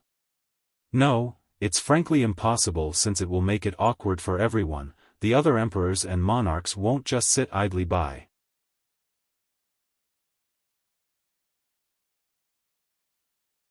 Chapter 1726. It's definitely not easy, quite a burden on a long path. The golden dragon said with a tinge of emotion, the emperors and gods won't just watch or let anyone take all of the heaven's wills. Even if they don't interfere, the heavenly execution will definitely come down due to the number of wills. Perhaps even before he could light up the 11th law. I'm not that pessimistic. The tiger laughed. I hope that this guy can do it. It'll be interesting when he takes all 72 wills. At that point, the 10th world will fall into a barren period with his unique miracle. One person with 72 wills? The beings up there will be tortured by this fact. Quite an invincible feat. One palace can only hold one will, so 12 is the limit. The dragon smiled wryly. Even if he has 13 and has broken common sense, I'm afraid his own body won't be able to shoulder all 72, even with the 3 grand Tao and the other 11 laws. This is still a mighty power that might be beyond his control. It's more than enough to overfill and detonate any emperor. The tiger had a different view. He's a miracle creator, moving across the 2 worlds so many times without dying. Don't use logic to gauge him. I'm quite high on the guy and am more than ready to watch the gods and emperors moan after he takes them all. The beast was ready to bask in the misery of others. The dragon was still skeptical. 12 wills were the limit in the 10th world, since one palace contained 1 will. No emperors and monarch have surpassed 12 palaces in the past. The most mysterious pure wood, the most brilliant origin, and the strongest flame only had 12. They couldn't break through the limit. Purewood was an emperor full of legends and shrouded in mystery, yet he still followed the common limit. These were all the strongest of the grand emperors and immortal monarchs. The dragon thought that there was still a chance for Wuxia to have 13 wills, in accordance with common sense. But it was skeptical about his ability to light up all 11. Furthermore, in the case of success, perhaps his body wouldn't be able to handle such a force, since no one has done it before. No matter what, this guy has a chance to surpass Purewood Divine Emperor. The dragon admitted, his 13 palaces will make his future extraordinary. The tiger was very respectful when talking about this emperor, the first grand emperor to have 12 palaces in the 10th world, perhaps even the first of the emperors. Yes, too many tales about him, the role model for many emperors and monarchs. The dragon agreed. The title, Purewood, had a fascinating effect once mentioned due to his cryptic nature. Wuxia sighed after the heavens had lit up one of the laws. It was truly time to leave now. He took a deep breath and embraced Bu Yanxiang to whisper, I'll come back triumphantly. Nothing can stand in my way, whether it be the beings up there or the villainous heaven. Right, success will be yours. Bu Yanxiang spoke caringly, go without worries. Wherever you are, I will be waiting for you to continue forward, my capable warrior. He couldn't stop himself from kissing her while she tightened her embrace. After a long time, their lips finally separated. Despite her unwillingness, she said, go, my love. Never look back, never falter. Goodbye. He intimately muttered before turning to leave. He stopped on a peak without looking back at the crowd. He was afraid of being shaken by this emotional moment. Lianxiang quietly stared at her lover's back. She was praying for him and didn't wish to be his shackles. The apex was merciless. Her man required the utmost courage to tread towards the end of the world. She didn't wish to follow him due to the popular adage, the sweet scent of a woman is the grave of a hero. She didn't want him to stop because of his wife and children. Thus, she chose to stay behind in order to keep his determination from wavering. Since the start of time, each imperial queen had to make a choice whether to go with their husband or stay behind. The emperors had to continue forward on the long path of the Tao. If they stopped for too long, familial love could become their shackles, their wife and children would always be on their mind and adding to their worries. More often than not, these queens have chosen to stay in the 9 worlds to protect their sex and raise their children. This was their responsibility and choice. Wuxia looked at the sky before raising and spreading his right palm. At this moment, he suddenly locked the entire sky. Spatio-temporal barriers appeared one by one. Nightfall descended with starry dots appearing to the astonishments of many experts. People finally understood the Prime Emperor's current level. When he closes his eyes, darkness arrives, when he opened them, the dawn cometh. He was free to control the universe and change the days. What is that? People wondered while looking at these starry dots floating in the dark. They looked like spatial coordinates but were different from the ones in the 9 worlds. The world barrier between the 9 worlds and 10th. Only emperors can see these things, but Prime had shown everything with just a wave of his palm. That's too powerful. A top general under an emperor explained to his descendants. The 10th world? What do you mean, is that an immortal world? One child was very curious. They have never heard of a 10th world before. The Void World was another one that had just appeared, but it already had a name. It's not something for you to know, only existences of the imperial level are privy. The general didn't want to tell his descendants. He gazed at the barrier and said, emperors usually went alone and didn't want to be disturbed. They would pick a faraway location before opening it. But now, Prime doesn't care about the crowd or any disturbance. Is he about to create another miracle? The ascension to the 10th world has always been meticulously planned by the emperors. Even someone as invincible as them didn't dare to be careless. Thus, only their most trusted confidants were allowed to know the location and send them off. This was indeed an extremely dangerous endeavor, so they didn't wish to be disturbed during the process. That's why so few in history were aware of the emperor's whereabouts and the existence of the 10th world. That's why it was so shocking for the Prime Emperor to publicly announce his ascension to the 10th world. It meant that he wasn't afraid of anyone interfering or stealing his connecting pathway. A few hidden overlords in the 9 worlds felt their heart beating faster. Maybe this is a good opportunity since Fiercest can bring so many people with him. Some of them immediately made a decision.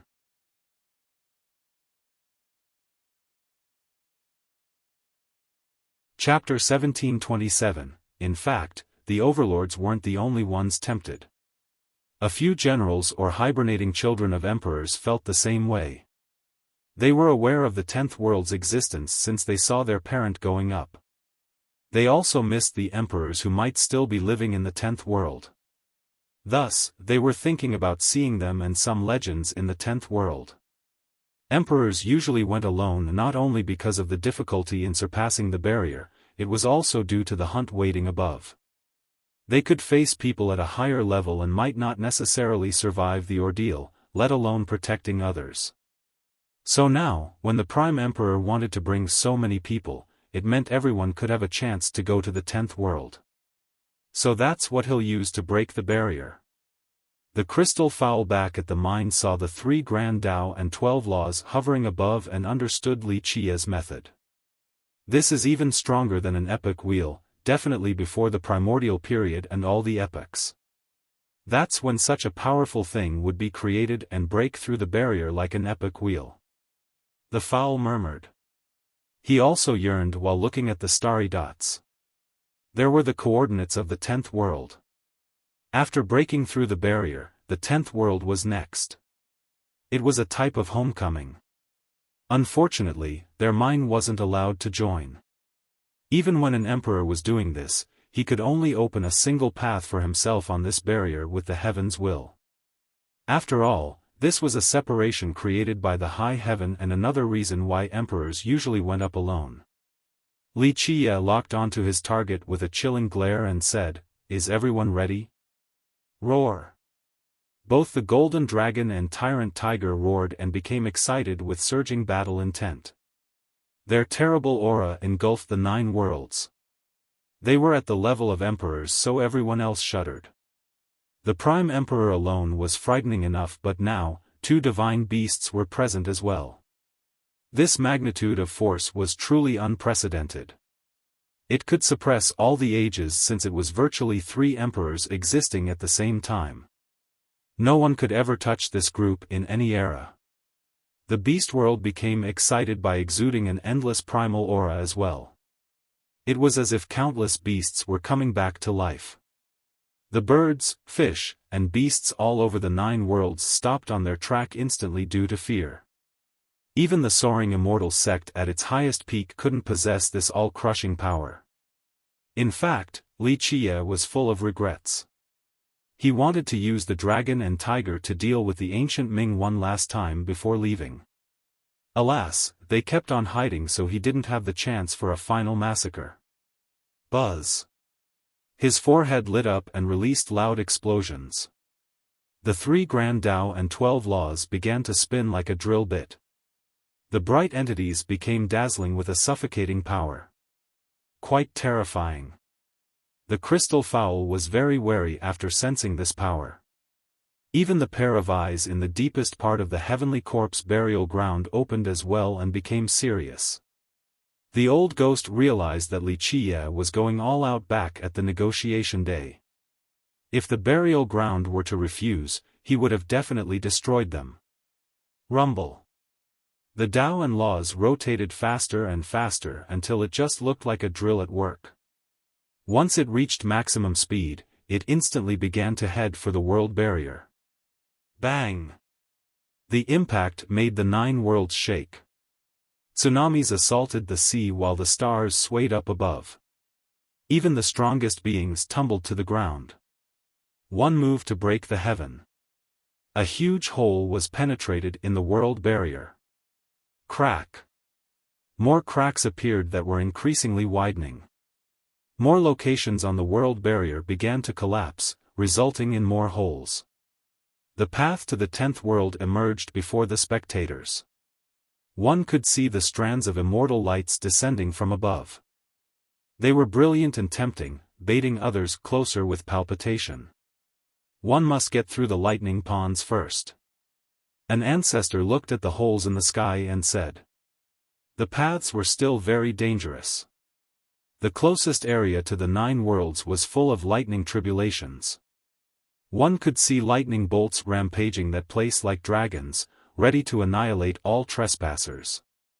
After crossing through this area, one would reach a vast expanse. That's the buffering zone between the 2 worlds, or a battlefield. The hunt would start there, with the existences from above trying to stop emperors from the lower worlds from coming. This was due to the 3 clauses agreement back then. Once an emperor made it to the actual 10th world, all hunting must cease. Of course, it was a different scene for those looking down from the 10th world. The buffer zone looked like a bottomless abyss, made out of time and space. Once fallen inside, anyone would be corroded by these 2 affinities, losing up to several 100,000 years. That's the trade-off in lifespan in order to descend. The beings up there couldn't pay this price, since they would die of old age within that expanse.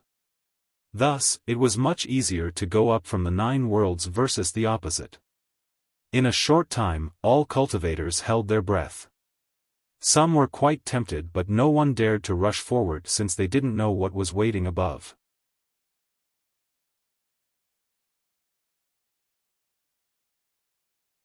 Chapter 1728. The spectators in the 9 worlds gulped at the broken barrier.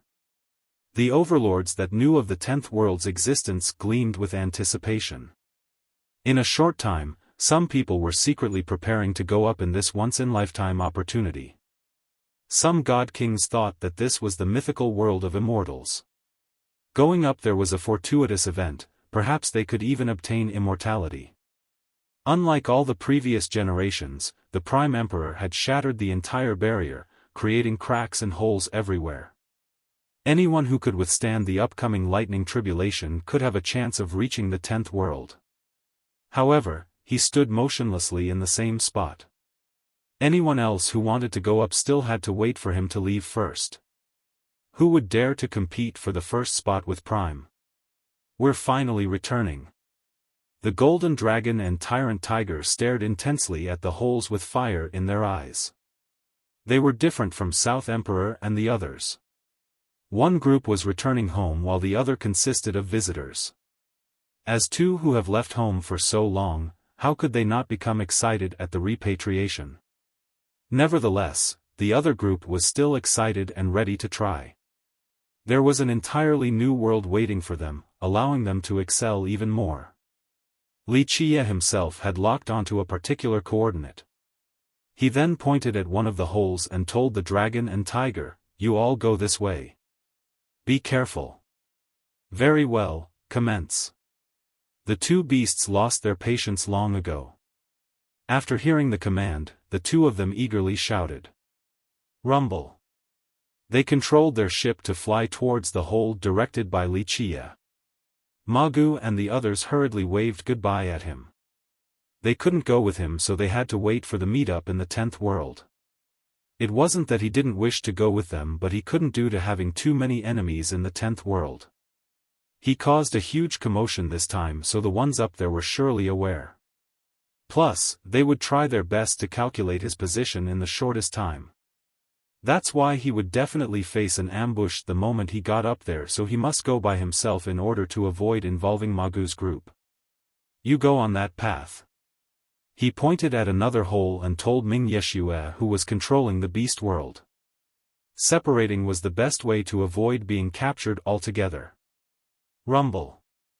When the beast world and the gigantic ship jumped into their respective hole, the lighting tribulation frantically attacked them. One wave of thunderous attacks came after another with an immense destructive power.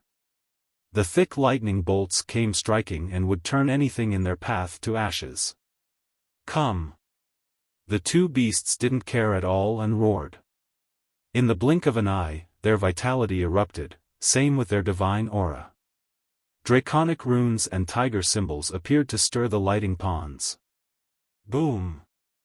Their attack instantly made a path in the currents, allowing the ship to head for the buffer zone. Those who could watch this scene were astonished. These beasts weren't weaker than any emperor. This was too heaven-defying. Who could stop the two of them working together? Rawr! The beast world issued a cry as well that threatened the world. It looked as if the king of beasts was within. Beast runes emerged and came together to form a huge defensive barrier. Rumble. Just like that, it jumped into the lighting pond and suffered the massive onslaught. However, this barrier was quite mighty and was able to withstand the onslaught. It rushed through the tribulation and made it to the buffer zone. The truth was that going through this ocean of tribulation wasn't the hardest part. Two other things were more challenging. First was the pathway that required the heavens' will to break. This would be a lone pathway just for the emperor. Second was the hunt aiming at all newcomers at the buffer zone, the most dangerous obstacle. Meanwhile, the envious crowd was still watching. Certain big shots were waiting to try to go up as well, maybe they could get lucky. Wuxia took a deep breath and couldn't help but turn back to look at Bulianxiang despite not wanting to do so. She waved at him with gentle encouragement. Her eyes, full of determination, sent him off as his biggest and eternal supporter. Wuxia became firmer and nodded solemnly at her. It was time for him to tread forward and never stopping. He glanced at the 9 worlds and said, "Goodbye." Having said that, his 4 physiques erupted and became radiant. Boom! He was standing on the peak, but now, it has been uprooted and shot straight at a hole in the sky like an arrow that he was controlling and riding. Bang! He instantly surpassed the pawns of lightning after the hole and made it to the buffer zone. In this whole process, lightning and thunder couldn't touch him at all due to the void imperfection physique. This scene was astounding to everyone. Even tribulations couldn't touch him at all. That's Prime Emperor, no one else was on the same level in history. It's starting. After the ship reached the buffer zone, the dragon on the front and tiger on the back of the ship had a sharp glare, capable of seeing through the entire area. Nothing could hide from their gaze. We'll let them taste our power, no matter who they are. Ha, not coming back after so long, it's fine to teach these juniors a lesson. As long as it is not a 12 Heavens Will's Grand Emperor, anyone else is fine. The tyrant tiger fiercely claimed. Boom! In a wink, a gigantic palm descended from above and sealed the field. Its imperial aura suppressed the myriad laws. This power was not inferior to any emperor from the 9 worlds. Not bad, Junior, state your name, which race are you from? The tyrant tiger guffawed. That's right, state your name. The dragon laughed as well and unleashed its claws. The tiger showed no reservation and pounced forward with a slash straight at the palm. The Grand Emperor's eyes gleamed with astonishment. Without a doubt, he didn't expect to see 2 powerful adversaries like the dragon and tiger from the 9 worlds. Boom! The power of the heavens will erupted to face the incoming beasts. Without a doubt, the Emperor in the sky resorted to using the will's power. For Grand Emperors, they might not necessarily use the heavens will even against Emperor contenders right away. However, this Grand Emperor had no choice or the 2 beasts would end him. How many heavens wills do you have? 4 or 5? The aggressive tiger wasn't afraid at all and bare its fangs to the world. It created a deep gash in space before jumping within. Emperors with 6 and up won't easily come out in order to avoid the tribulations by the villainous heaven. Even if you have 6, you're not our match, being all alone. The dragon had a much more amicable attitude while attacking with its claw.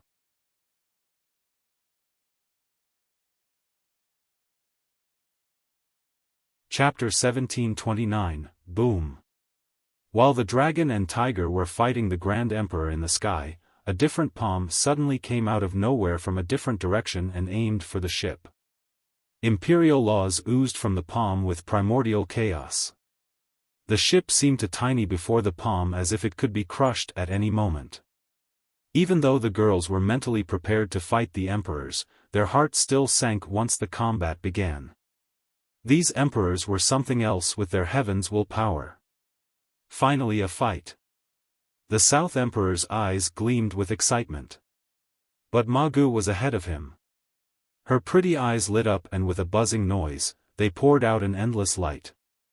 It looked like the river of time separating the ship from the gigantic palm of an emperor. Zzz. The palm started to decay after touching the river. In a blink, it became bony like a chicken foot. Boom! This emperor didn't let up. The power of the heavens will came over like a flood and the withered palm regained its vitality once more. It crossed the river of time straight for the ship just like before. State your name, Grand Emperor. Do not bully the juniors. Magu couldn't retaliate because the golden dragon jumped in and grabbed the palm with its claws. The 2 beasts were still laughing while fighting against 2 emperors. 5 to 6 heavens wills emperors weren't a threat to them. Perhaps one with 9 wills would prove to be a challenge. Of course, if there was a 12 wills emperor here, they might not be able to stop him even when working together. A grand completion eternal physique is quite terrifying. South Emperor was shocked even though Magu was interrupted and stared timidly at her. Even though Magu was not an emperor and rarely took action, everyone was in awe whenever she did. Her physique had the support of time, the thing most cultivators feared the most. It didn't matter what type of existence they might be, they still couldn't stop the power of time. The only grand completion eternal physique in history, completely matchless. Old Xian's expression changed as he murmured. While the dragon was facing the other Grand Emperor's attack, a stately voice resounded in a calm manner, which fellow Taoists are making it difficult for the juniors from my 9 worlds. If you wish to fight, I'll indulge you. Another imperial aura assaulted the world. Looks like an immortal emperor from your 9 worlds is here. The dragon smiled at the juniors on the ship. Looks like I can't fight then. This fucking immortal emperor, I haven't gotten my fill, why are they here already? The tiger was clearly unhappy about this newcomer. His battle with the Grand Emperor in the sky came to an abrupt end as a result. He has not fought for a very long time due to being imprisoned under the mountain range. Right now, he finally had a chance to fight against a Grand Emperor, but it looked like this won't be possible anymore. The dragon looked at the sky and shook its head, unless a third Grand Emperor comes, but that's boring. According to that damned crow's explanation of the old agreement, there can't be a fourth emperor. South Emperor and the others stared at the sky, curious about which emperor from the 9 worlds was helping them.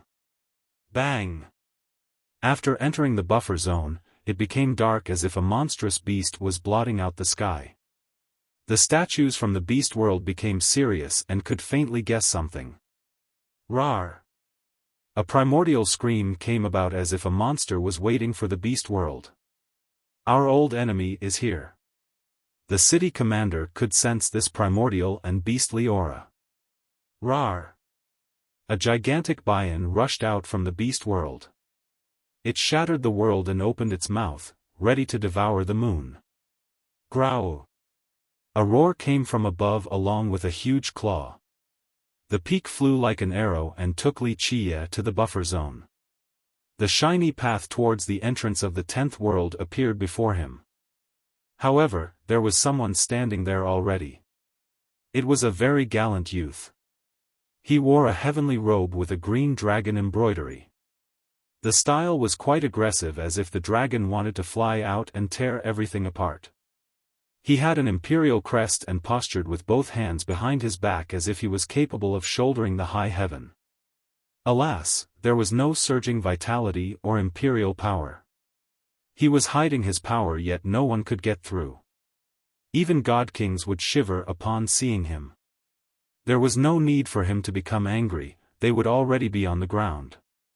Just his stare alone could suppress the heaven and earth, the slightest gesture could take down a star in the sky.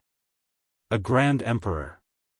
Even the most undiscerning fella would realize that this was a heaven's will-possessing being, on the same level as an immortal emperor. The youth's eyes locked onto Wuxia standing on top of the flying peak. He said slowly, "Your Excellency Dark Crow, I have been waiting." It seemed that his voice forced the heaven and earth into harmonization. The universe was within his grasp. Emperor assailants were clearly not a match for him. Wuxia was not surprised at all. He glanced at the youth and chuckled, a strange face. "I don't think there's an emperor or monarch from the 10th world that I do not recognize or haven't seen before. You must be from after immortal Emperor Qian Li's generation. Your Excellency, your knowledge is wondrous." The youth smiled and said, "I am the first Grand Emperor of the current generation. My title is Dao Dragon. It is my pleasure to meet you for the first time." "Oh? A Heaven Emperor?" Wuxia looked at him and said, "If that's your title, then it looks like you are related to a true dragon. But there's no sign of a draconic bloodline in your body, that means your cultivation art is draconic. Your insight is impeccable, Your Excellency." Dao Dragon Heaven Emperor clapped and smiled. "A senior once told me that very few things in this world can hide from your eyes and that I must be careful. This is indeed the case today. No wonder why you were able to organize the Emperor Hunt War in the shadows back then. You're not here to chit-chat with me, right?" Wuxia smiled back.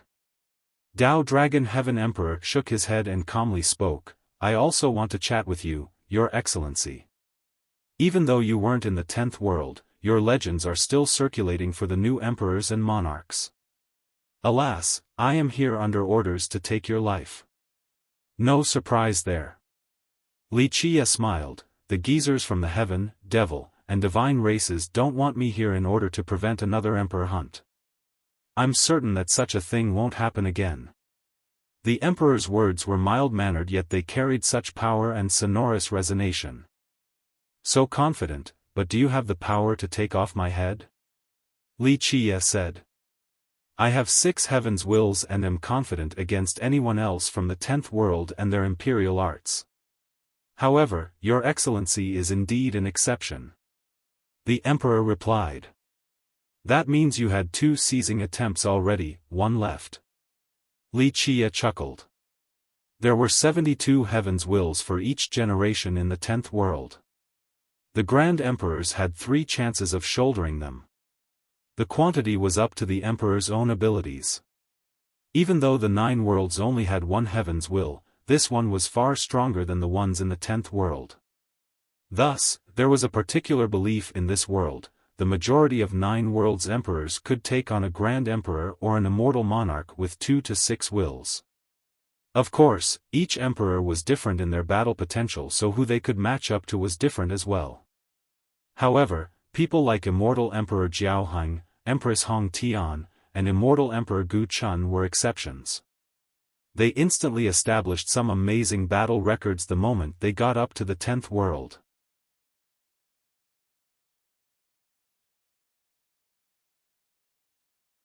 Chapter 1730, You are right, Your Excellency. I still have 1 chance left. Dao Dragon Heaven Emperor replied. The 10th world was different since it had 72 heavens' wills. A grand emperor or immortal monarch up here could have up to 12 heavens' wills. Of course, few were able to shoulder the maximum number. In the 9 worlds, there was only 1 chance to shoulder the heaven's will. This was not the case up here. In the same generation, an emperor up had a total of 3 chances to seize the heaven's wills, no more. This made the competitions quite long compared to the 9 worlds, able to span for nearly 10,000 years from beginning to end. Looks like you have a big chance of obtaining 9 wills. Li Qie looked at the emperor and smilingly said. Ever since the emperor had created his own grand Tao, he had experienced 2 attainment periods and had 6 wills. Thus, he had another chance of obtaining another 3. Thank you, Your Excellency. I only have 9 palaces, so 9 wills are enough for me. After all, not too many emperors can have 12 wills. The emperor replied. 9 is enough to be considered exceptional among the emperors. Li Qie nodded approvingly. An emperor ascending from the 9 worlds is considered talented if they were on the same level as a 9 wills emperor. In the 10th world, 1 palace corresponded with 1 will. Of course, certain emperors broke this law, but it was very dangerous to do so. Our emperors envy the ones from the 9 worlds. At the very least, they do not have the same restraint of the 3 attainment periods as we do. Endless potential, the emperor spoke in the same friendly tone. This was the biggest difference between an immortal emperor and a grand emperor or immortal monarch. After ascending, they had 3 chances without any restriction. It meant that they could wait till the next generation to try again. This was indeed their greatest advantage and the thing grand emperors were envious of the most. What is there to be envious about? Li Qie shook his head. It isn't that easy to continue on that path. There are too many twists and turns, making cultivation harder. Moreover, the heavens' wills from the 2 worlds are different. Just 1 misstep would end in a conflict, resulting in a destroyed heaven's will and death. Plus, they can only gain 1 or 2 at a time, not as easy as the emperors and monarchs. You gain some, you lose some in this world. The 9 worlds' emperors have their own difficulties, just no time restriction. When an emperor from the 9 worlds ascended, they had 2 choices. The first was to strengthen their 1 will. The second was to simultaneously hold wills from both worlds. Both required changes in their cultivation and could result in death. Those who were capable of taking in a heaven's will from the 10th world would find the process exceedingly difficult. It was quite easy for the immortal monarchs and grand emperors to take in 1 to 3 heaven's wills, at least relative to their peers from the 9 worlds. Those from the lower worlds could only shoulder 1 heaven's will at a time. The most heaven-defying would be able to take 2. Fewer than few could take 3 each time. Thus, their limit was 8 outside of the 1 from the 9 worlds. This limit was created under the first emperor of the ghost race, Immortal Emperor Wan Gu. This was the person who started the path of holding both types of heaven's wills at the same time. Dao Dragon Heaven Emperor nodded. You gain some, you lose some. Well put, Your Excellency. However, you are a miracle creator. I'm sure this matter is no problem for you. Perhaps you will be able to create a cultivation art that negates the conflict between the heavens' wills. If there was someone in the world capable of this feat, it is surely you. The other emperors think so as well. The conversation was quite friendly. A passerby would think these two were having a Tao discussion without any enmity. So after chatting for half a day, I see now, you all are worried about this problem. Li Qiye smiled and said, afraid of a flawless cultivation method appearing, scared of our emperors being able to obtain 12 heavens' wills. An immortal emperor from the 9 worlds was comparable to a grand emperor with 2 to 6 heavens' wills. If fusing the two types of wills was difficult, obtaining 8 heavens' wills was virtually impossible. However, this still created immense pressure for the upper world's emperors. If a 9 worlds emperor was able to shoulder 8 more, they would have a chance to be on the same level as a grand emperor with 12 wills. The latter was exceedingly rare as well. The dark crow has been a thorn in the emperor's eyes. There was a certain level of apprehension towards this unkillable roach. If he were to create a perfect art encompassing both the 9 worlds and 10th world's wills, it would add immense pressure to the 3 races. Just imagine, if someone in the 9 worlds could shoulder 12 heavens' wills plus their original, the 3 races wouldn't have anyone capable of stopping them. Dao Dragon Heaven Emperor wasn't here to have a Dao discussion. He simply wanted to find some clues by talking. After all, he was a grand emperor, more than capable of reading others. Looks like you already have a rough idea, Your Excellency. Though Li Qiye never answered, the emperor had gotten his answer. Their discerning ability was one of the scariest things about emperors. Then you are even more determined to kill me now. Li Qiye said, this is indeed a threat to the upper echelons, the existence of an immortal emperor with enough heavens' wills. However, in my opinion, this is an unnecessary worry. As long as our heavens will from the 9 worlds grows, it won't be weaker than a grand emperor with 12 wills. Immortal Emperor Jiao Heng's conquest against 9 emperors has already shown our boundless potential. 1 palm against 3,000 emperors, 2 fists sweeping through the 13 continents. Even Dao Dragon Heaven Emperor became emotional when talking about Immortal Emperor Jiao Heng. He was the first who dared to challenge our 10th world's 12 wills emperors. However, Your Excellency, he is one and only, there's no replicating someone like him. He was full of respect and awe when talking about Immortal Emperor Jiao Heng despite being from the heaven race. Back then, this emperor fought against 9 others by himself before dueling against the Flame Emperor. This battle record shook all the continents. However, the 10th world wasn't worried about Immortal Emperor Jiao Heng at the moment. A second emperor like Jiao Heng would never appear again, it was the Dark Crow giving them anxiety right now. This was the only person who could move freely between the 9 worlds and the 10th. He was also familiar with the cultivation arts from both worlds. Because of this, he had already created miracles up here before. If he were to come up with a perfect art that makes both types of wills compatible with each other, that future would be too devastating. It would shake the position of the 3 races. This was not something they want to see.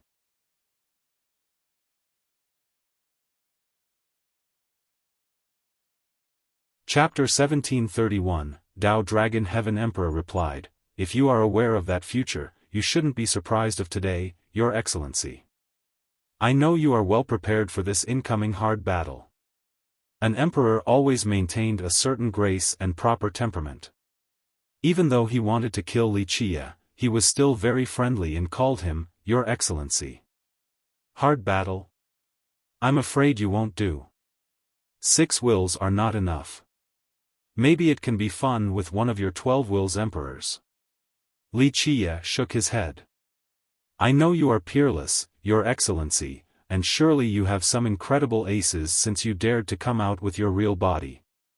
Alas, I still want to try and test my limits.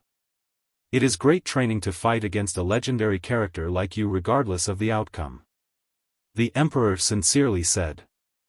Li Qiye clapped in response, not bad, it would be hard not to become an emperor with such an attitude and Dao heart. Fine, as you wish. Having said that, his 4 physiques became resplendent and erupted. Their power pressured the firmaments and deterred the realms. Even without using the heavens' will power, his physiques alone could threaten the emperors. Dao Dragon Heaven Emperor was an exceptional talent with his 6 wills after 2 attainments. However, he became serious after seeing the physiques. Boom! His 6 wills appeared and floated above his 9 rotating palaces. 6 palaces were empowering 6 wills while the other 3 were full of primordial chaos and ready to take in a will. The Emperor became majestic as if he has just arrived from the primordial period. He grasped the celestials and ruled the myriad laws. His 6 wills rotated like the 6 Dao. His imperial aura exploded, turning him into a matchless ruler worshipped by all. Show me your grand Dao. Li Qiye flashed to his front and attacked. It was a casual punch, but it was destructive enough due to the 4 physiques. Start. The Emperor was slightly startled, but he didn't panic. He raised both hands to create a gate sealing the world. There was a carving of a true dragon with other ancient runes. It looked like a portal back to the ancient time when the world of the dragon race existed. When this gate closed, it could seal time and everything else.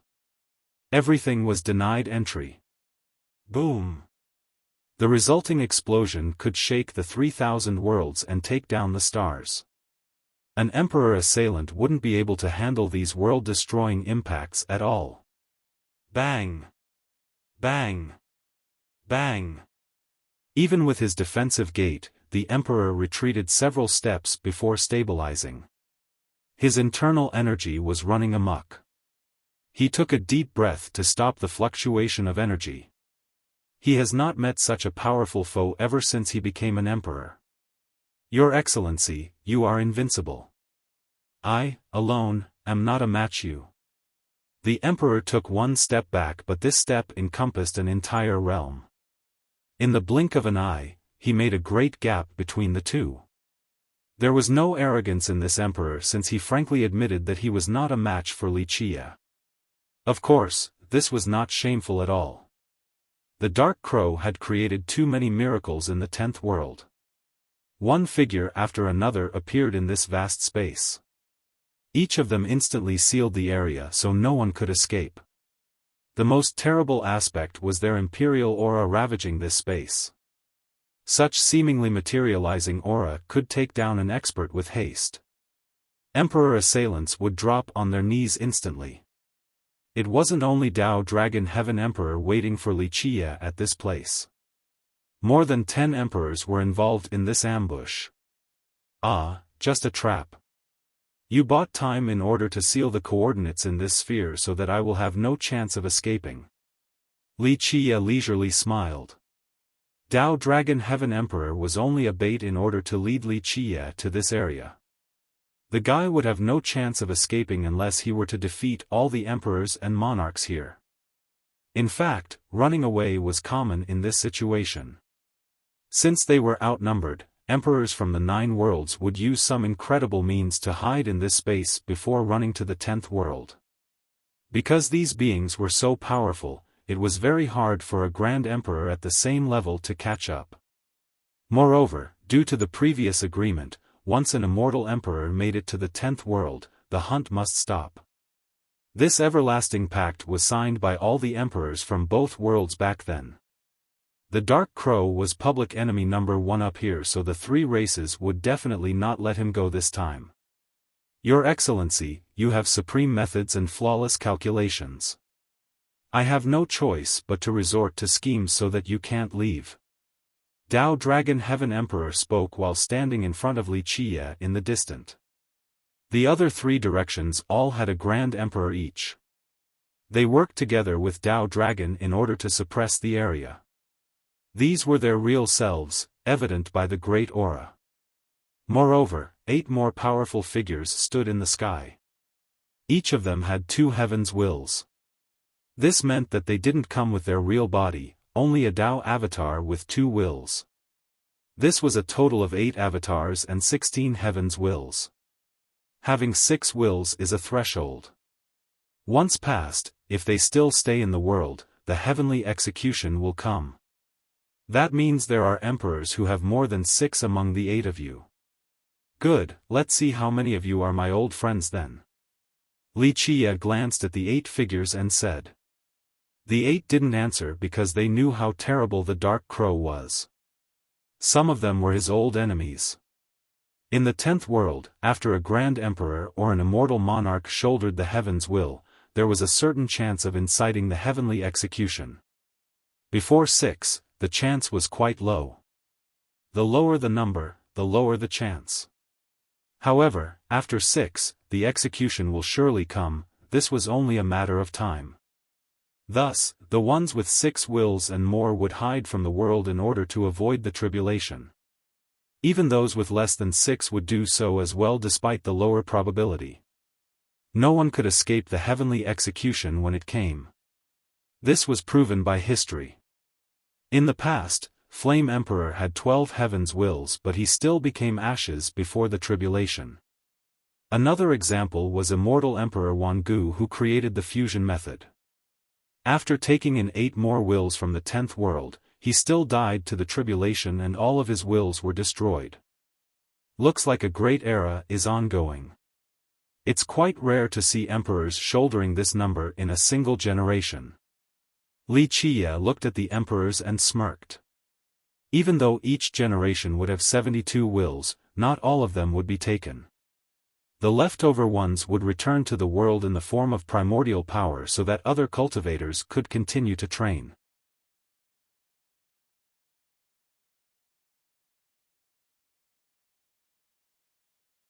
Chapter 1732, 12 Grand Emperors were here with their suppressive 40 heavens' wills. It was quite a terrible and awe-inspiring team. Who could actually stop them and their unbridled destruction? Your Excellency, dying here is indicative of your life's achievements. Outside of the ultimate expedition and Emperor Hunt, such a great team hasn't been assembled before. Dao Dragon Heaven Emperor said slowly. This was indeed the truth. No one or anything was worth mobilizing so many emperors, not even the ones ascending from the 9 worlds. So I should be honored. Wuxia smiled without fear, but really, I have many enemies in the 10th world but one that can gather so many emperors to kill me? It's not easy, you know. Not too many can organize this. Having said that, he smirked leisurely. Someone among the overlords who has done enough favors or carries enough clout for this feat and definitely wants to kill me? There can only be one person, Geezer Qian. Geezer, I know you're here. Whether it be your avatar or real self, just come out and meet your old friend, don't be so stingy. Wuxia laughed and called out. Humph. A scowl came about the moment Wuxia finished speaking. A very faint figure appeared in the sky. It was impossible to see his real face. Despite the weak presence, this figure looked like the king of the gods. In this place, all the emperors had impressive auras and temperament. Alas, they were not enough compared to this newcomer. This was someone who could order the 10th world and all emperors within. Crow, you should have played nice and hide in the 9 worlds instead of climbing up here. The figure's voice resounded across the world with an unquestionable and irresistible prestige. After so many years, Geezer, you're still the same. Wuxia couldn't help but smile. The 10th world isn't your house, and plus, even if it belongs to your clan, I can come and go as I please. You think I'm afraid of you? Only a merciless death will await you for crawling up here. I and the fellow emperors will destroy your seed of chaos from the get-go. The world turned cold with his words. A murderous aura emanated that could scare anyone below the imperial level to death. Is that so? Li Qie leisurely said, so noble and stately. Xian Daoxin, you have worked so hard for the 10th world then, opposing me for one generation after another, even risking the heavenly tribulation in order to kill me. The 10th world is really lucky to have someone like you as a grand emperor. Of course, Li Qie was mocking his foe. Alas, it didn't garner much of a reaction. The person's cold eyes continued to glare at him. Not too many were aware of this name. However, his title, World Emperor, threatened the entire realm. It played a major part in many eras. This was a figure with considerable power and influence, respected by the emperors and gods. Li Qie didn't mind the chilling glare at all. Geezer, no need to use the 10th world as an excuse. You only want to kill me because of your daughter. Li Qie made the world emperor even colder. His terrible eyes would even scare the gods to death. Li Qie then turned towards the other figures. Our feud is not recent at all. The geezer is truly persistent. Each time I come to the 10th world, he would always try to ruin my business, to no avail, of course. The geezer kept on taking the moral high ground about wanting to do it for the 10th world, but it's just really a personal feud. I abducted his daughter back then and he swore to kill me. He's here again with you all to kill me. Sigh, why is it so difficult being a son-in-law? Li Qie laughed while shrugging. He went on, geezer, we really don't need to do this. We should make up again and I'll start calling you father. World Emperor had soared above the 9 firmaments, so he was supreme. There was no fluctuation of emotion at all from the teasing. The other 12 emperors didn't comment. The youngest among them, Dao Dragon, smiled back, Your Excellency, no need to try and divide us.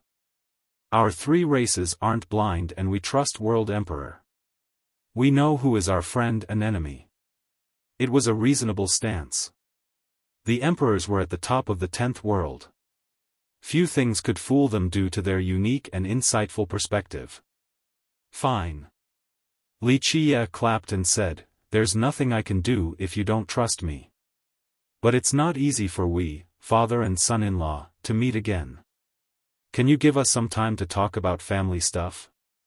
The other emperors weren't in a hurry to take action. In fact, they felt some apprehension as well, especially about the hidden moves from the Dark Crow. This being was too famous among the emperors due to his role in Emperor Hunt. We have nothing to talk about, one of us will die today. World Emperor said stoically. Don't you want to know about your daughter's situation?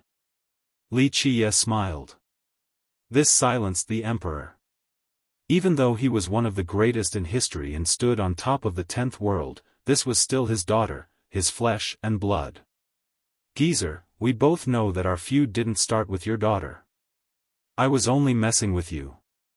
Li Qie became quite earnest at this moment. It doesn't matter whether I abducted her or she followed me willingly. For both of us, we can let this go. A grand emperor like you doesn't care for this type of things. What angered you is that fact that your daughter didn't inherit your legacy. Moreover, she violated your will, so you thought that she didn't only betray you but also the 3 races and the 10th world. His opponents were unresponsive. This was World Emperor's family matters and feud with the Dark Crow. Geezer, we're all the same, rivers that run into one ocean, you, me, Origin Heaven Emperor, Deep South Divine Emperor. It's the same for your daughter too, but her idea is different from yours and mine's. You can hate me and want to kill me or chop me into 1,000 pieces, that's fine.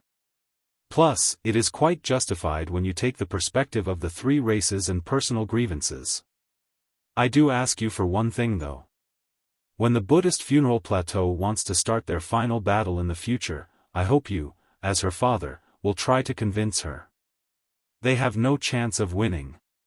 He solemnly said, I know that there is nothing in this world that can change her mind, not even me, but I still hope that you will try at least once. It's not just about wanting her out of the war, it's also because of your relationship. It's true, I had personal agendas for kidnapping her back then, but she deserves her father's love instead of animosity.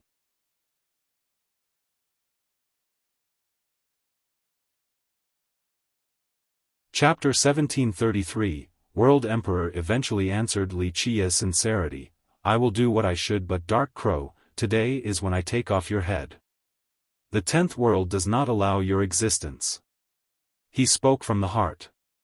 The ambush today wasn't only because of his personal feud or the kidnapping. He has been a top Grand Emperor for so many generations, vengeance wasn't his greatest motivation. He stood on the side of the three races. It wasn't only because Li Qia was powerful. The guy simply had an extraordinary charisma and influence in the 10th world. No other emperors from the 9 worlds could compare to him in this aspect. Perhaps there were some powerful immortal emperors that could sweep through the 13 continents. However, only the Dark Crow could make these beings sit down for a peaceful talk. Only this dark hand behind the curtains could gather these emperors. Such a being was too great of a threat for their 3 races. The Dark Crow had started several wars, including Emperor Hunt. Their races suffered heavy losses and had to compromise with the 100 races. Thus, a covenant was signed, stating that all the races were equal, at least on paper. Who knows what will happen when the Dark Crow was up to the 10th world again. But an easy guess would be a great blow to their 3 races, one that could shake their status. Because of this, World Emperor gathered the emperors here in order to kill him before he could reach the 10th world. Li Qia continued on with a smile, Geezer, don't forget the covenant back then. You have 12 people here, no, 13 Grand Emperors with you and at least 40 Heaven's Wills, since I don't know how many you have brought yourself. This is a violation of the covenant. One of the 3 clauses included that when our emperors come up, no more than 3 Grand Emperors and 12 Heaven's Wills will participate in the ambush. I'm sure you don't need me to tell you this. The Emperor Hunt War was equally devastating for both sides. Thus, they decided to come up with this 3-point covenant. One of them was a restraining requirement, limiting the ambushers' number and power. Of course, this was still a great pressure for the Ascenders. Facing 3 Grand Emperors and 12 Heaven's Wills was definitely a challenge. Defeating them was even harder. However, such a battle didn't require a direct confrontation. The Ascender could run and fight or just choose to escape altogether, since the hunt would stop the moment they make it to the 10th world. Thus, the probability of a successful ascension was quite high using the latter method. Ultimately, this was 3 emperors working together, not one having 12 by themselves. This was a great disparity, since a single emperor with this number of Heaven's Will would obliterate the other 3. One emperor with 12 wills would render a new ascender helpless. There wouldn't be a chance to escape. Nevertheless, these beings couldn't personally come because they were afraid of the heavenly execution. Unless a monumental event was happening, they would never come out. Flame Emperor was the defining example. No one wanted to die to these tribulations. Since the start of the covenant, only one immortal emperor had died to the ambushes. Because of this, the emperors from the 10th world gradually lost interest in the hunt. Part of this was due to the restrictions dictated by the covenant. Emperors with 6 wills or below had trouble ambushing a running emperor. The investment didn't have a big payoff, so fewer Grand Emperors participated in the future. The ones above wouldn't get involved due to the heavenly execution problem.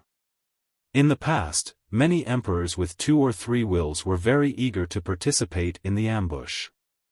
For them, successfully killing an emperor from the 9 worlds meant a great harvest. The Heaven's Will and blood were priceless treasures. Because of this, heavy casualties happened during the ambushes, especially if other emperors from the 9 worlds didn't come to help. After the covenant, only one emperor had died while the others managed to escape even without help. Thus, the ambush today was a violation of the covenant, hence Li Qia's comment. That's right, this was a clear rule in the covenant, no more than 3 Grand Emperors and no more than 12 Heaven's Wills, plus, the hunt must be stopped at the 10th world. World Emperor spoke coldly, our 3 races and the 100 races have signed the agreement. We have adhered to the rules, even now. So you have found a loophole? Li Qiye smiled.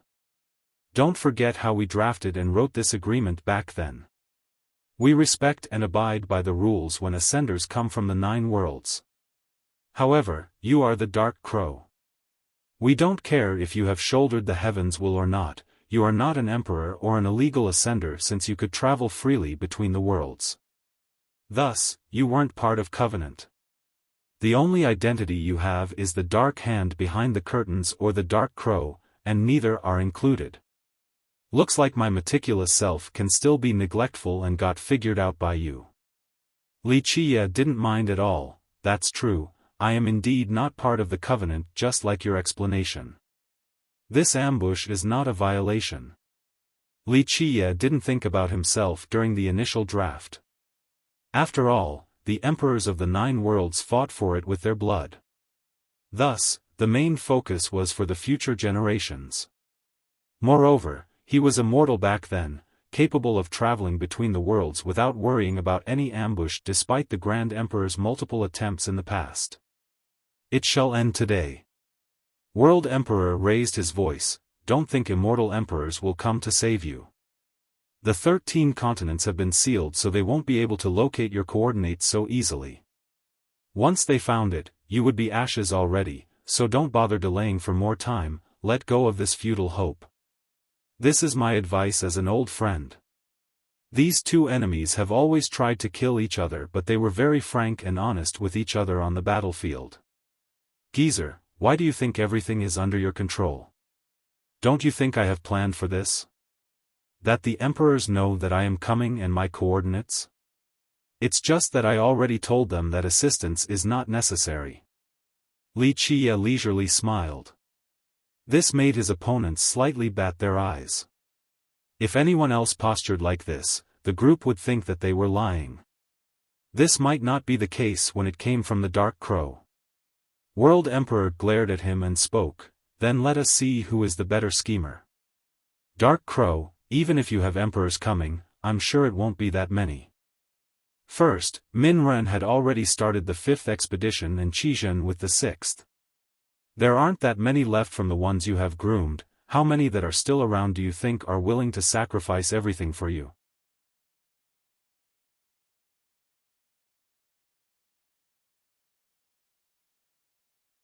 Chapter 1734, Li Qiye fell into a brief hush before sighing and said, I respect their choice. The path is quite long and it isn't over after becoming an invincible emperor. If they only aim for invincibility by obtaining the heaven's will, they are no different from ants. Having 12 only makes one a stronger ant that can rampage among their peers. Immortal Emperor is only the beginning. A long journey awaits them. This is their mission and pursuit, in order to not waste their life and Tao. All the emperors became silent. They held the highest reports for the emperors who chose to embark on the ultimate expedition. Even though they were enemies, they wholeheartedly agreed with his comment. For those who have yet to become an emperor, the heaven's will was their goal. After becoming one, they yearned for more wills. However, once they reached the peak with 12 wills, this was when they began the final expedition. Aiming for the throne wasn't only to become invincible but something much more.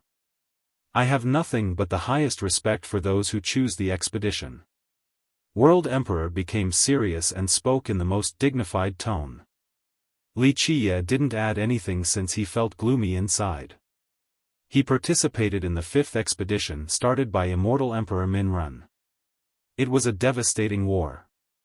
Even though he and the Emperor parted on bad terms in the 9 worlds, the Emperor always firmly chose the Dark Crow's side in the 10th. The Emperor Hunt was the best example. When he started the 5th expedition, he was aware of the result. Nevertheless, he still trod on with resolution. This was the path all emperors must take. The Dark Crow was in the 9 worlds when Immortal Emperor Qizhen began the 6th expedition. Nevertheless, he could still sense the change in the 10th world and understood what was going on. Now, World Emperor has confirmed it for him, so he became a bit downtrodden. If you don't have any last words, start then. After the emperors paid their respect, World Emperor scowled and gave Li Qie the death sentence. Last words? Li Qie smirked. Geezer Qian, if you think I'm really going to die, then so be it. Here are my last words. It is not my wish or anything, I just want to tell you and the emperors of the 10th world, especially if you can find Purewood Divine Emperor. Tell them that the ancient Ming is not extinct. And I'm sure all of you know that they still have 9 immortal emperors hiding in the 9 worlds using the corporeal zone. World Emperor's eyes became much colder, same with his group. The Grand Emperors who have experienced the war back then understood the significance. The younglings have heard the tales before from their predecessors. You stay in the 9 worlds for many generations, yet you still can't kill them all. World Emperor said. Li Qie smiled and said, should be honored, being held in such high esteem by my father-in-law. You actually thought that I would be able to end that race in the 9 worlds.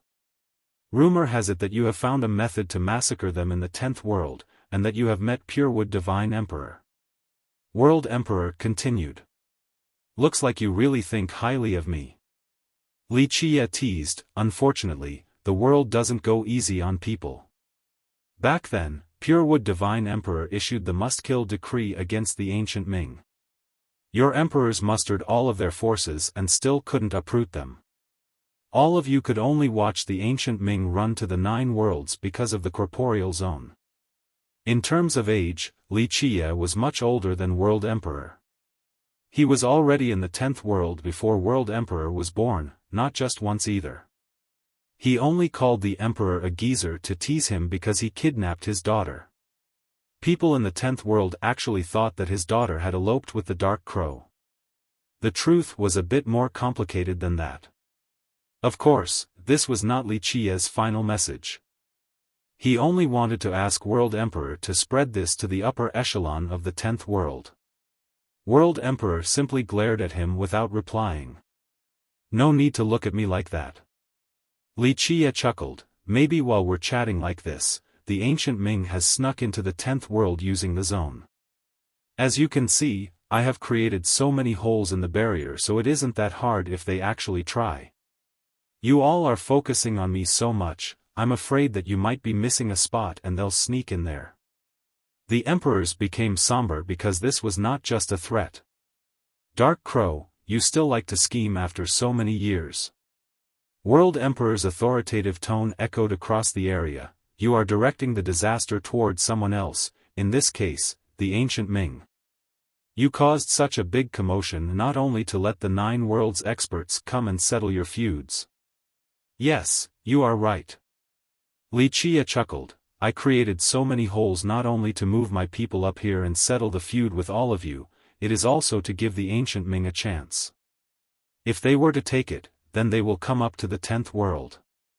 If they give up this chance, who knows how many more long years they will have to wait. Li Qie had no need to hide and calmly admitted. This was one of Li Qie's plans by breaking so many holes. He wanted experts from the 9 worlds to have a chance of coming up to the 10th world, and the ancient Ming as well. If the ancient Ming were to use the corporeal zone to sneak up again, the 10th world would become the new battlefield. Of course, Li Qie didn't know whether it was successful or not. He merely presented the opportunity. The entire group became contemplative. The ancient Ming's return would be quite terrible for the 10th world. They wouldn't be able to find the corporeal zone and the looming threat. Li Qie was smiling, unlike the long-faced emperors. He said, don't look at me like that. This is just payback. When I came to the 10th world to talk about destroying the ancient Ming, the reception wasn't there. Plus, who was the one that banished the ancient Ming to the 9 worlds? This was all you're doing, so I'm returning them back to the 10th world. We're even now. I had splitting headaches trying to kill them. It was quite difficult, so it's your turn to feel the pain if they sneak back. This is your war, not the 9 worlds. Who is winning right now? he finished with an impish smile. The 10th world was sealed for some reasons, and this gave World Emperor's group the chance to hide Li Qia's coordinates to delay the reinforcement. It was a deliberate move from them in this chess game. Meanwhile, Li Qia had attracted their attention, increasing the chance of success for the ancient Ming to sneak up. This was Li Qia's overarching plan for this game. Both sides have successfully obtained their objective. World Emperor created a chance to kill Li Qia, while Li Qia created an opportunity for the ancient Ming to sneak back to the 10th world. Who will be the last man standing?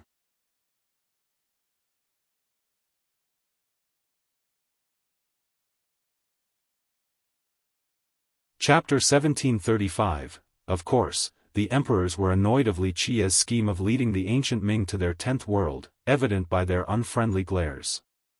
"We'll deal with the ancient Ming after we send you off," World Emperor uttered coldly with a sharp gaze. The group had weathered many storms, so they wouldn't panic just because of Li Qia's revelation. In their mind, whether the ancient Ming has come up or not, it was already done and over with. They needed to focus on killing the Dark Crow first. Li Qia smiled freely in response. "I have been waiting for this day for a long time now. Geezer, I couldn't break all your teeth during the Emperor hunt. This has been a regret for me. Today, I hope your real body is here so I can fulfill this wish." Boom! World Emperor answered directly.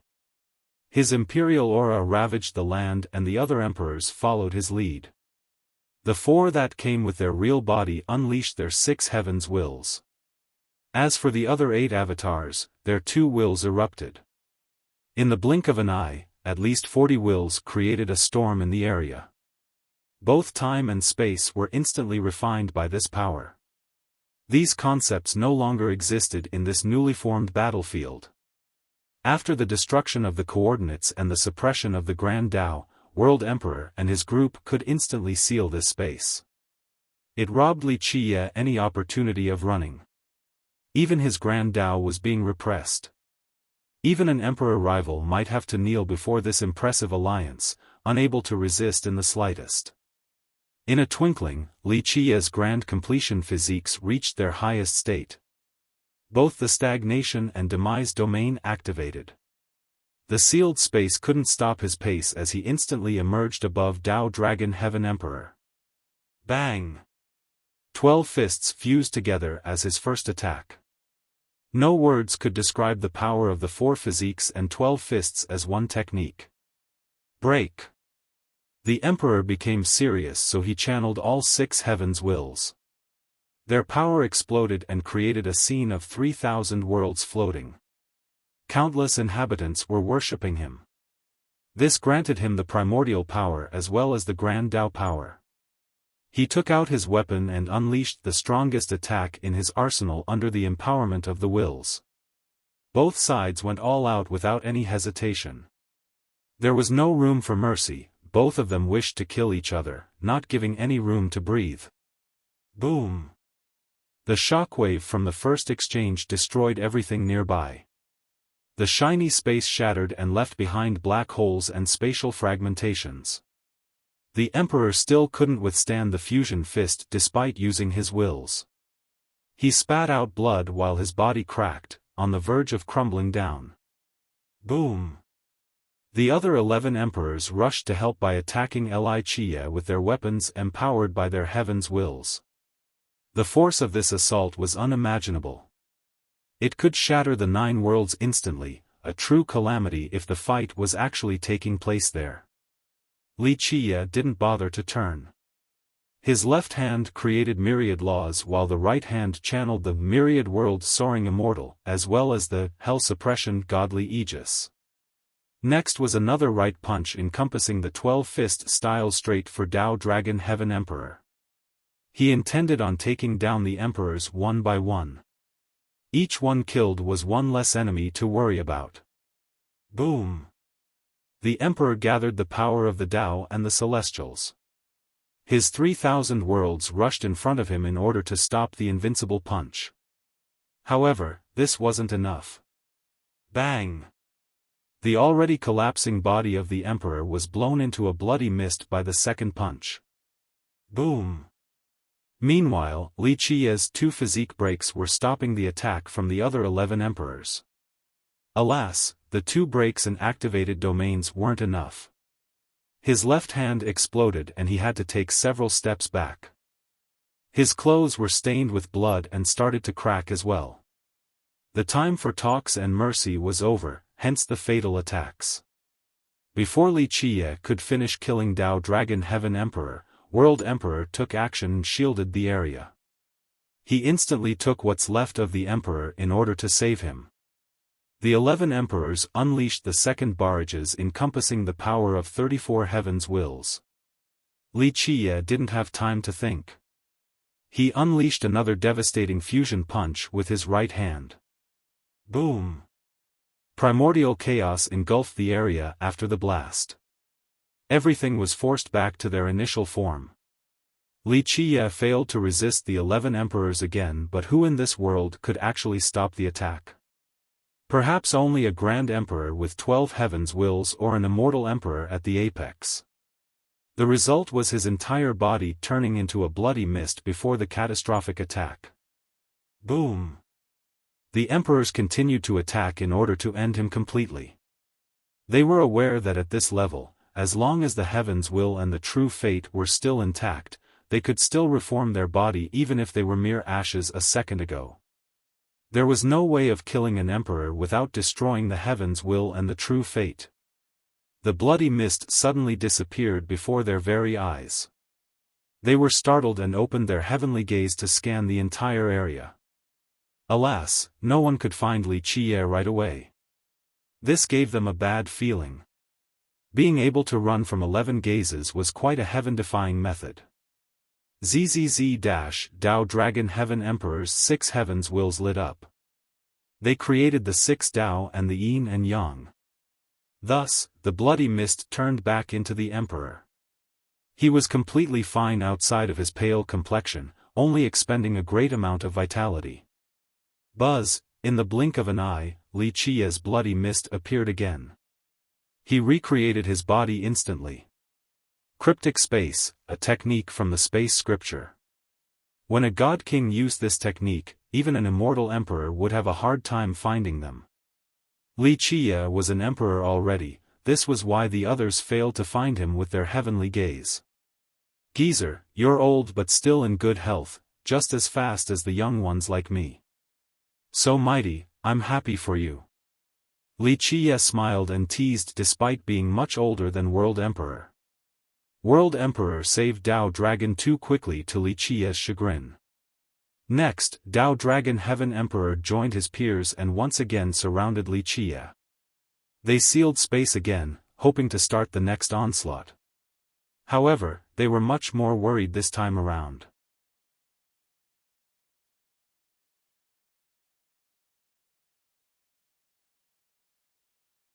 Chapter 1736. They weren't worried because of fear. All had a firm Dao heart after reaching this level. Instilling fear in them was no easy task. They were concerned that under their spatial suppression, no one should be able to escape, at least in theory. However, Li Qiye clearly turned invisible and hid from their gazes. Cryptic space was too amazing. Once Li Qiye used it as an emperor, other emperors at the same level wouldn't be able to find him so easily. It also meant that he could escape right before their eyes to the 10th world. Strange enough, he had no intention of escaping. It looked as if he wanted to fight them. This meant that he was completely confident in fighting against 13 emperors. This made them nervous. World Emperor stared intensely at him. He understood the Dark Crow quite well after contending against him for generations. This guy wouldn't participate in any battle he wasn't certain of victory. Right now, he had no reinforcement coming, but there was a clear path for retreat, yet he still chose to stay here. This was the most terrifying thing, a reason for World Emperor to be perturbed. Perhaps he wasn't lying before about needing assistance from other immortal emperors. Maybe even if they didn't hide the coordinates, no emperors would come either since Wuxia was confident in going against them alone. I want to see your heaven's wills. World Emperor said. He was the strongest supporting force, so he wouldn't be the first one to take action. Geezer, it looks like you're not confident at all. Who do you think will win this chess game? You still think you're one of the players? Wuxia laughed.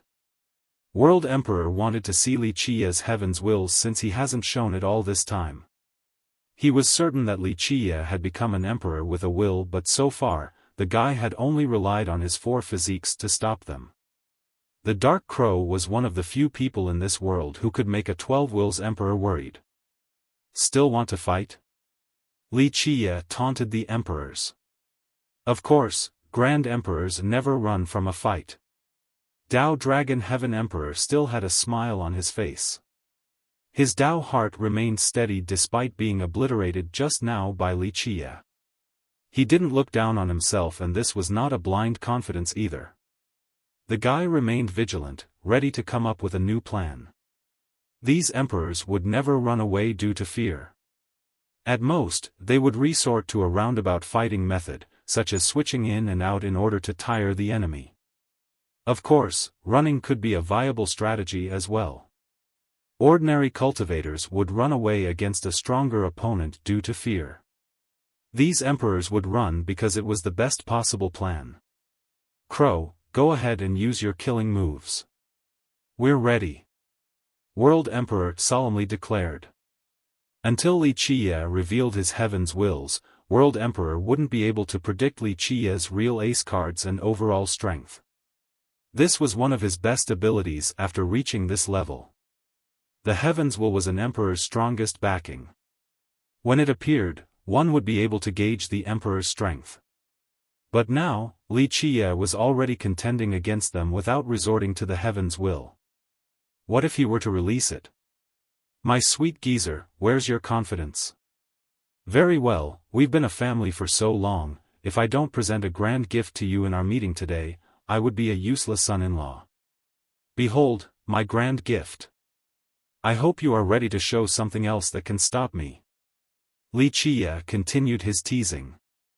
World Emperor has grown used to Wuxia's style. This was not his first time being teased by the guy throughout the long years. Buzz. One palace emerged after another. A total of 13 floated above Wuxia. 13 palaces. The 12 weaker Grand Emperors took a deep breath. Even World Emperor's expression shifted. Nothing could shake their Dao heart or scare them at this level. However, they were still astonished to see the number of Fate palaces because it was completely unprecedented. No one in the 10th world had 13 palaces either. Your Excellency, you have completely surpassed us and created a new path. Dao Dragon Heaven Emperor spoke with admiration. The combatants at this level would normally respect their foes. Wuxia's creating 13 palaces has earned their respect. All the other emperors beside Dao Dragon felt the same way. It's a miracle for the ages. No one has done it before. A different emperor spoke with a serious expression. One palace meant one heaven's will. This was the existing concept for the emperors in the 10th world. Even though Wuxia came from the 9 worlds, he had broken the eternal shackles. Who knows what will happen in the future? Perhaps he would be able to shoulder 13 heaven's wills. Such an existence had never appeared in the 10th world. He would surpass all others before him and no successors would ever exceed him. Everything is possible with 13 wills. World Emperor had to admit that Wuxia's future potential was boundless. Wuxia joked, "Old geezer, what do you think about your son-in-law now? Satisfied with my gift?" World Emperor ignored the joke and said, "With 13 palaces, your achievement is at least on the same level as Purewood Divine Emperor." Regardless of whether Wuxia was powerful or weak, his palaces meant that his achievement was at least on the same level as any other 12 wills Grand Emperor. One of them was World Emperor. If he gave such a high evaluation of Wuxia, it was indeed true. Li Qiye commented after hearing the most mysterious emperor being brought up, Pure Wood Divine Emperor. If my greatest pursuit is the final battle, then another one would be to compete against them. The others here had no objection. If Li Qiye could make it to the 10th world alive this time, then he was qualified to challenge Pure Wood Divine Emperor in the future. This was the most mysterious and the first emperor to have 12 heavens wills. The other emperors were all his juniors. This person was an imperishable monument that couldn't be surpassed in the 10th world. Life or death shall be determined with this battle. World Emperor spoke with a murderous glare. He might respect his opponent, but this creator of 13 palaces was still their enemy. Both sides wouldn't yield until one of them fell. Clank! Clank! The emperors took out their treasure again. Some wore armor while others preferred spear and shield among others. One even had a rope. All 12 raised their weapon at the same time. Buzz! The weapons empowered by the heavens' wills formed supreme formations. Each emperor had their own formation, but these formations were harmonizing together without any conflict. They were independent yet capable of forming an even greater formation. Li Qiye watched and commented, formations made out of imperial arsenals, forming a complete set that should be quite powerful without any compatibility problem.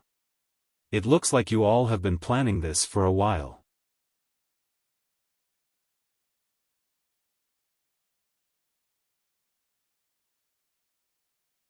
Chapter 1737, You should expect this after opposing us for so long. World Emperor said coldly. For both grand and immortal emperors, imperial massacres and heavenly annihilations weren't their ultimate art, not even a soul annihilation. The reason was very simple. These techniques only consisted of one move. In an imperial battle, if these attacks couldn't defeat the enemy, repeating them again wouldn't be much of a threat. Using them multiple times while achieving the same amount of destruction was only useful against those below the imperial level. Thus, emperors normally used different methods when fighting against each other. A formation made out of imperial arsenals was one of them. There were many exquisite and interesting formations, but two things were crucial. The first was the heaven's will, the second was an invincible weapon refined by the user. The heaven's wills acted as the main controlling force in the formation. Under normal circumstance, it supported one weapon to create one formation. If an emperor was the one creating the formation, it would be even more powerful. However, not all formations required their presence as long as the heavens will was there. These formations were even stronger in the 10th world because the emperors up here could refine a full set of arsenals. A complete set could work together and make up for any individual deficiency in order to reach perfection. A formation made out of a full set was exceedingly powerful. The biggest difference between a formation and a heavenly annihilation was the usage period. A formation could even last for a generation. Repeated unleashing of an annihilation couldn't truly boost its power since it was only a single strike. There was another advantage for an arsenal formation. It could trap the enemies. Even if it couldn't kill them right away, being suppressed by one was unbearable to even the most powerful foe. They would eventually be refined into ashes. Li Qiye leisurely told World Emperor, I'm not surprised.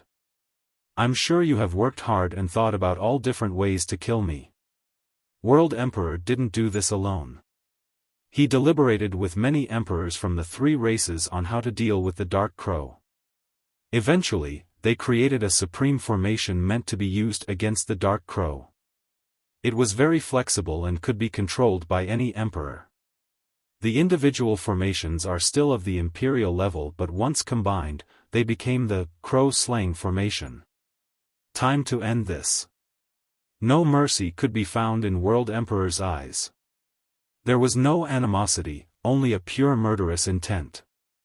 The 3 races and World Emperor must kill Li Qiye for their people. Li Qiye's abduction of his daughter didn't make World Emperor hate him either. His unyielding determination to kill was because Wuxia was a threat to the position of their races in the 10th world. Indeed, Wuxia became serious. His 13 palaces instantly turned into a boundless primordial chaos. Nirvana heaven came out from within. At this moment, both sides were revealing their fatal techniques. There was no need for further posturing.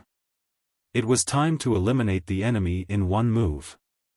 The formations of the emperors slowly assembled together and a mirror eventually appeared in place of everything else. There was no color in the mirror, only a bleakness as if it had been abandoned for some time. Suddenly, a withering aura as vast as the ocean emerged from within. It could drown the entire 9 worlds with its monstrous scope. Buzz! It shot out a ray of light, as tiny as a strand of hair. One would be sorely mistaken if they were to underestimate this ray due to its size.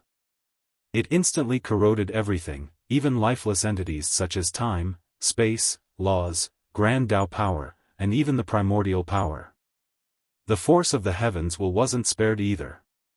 This ray surely was capable of destroying a heaven's will. This was the most terrible aspect of this attack. This tiny ray was the culmination of the crow-slaying formation.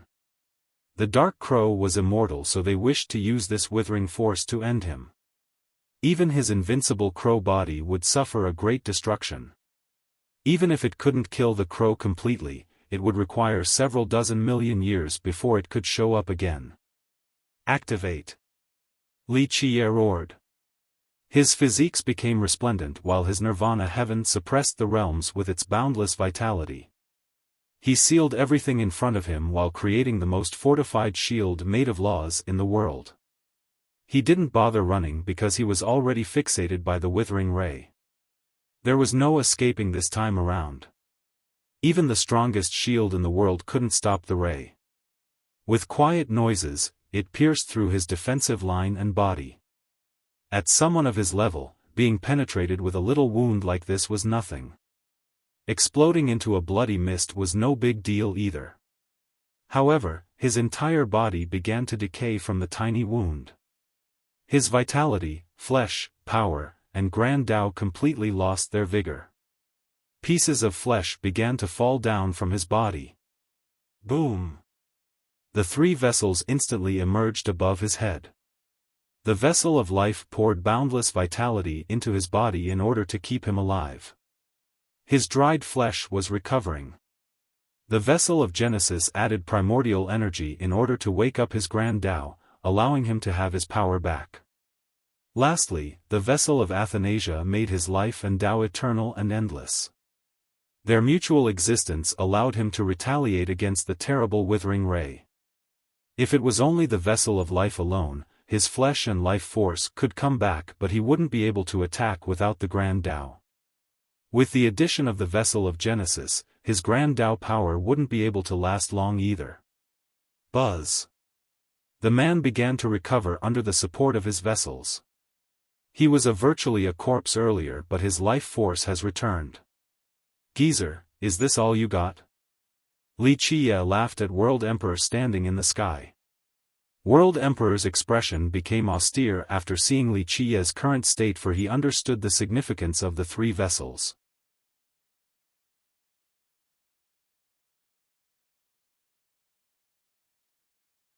Chapter 1738. As the 3 vessels were contending against the withering ray, the energy from the mirror immediately turned into a maelstrom.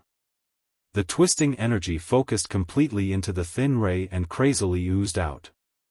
Its power was amplified several times due to this new influx emanating from the vast expanse of energy. The size of the ray was still the same, just the density of power was much stronger, causing it to pulse continuously. The 12 emperors didn't care that the ray couldn't kill Wuxia and pushed their heaven's wills to the limit. They derived the Tao to the maximum potential and channeled everything into the pulsing ray. When this new ray made contact, all of his wounds lit up. This was definitely not a good thing. The damage being done by the ray was several dozen times greater than before. Even with the 3 vessels and their boundless vitality and power of the grand Tao, more of his flesh rotted off his body. This type of decaying was scarier than death. Keep in mind that after reaching immortal emperor, their flesh would have divinity or corpse energy. Both of these affinities were quite powerful. However, the pulsing ray destroyed everything. Not even the primordial energy was left. Under this attack, his body truly turned into residues of waste. It was an absolute death. My will is eternal, my Tao is everlasting. Li Qiye cried out as his body was disintegrating. In the blink of an eye, he crossed through the past and the future to become perpetual in the present. In the blink of an eye, it didn't matter how much the Tao has changed or how much time has passed, he would always exist. Nothing could ever move or change him. He used his 7 nights Tao in this split second, allowing him to derive the myriad ages and 3,000 worlds. He could become a true immortal or the high heaven. In the end, everything disappeared. Only he was left, eternal. His body has entered a state of perpetually. Even though most of his body had rotted away, the withering pulse couldn't continue to spread due to his 7 nights Tao, the 3 vessels, and Nirvana heaven. The emperors found that their formation was not able to pierce through this state of eternity, so they would inevitably become the losers. All spectators would be shocked if they had the privilege to see this. 12 grand emperors and 40 heavens' wills were an unstoppable force, a group capable of slaughtering all opponents. However, Li Qiye was able to withstand this absolute power. The lone will of an emperor from the 9 worlds was comparable to 2 to 6 heavens' wills in the 10th world. Of course, very few emperors could fight against a 6 wills grand emperor right away. It was already excellent to take on 4 or 5 wills. The majority were only around the 2 or 3 levels. From this, one could easily imagine just how powerful this force was. It might be the greatest ambush in history. World Emperor joined the fray in the next second. He placed his palm on the mirror while his body became radiant. It looked as if he grasped all the power in the 10th world. Figures of monarchs and emperors of the 3 races appeared behind him. All of them chanted in order to offer their support and boundless power. Even though they didn't personally come, their battle intents have arrived. Boom! The pulsing ray became as large as a pillar. The little strand alone was frightening enough, but now, nothing in this world could exist. Buzz! Li Qiye's Tao, 3 vessels, and his body immediately turned to ashes. It was a complete death. His power, will, and grand Tao ended before this pulsing beam of energy. There was no divinity or strength left in the specks of dust. He no longer existed. This was much more terrible than any type of death. One had a chance for reincarnation through death, but not before this withering beam. This was World Emperor style, worthy of being at the apex of the 10th world. He was one of the most influential emperors among the 3 races, on top of being considered the smartest one. He immediately decided the battle with a single action despite not being part of the action at the start. One didn't want to have this kind of enemies the most. The mirror dissipated and the 12 emperors showed up again. They heaved a sigh of relief while looking at the scattering specks. All 12 were quite experienced ever since their Tao debut all the way till their ascension. They have experienced numerous battles against the rest of the world. However, they still felt a great pressure in this battle. Their enemy wasn't only an immortal emperor. He was a legend spanning across many generations, the dark hand of the 9 worlds, the being that pushed their races to the limit. Even someone like World Emperor couldn't kill him despite their long-running rivalry. Today, they have finally ended this legend, the Dark Crow. This has eliminated a seed of chaos for their 3 races. They felt that they didn't let everyone else down with this victory. They felt a sense of relief and happiness, even more so than when they became a Grand Emperor. Such emotions couldn't be described with words. World Emperor was the only one who was still serious. He continued to scan through this area without missing a single detail. He was different from the other Grand Emperors and knew the Dark Crow too well. He considered his opponent as an unkillable roach that would always strike back with increasing intensity. In the ancient eras, even before the birth of World Emperor, the Dark Crow has failed many times. The Grand Emperors of the three races made him run for his life. One time, he even had to escape back to the Nine Worlds. However, he would always rear his ugly head again, stronger than before. He trained more immortal emperors and immortal monarchs on top of perfecting his own strategies. Eventually, this culminated in the Emperor Hunt War. The three races lost their imperious position in the 10th world after this.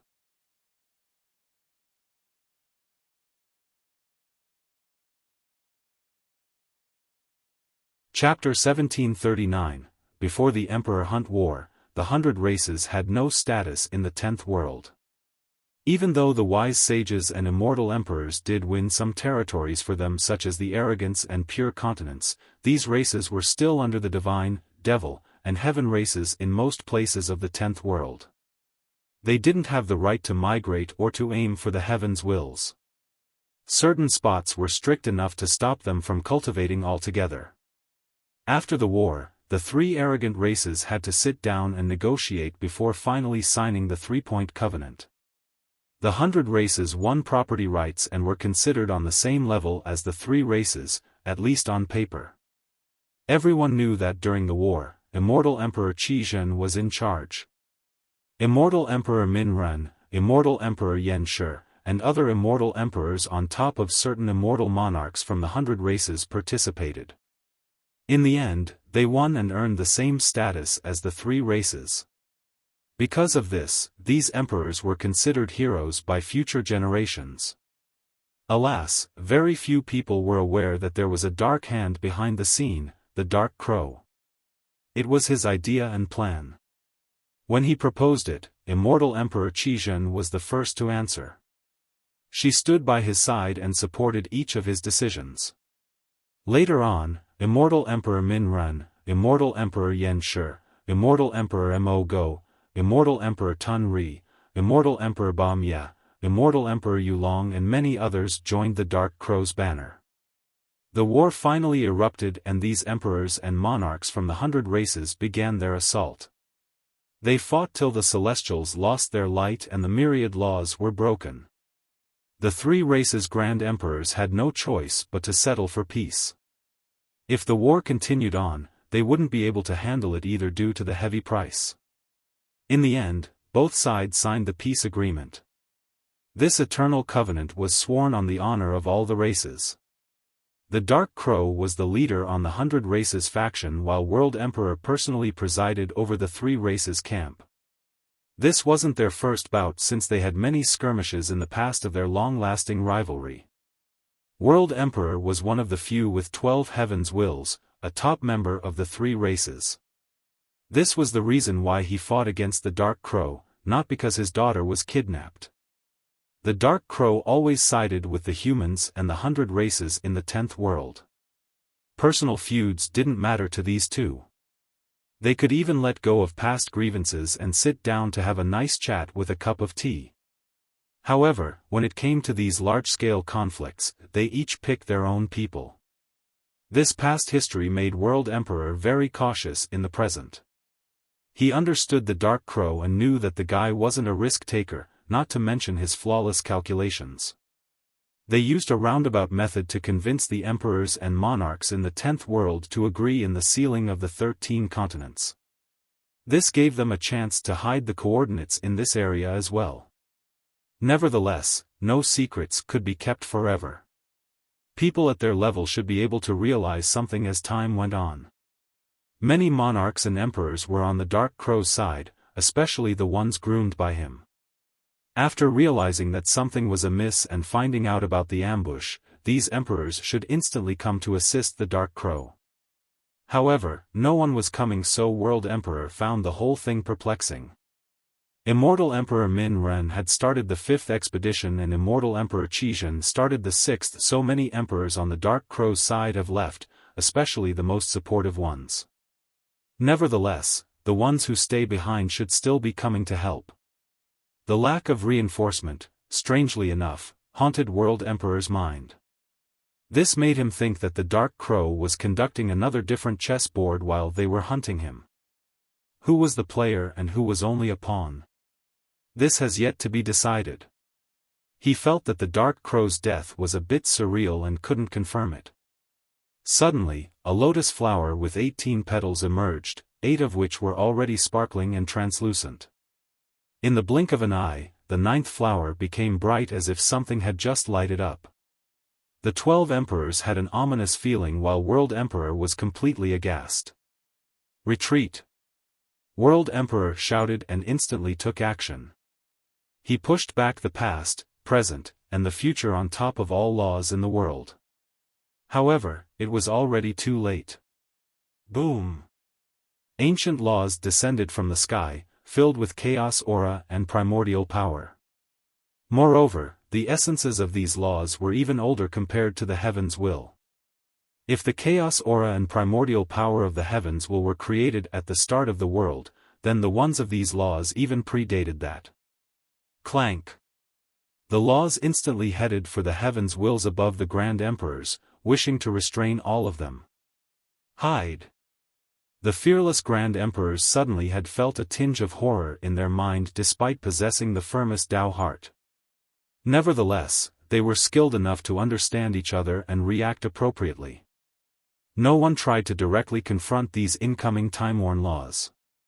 All of them used the most heaven-defying methods to hide themselves and their wills. Characters at their level instantly recognized the laws and knew that there was no point in trying to stop it.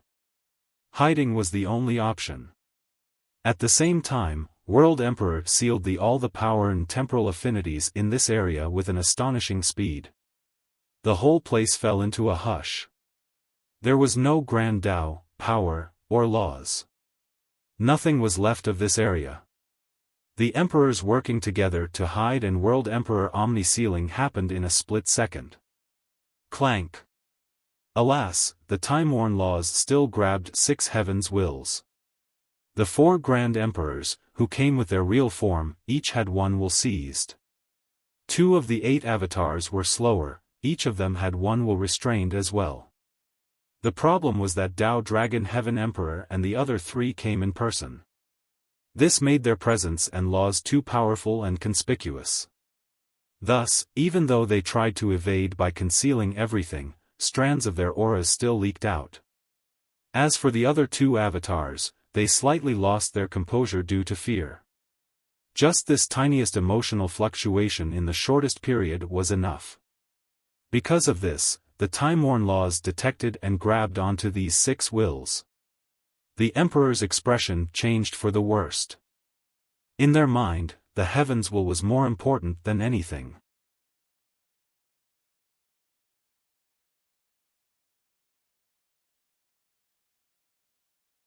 Chapter 1740, 9 Deaths for 1 Life. I shall trade my death earlier for your heaven's wills. The ashes turned back to Wuxia. This reconstruction process was different than the automatic recovery conducted by one's own body. It was a reversing process that eventually reconstructed Wuxia's body and true fate. He stood there, deathly pale, on the verge of falling down at any moment. The Death Scripture. World Emperor was aware of the artifact. The Death Record, one of the 4 arts of the scripture, 1 fate accumulated from 3 deaths, 1 item formed from 6 deaths, 1 life changed from 9 deaths, and 18 deaths to reach the high heavens. A while ago, Wuxia used a supreme method to assume his strongest form while letting Old Xian, South Emperor, and Blood Bowl God-Fiend kill him. This was his 8th death. He truly died again for the 9th time during this ambush. He wanted to use his death to trade for their heaven's wills.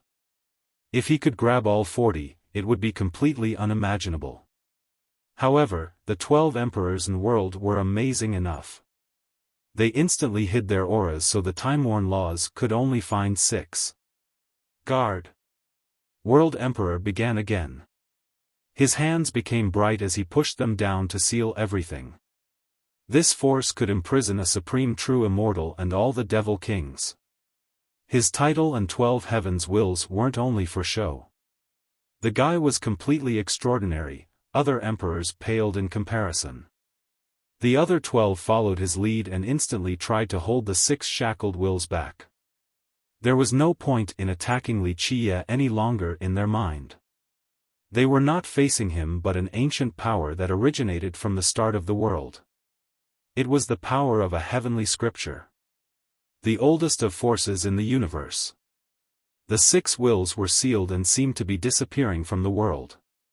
Though the time-worn laws have latched onto the 6 wills, they couldn't pull the wills back to Wuxia because the 13 emperors were suppressing the area. Geezer, you are so amazing, worthy of being my rival. Wuxia chuckled, but, I have toiled in the 9 worlds for generations, you think this is all I can do, just relying on the death scripture to come here alone?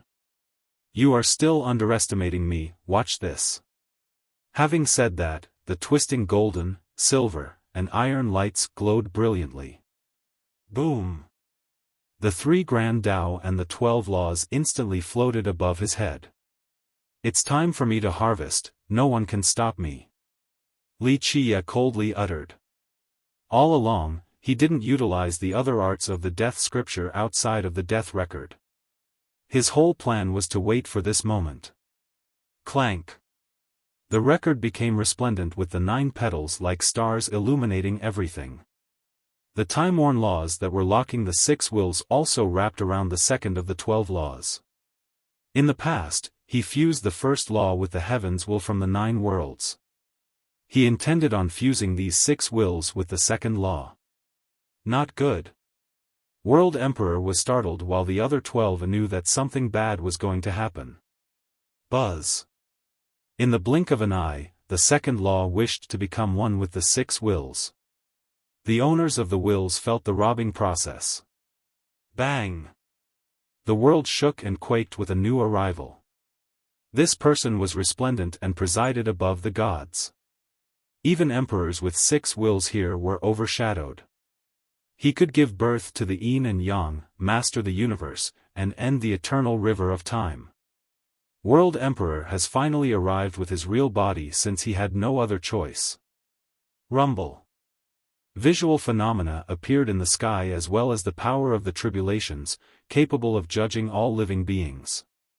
Even an apex 12-will emperor was subjected to this arbitration. Heavenly execution. The Grand Emperors had nothing to fear after their ascension, but there was a chill running down their spine the moment they saw this. Even a 12-will Grand Emperor would turn to ashes. Flame Emperor, Wave Emperor, and even Immortal Emperor Wan Gu from the 9 worlds were prime examples.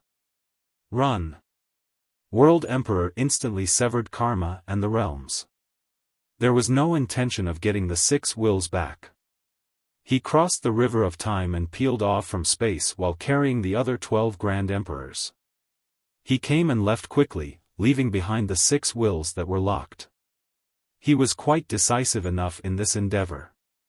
His real body didn't come to kill Wuxia, only to save the 12 emperors even if it meant risking a heavenly execution. This was due to seeing Wuxia's death record and understanding that the match was decided. Unless Wuxia were to die from old age, his souls were destroyed, or the high heaven, nothing else could kill him. But the 3 grand Tao and the 12 laws gave Wuxia a chance to retaliate. The guy wanted all 40 wills, not just 6, and perhaps even aimed to kill him. Because of this, World Emperor took action right away before disappearing from sight. With that, the heavenly execution also dissipated. Wuxia flatly muttered, "The old man has been hiding for too long, so the moment he came out, an execution came." That was why dangerous. World Emperor had reached the peak long ago with his 12 wills, so he had to hide in the past. An emperor of his level had too great of a chance to bring out an execution upon sight. It was almost a certain thing. In the 10th world, anyone who shouldered the heavens will had a certain probability of inciting a heavenly execution. However, it was much lower for anyone under 6 and especially less for 1 to 2 wills emperors. 6 and above was much greater, needless to say about the 12 will ones. Thus, most emperors would start to hide at the end of their generation. Some even did so much earlier. Buzz. The second law fused together completely with the 6 wills. It became resplendent as if it was full of life. What a shame, the geezer is too careful with unbelievable skills, or I would be triumphant, harvesting 40 wills in one go. Then no need to trap more grand emperors in the future. Wuxia shook his head with a tinge of regrets. He was preparing for today long ago. Knowing that the upper echelon wouldn't let him go and the ascension was their best chance to kill him, he waited for the ambush. His 3 grand Tao and 12 laws required the heaven's wills for gestation. He even wanted to light up all 12 at the same time. This would give him enough resources for the final battle. Alas, World Emperor was too careful and mighty, so he only got 6 wills in the process.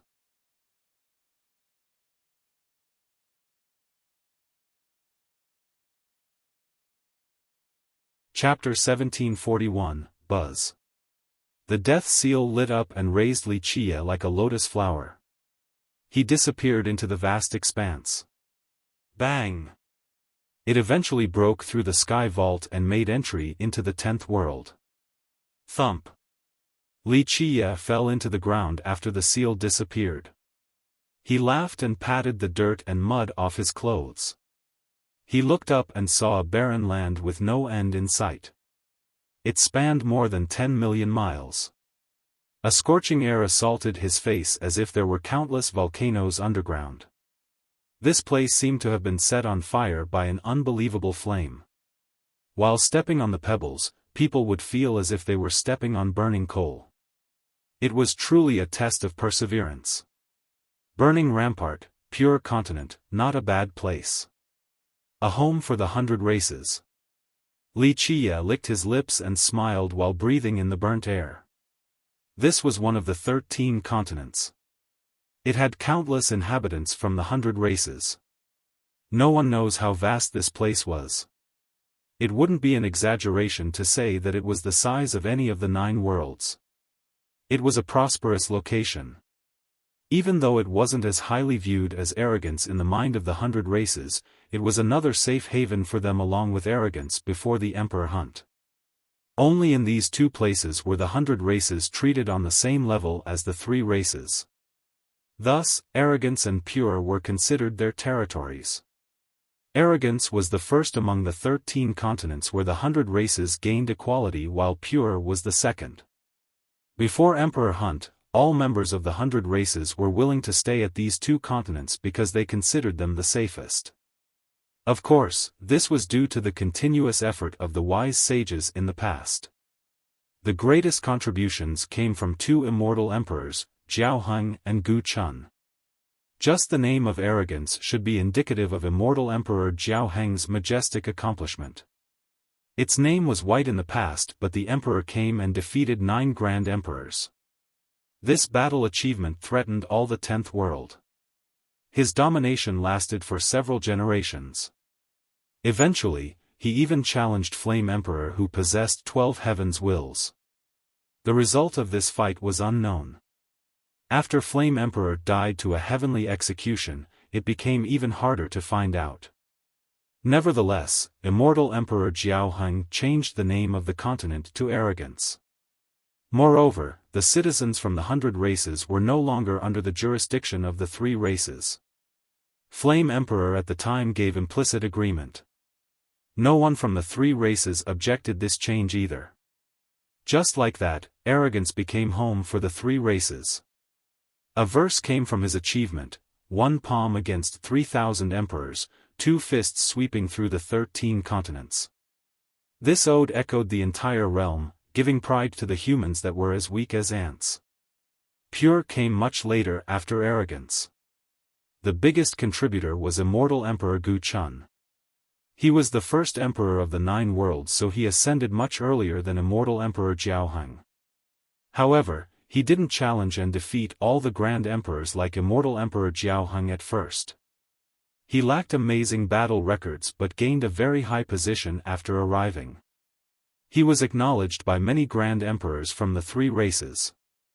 Even the second person with 12 heavens wills, Origin Heaven Emperor, thought very highly of him. He maintained a low profile especially after Origin Heaven Emperor started the second ultimate expedition. He rarely asked about worldly matters and only focused on cultivation. Several more generations later, after the failed expedition of Deep South Divine Emperor and Immortal Emperor Fei, the Quiet Emperor finally appeared. He commenced a meeting with the Grand Emperors, Immortal Monarchs, and Immortal Emperors from all races with the intention of starting the fourth expedition. The result was the 3 races agreeing to remit pure continent. The 100 races from then on had the same status as the 3 races in this particular continent. With the negotiation completed, Immortal Emperor Gu Chun and the other embarked on their way.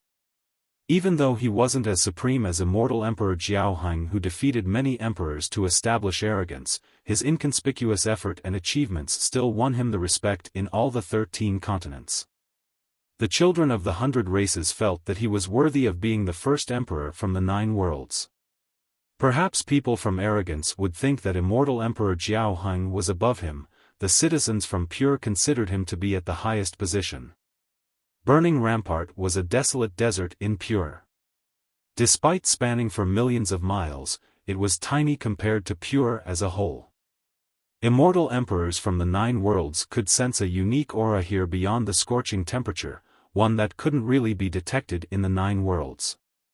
It was the aura of chaos containing primordial power from the origin. This was the main difference between the 9 worlds and the 10th. Cultivators from the 9 worlds absorbed worldly energy to control the Grand Tao. Meanwhile, cultivators from the 10th were even more direct. They absorbed chaos energy in order to control primordial power. Even though the worldly energy in the 9 worlds could be refined into chaos and primordial power, it was much more difficult to do so if one wasn't an immortal emperor. When an emperor reached the 9 worlds and wanted to grow, they would also refine their worldly energy and Tao power into the next level. Li Qiye smiled while sensing the aura that wasn't as readily available in the 9 worlds. He began his tread after determining a direction. He was quite slow, just like a mortal. In fact, he was indeed a feeble mortal right now. The withering ray from World Emperor's group was too powerful. It destroyed everything from Li Qiye, including his Tao foundation. Only the 13 palaces and 4 inner physiques were left behind. Alas, they were dimmed and devoid of power. It wasn't strange for him to be reduced to this level. Think about it, how many people would be able to survive an attack from World Emperor and 12 more Grand Emperors? His rebirth was already a miracle. Without his 13 palaces, he would never be able to cultivate again, since this type of injury would haunt him forever. The 13 palaces have escaped all shackles. They protected his inner physiques, and these 2 entities removed the injuries from the withering ray. With his Tao foundation destroyed, all of his previous cultivation was gone with the wind. However, he considered this to be an acceptable result. He didn't become depressed at all. It wasn't a big deal to him. All of this could be rebuilt again without difficulty. He had already achieved his goal for the ambush. At the very least, he was able to steal 6 wills to light up his second law. More importantly, World Emperor escaped because of the heavenly tribulation. These emperors from the 3 races shouldn't bother him for a while. At the same time, the threat of the ancient Ming ascending should be pressuring them as well. The question was whether to focus on destroying the Dark Crow, their lifelong enemy, or the ancient Ming shrouded in darkness first. They required time to deliberate regardless of the final decision. Thus, the next period of time was peaceful for Li Qiye after taking the first successful step in the 10th world.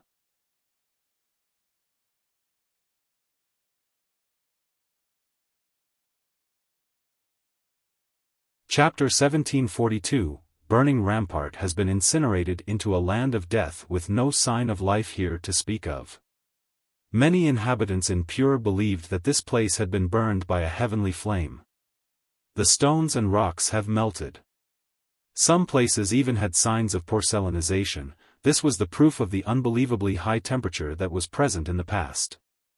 Only a heavenly inferno would reach this raging level, hence the prediction. Cultivators didn't have any trouble navigating through burning rampart. They were free to travel using the sky or the earth and capable of withstanding extreme temperatures. This was not the case for mortals. They would either die from thirst or starvation from being lost or just go crazy from the blazing heat here. At this particular juncture, Wuxia was even weaker than a mortal scholar. Nevertheless, he still strolled through the scorching ground with such ease. This insanity-inducing heat cracked his lips and with smoke coming out of his mouth, yet it didn't affect him. He had experienced pain 1,000 times worse than this. This level of pain was as light as the wind to him and completely trivial. This wasn't his first time here either, so he continued on after picking a direction. He was in no hurry to leave this place or Pure for that matter. At the same time, he wasn't worried for Ming Yeshua and the others.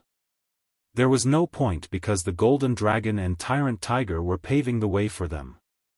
Outside of 12 will emperors, even 2 grand emperors at 10 wills wouldn't be able to kill them together. Moreover, the coordinates of the ship were very well known. Even if 3 grand emperors were to attack them, certain emperors from the 9 worlds would come to help right away. There were people along the way during his journey. Of course, they weren't residents, only cultivators. After reaching a particular area, cultivators would show up. They were here to look for ore mines or Dao materials. Others were here to try and polish their Dao comprehension. The majority of them were flying in the sky or riding their treasures and weapons. Of course, a few were dashing through the sand as well.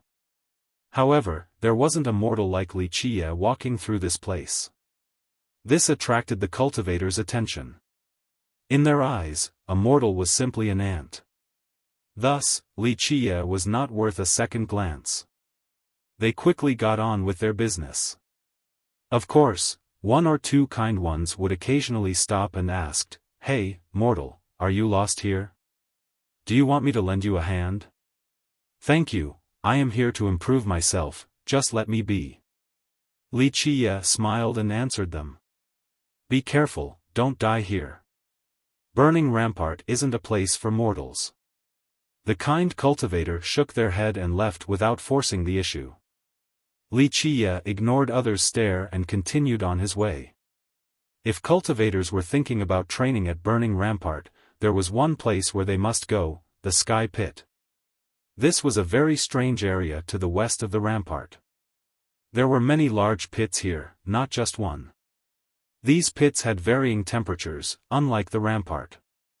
Some were as cold as an ice storage. Others were hot enough to boil the unlucky ones that fell down. Some had springs running through it just like an oasis. The most magical aspect of this place was the numerous mysterious marks. The pits came in all shape and form with varying depth. The only similarity was the many marks within. One mark was only in the form of a long crease along the wall, a resulting mark of being burned. Another one consisted of many random runes, some of which were very occult. These seals weren't carved or branded. They seemed to form in a natural manner. No one knew how they came to be. Some believe that a supreme existence has left them behind. Perhaps these were also the remnant marks after a heavenly execution. Another common belief was that the high heaven sent them down as enlightenment marks. Later generations were very interested in these markings. The thing that interested them the most was the visit from many immortal monarchs and grand emperors. Even the top ones such as Flame Emperor, Origin Heaven Emperor, and Deep South Divine Emperor came to take a look. Rumor has it that even Purewood Divine Emperor was here as well. Of course, this particular visit couldn't be verified due to the mysterious nature of this particular emperor. He was the first to obtain 12 heavens wills and was considered the longest living Grand Emperor. People only knew that they came to visit the place before, not their purpose. However, Dao comprehension was the most popular theory. Because of this, people always visited the place to follow in the footsteps of the emperors. They all desired to learn something from the mysterious marks here. Perhaps one day, they could even become an amazing emperor or monarch. However, a pitiful amount managed to ever learn something. The majority left empty-handed. Burning Rampart might be a desolate area, but the sky pit was always lively. There were always several hundred or even more than 1,000 cultivators present. The lowest number was around several dozens. At this time, a fair number of people were meditating here. Some hovered above in order to feel the power of primordial chaos. Others were pondering about how to understand the profundity of these marks. One flew above to get a panoramic view over the entire sky pit.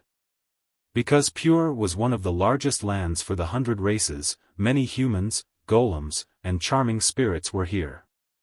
Of course, cultivators from the 3 races were present as well. When Wuxia got here, the person looking down at the entire pit had a scepter symbol on his forehead. This youth came from the heaven race and the scepter was their unique symbol. Not all members of this race would have this scepter marking. Mortals didn't, only after reaching a particular cultivation level or a certain thickness in their bloodline would this scepter appear. Also, some of the noblest members would have the scepter at birth. Wuxia saw marks everywhere in these pits. He looked at the sky vault, wishing to pierce through its deepest location. His gaze was able to surpass everything. Damned heaven! He licked his parched lips and murmured. He found a pit and directly got inside to stare at the sky. He didn't bat an eye as if there was something beautiful up there. This continued on for several days with him lying motionlessly. Some cultivators thought he was dead until they saw that his eyes are still open.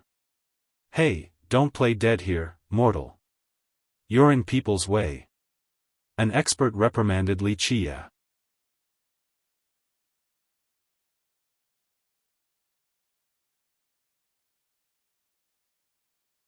Chapter 1743, Wuxia has been staying at Sky Pit for several dozen days. He would only lie there to look at the sky in a daze without moving at all. Occasionally, he would do so next to a marking, as if wanting to imprint the mark on his body. At other times, he would sit in the meditative pose as if he was cultivating. The truth was that for ordinary cultivators, this place was no secret. There were no hidden treasuries, occult cultivation, and it wasn't even a good place for training. This place was useless unless people were at the same level as Origin or Deep South. However, these 2 emperors didn't come here for Tao comprehension. They only wanted to read the future and the wish of the heavens. Of course, Wuxia was aware of the secret hidden here. One that only he knew of, and it was useful to him only. The 9 worlds had many interlinked and disconnected aspects with the 10th. For cultivation, worldly energy could be refined into chaos energy and grand Tao power could be polished into primordial energy. However, the latter was much purer. Even though one could still use the cultivation method from the 9 worlds here, the speed could be as slow as a snail's pace. Without a doubt, people would think that they're too dumb for cultivation. Because of this, immortal emperors would make minor changes to their cultivation despite wielding the immense heaven's will. There were 2 paths for them to take.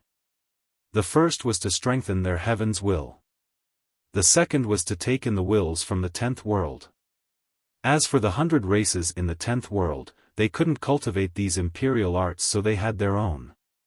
Some arts were stolen from the 3 races or at least derived from them. Of course, some wise sages spent generations to create new merit laws. One immortal emperor must be mentioned on this topic, Immortal Emperor Wangu. He was the first emperor from the ghost race, so he ascended to the 10th world very early. His achievements were not on the same level as Immortal Emperor Xiaofan and Immortal Emperor Gu Chun, since he didn't win any territory for the 100 races nor fought against the Grand Emperors. He spent his time cultivating like a hermit searching for the Grand Tao. With that, he was able to create a path for immortal emperors to fuse the 2 types of heaven's wills.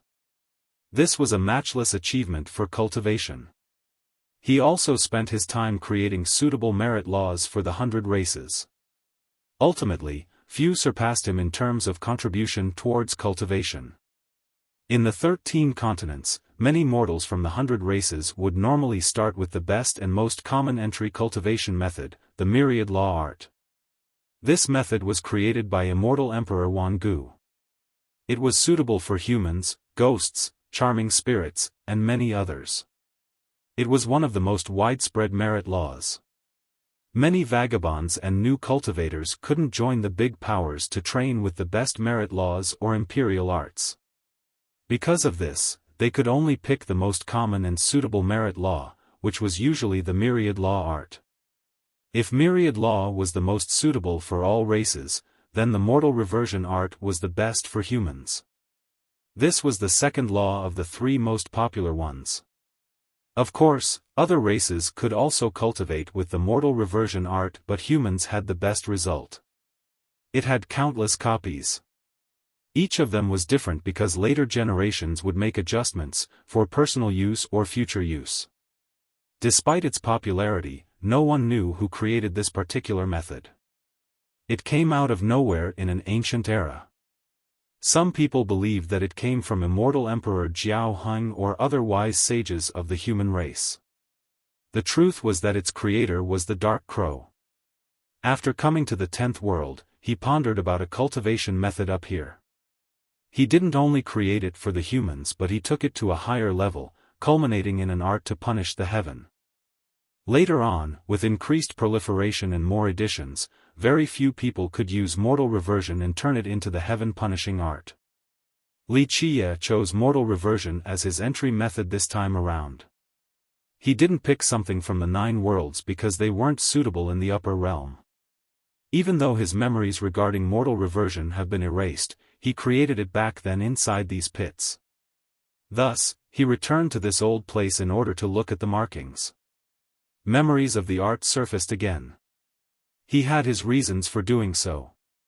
Though there were many editions of mortal reversion around in any street-side shops, he needed the purest of them all, not the ones that have been altered. Moreover, the heaven-punishing art that came after was best learned in this place. These pits contained secrets about an ancient expedition not known by others. As he continued his research, a few cultivators glanced at him with derision. Cultivators who cared about their face wouldn't attack a mortal. Otherwise, someone would have thrown a human beggar like him away already. After seeing his actions, the cultivators thought that he was insane. Many geniuses came without finding anything, but a mortal like him wanted to learn the Tao here? That's the behavior of a lunatic. Of course, some people paid attention to him too. There was a skinny old man with a goatee and 2 youths behind him, 1 boy and 1 girl. The boy was dashing while the girl was enchantingly pretty, a rare beauty she was. They were the old man's disciples and stood behind him while watching Wuxia. The old man was very interested and had been following Wuxia for the last 10 days. He noticed Wuxia was studying the marks. The boy asked, "Master, what's so special about this mortal? There are many masters in this world, hidden dragons, and crouching tigers everywhere. Our Sago Palm is only a tiny sect, lacking the insight to recognize real experts. Thus, we need to be meticulous and observant. Maybe we'll even gain something from it." The old man explained. "Master, your teaching makes sense, we should carefully observe other cultivators, but this man is only a human mortal. He is just having some strange ideas coming to the sky pit for Tao comprehension, even the geniuses from the 3 races can't get anything from this place, is he daydreaming?" The beautiful girl felt that Wuxia wasn't worth their time since they came here to train. They couldn't be blamed for thinking like this. Wuxia's cultivation has been destroyed so everyone else saw him as a mortal. You can't put it like that. The old man shook his head. Such strange ideas are why we have immortal monarchs. In the beginning, humans didn't cultivate either, but the wise sages had dreams and strange thoughts, heralding our prosperity in the present, creating the myriad sects and merit laws for our human race. Sometimes, these strange ideas are essential for pioneering achievements.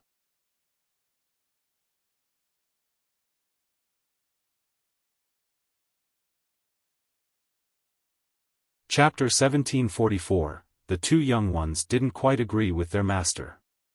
In their eyes, how could a mortal beggar create any merit law? His observation and every action naturally didn't escape Li Qia's eyes, but he didn't really care and acted as if they didn't exist. Eventually, one day when he was sitting above a pit resembling a lake, the old man finally took his two disciples over. "My name is Taishu Wang, current sect master of Sago Palm. Meeting fellow Taoist here can be considered a stroke of fate. May I have your name?" The old man cupped his fist and asked. His attitude was quite rare. This was a sect master, yet he was quite respectful towards a mortal. Even an ordinary cultivator wouldn't care for Li Qia, especially in his current sorry state. Li Qia was bored to death while looking at the shimmering lake and ignored the old man. His arrogant attitude irked the two disciples. The male shouted, "Hey! Are you deaf? My master is talking to you." Even though Sago Palm was a tiny sect, their master was still an expert and a sect master. This beggar should consider that it was an honor to be treated in this manner by their master. "Chinner, do not be disrespectful." Wang shouted before cupping his fist towards Li Qia again. "Fellow Taoist, please excuse me for not teaching my disciple well enough." Li Qia remained fixated on the lake to the two young ones' chagrin. If it wasn't for their master's presence, they would have taught this mortal a lesson already. After a long time, Li Qia slowly turned around to look at Wang and said, "Behind courtesy is a hidden motive. You wish to ask me for something. How presumptuous." The male disciple named He Chen's expression turned for the worst as he shouted, "Be quiet." Wang reprimanded him. The female disciple, Xiaofan, was also unhappy. She spoke softly, "Master, why are you tolerating his disrespectful attitude? Only a mortal, what can he do? Back off." He shouted again before coming forward and deeply bowed towards Li Qia. "My disciples are shallow and can't recognize greatness. Please forgive me." Li Qia glanced at him and said, "Out of consideration for your cordiality, you may sit." He patted on the muddy ground next to him. There was nothing there, only dirty soil, but Wang didn't mind at all. He lifted up his robe and sat down. Li Qia smiled at the respectful old man and said, "I am only a mortal, why do you think I'm a master? Burning Rampart is a dangerous place just like a boiling stove, how could a mortal go here? The fact that you are a mortal shows just how amazing it is. Even though your clothes are messy, you are still calm, showing your exceptional heart. Thus, even if you are a mortal, you are someone special." Li Qia was amused by the response. "Weak your cultivation might be, not your vision though. Many experts lack this insight of yours." Xiaofan and He Chen didn't like his reply at all and scowled. Their master might not be anyone impure, but he was still a Tao monarch. But now, a mortal called him weak? This person didn't watch his mouth at all and have eyes yet can't see Mount Tai. "Thank you." Wang replied, "I'm just a bit more meticulous and careful than others. You either want an answer or have a favor to ask of me." Li Qia told the polite old man. "Sir, you are indeed a master, a dragon hidden among men. It is my pleasure to meet you." The old man was startled.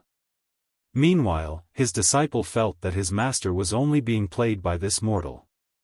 "A bit interesting. I'm curious about why you think I can answer your questions." Li Qia chuckled.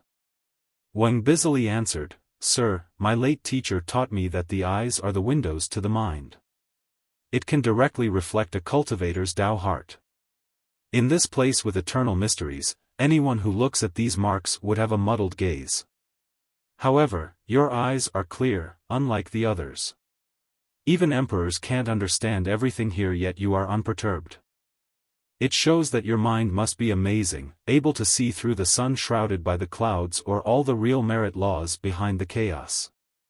Li Qie nodded approvingly, good. Your innate talents are bad, but you understand the ways of life. Your master must have been a terrific person too, to teach you something like that. Sir, you are too kind. Wang cupped his fist. The two disciples thought to themselves, what was this about a clear pair of eyes? Maybe this mortal was born stupid and couldn't react to any of the markings. Li Qie stared back at the lake before speaking. It's fine if you want to beseech me, but that depends on my mood. If I feel like it, I can teach you a thing or two. Sir, if you can answer my questions, Sago Palm will surely thank you. Wang hastily added. Stop. Li Qie interrupted him and waved his sleeve. Your rewards are meaningless to me, such a transaction only debases our interaction. You are right, but if you do need anything, just say the words. Wang replied. The two disciples still couldn't handle the mortal posturing like a guru. They couldn't watch their master acting so subservient towards him either and wondered if their master had been struck by a spell or something. Li Qie said, very well, I shall grant you a chance. Speak. The two felt like vomiting blood. This mortal was actually speaking to their master like this? Wang looked around before quietly said, this isn't the place to talk. Sir, will you come to our humble abode? Fine. I don't have any business anyway. Li Qie nodded. He didn't mind going to Sago Palm since he had gotten the mortal reversion art right now. It was time to leave Burning Rampart. Sir, this way. Wang stood up and gestured. I'm tired from a long journey. Get me a carriage. Li Qie told the old man. Wang took out a treasure carriage instantly, one that was pulled by 4 divine colts. The two disciples didn't dare to comment even though they were annoyed at their master submitting to the guy's every whim. Li Qie pointed at Xiaofan and casually said, she'll be my driver. You. Her face turned red after hearing this. Even though Sago Palm was a tiny sect, she was still its first disciple, a princess of sorts with so many people fawning over her. She quivered with rage after hearing this demand. Brat, you're pushing it, don't win an inch and want a foot. Her junior brother shouted in defense. Stop. Taishu Wang shouted again at He Chen. The boy could only grit his teeth and kept his mouth shut. Li Qie ignored him and glanced at the girl. It is your honor to be my driver. Having said that, he got into the carriage and immediately went to sleep. This treatment made her livid. She had to restrain the urge of beating this mortal up. Shaner, do a good job. Wang reminded his disciple. Master, she felt wronged and wanted to plead. Her master has always doted on her, but he still made her the driver now. Wang reiterated in an urgent manner, this relates to our sect's rise and fall. Do a good job of serving him. If anyone dares to be disrespectful, I will expel them. His expression and words were quite solemn and serious. Xiaoshan rarely saw this side of her master, so she swallowed all of unhappiness and indignation. However, she channeled this anger towards Li Qie instead and held nothing but contempt for him.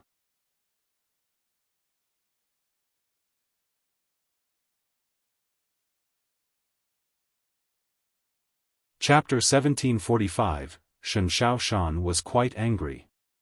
A first disciple like her had to be the driver for a mortal? Even though she wasn't a princess, she was certainly treated like one back in her sect, but now, this guy was treating her like a servant. She wanted nothing more than to brutally beat the guy down, but she didn't dare to disobey her master's order, especially after seeing his serious demeanor. Taishu Wang was much more respectful than his two disciples.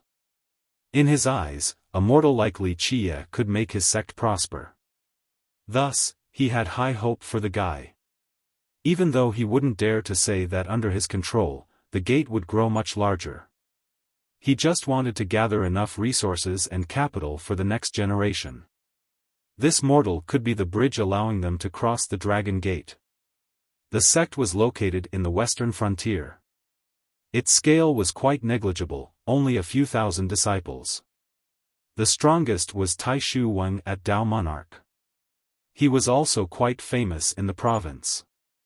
Not to mention all 13 continents, a Dao monarch was nothing impure. In an imperial lineage, Dao monarchs were only common disciples. This western frontier belonged to the Jilin imperial clan. There were countless weak sects like Sago Palm. It didn't even qualify to become a tributary to the clan. It had to rely on a country under the clan's jurisdiction, Western Bank. At the same time, there were more than 300 countries like Western Bank below the clan. Thus, one could imagine just how tiny Sago Palm was in the grand scheme of things as well as the immense size of Jilin. The carriage had great speed and took less than a day to arrive at Sago Palm. Taishu Wang respectfully invited Li Qie into his sect and arranged a small quarter meant for honored guests. The entire sect was very confused. Why was their master so respectful towards this human beggar? Some even wanted to ask their first sister, but she was in a foul mood and had no desire to waste words. After entering the main chamber, Li Qie sat down and told Wang, "Take out the things you need help with." Wang was surprised and said, "Well, sir, you must be tired from the trip. You should rest and we can talk about it, no rush right now." Li Qie narrowed his eyes and said, "What? You don't think I'm capable of helping now?" "Ah, no, of course not." Wang hurriedly appeased, "That wasn't my intention. I was just thinking that you need some rest right now." "No need, take it out. Unless it is something difficult, it won't take long. Don't waste my time." Li Qie waved his sleeve. Wang didn't say anything after seeing the guy's insistence and immediately left. After a while, he came back with a tiny box.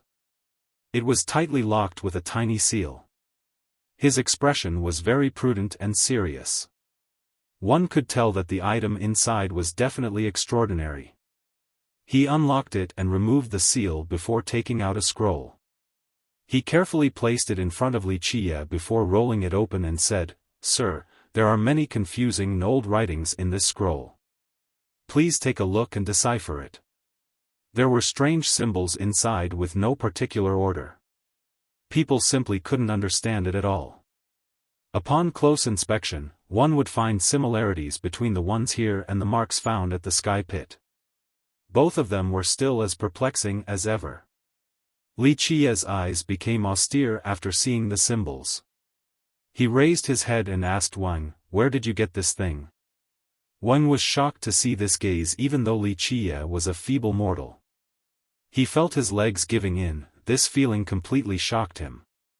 A Dao monarch like him was frightened by a mortal. Well, he smiled wryly and didn't answer. "This isn't something you or a sect like Sago Palm can have." Li Qie's voice turned cold. Under Li Qie's austere glare, Wang succumbed to fear. "Sir, the truth is that the item doesn't belong to us. A good friend of mine from Western Bank copied the symbols. A country like Western Bank isn't qualified to possess an item like this either."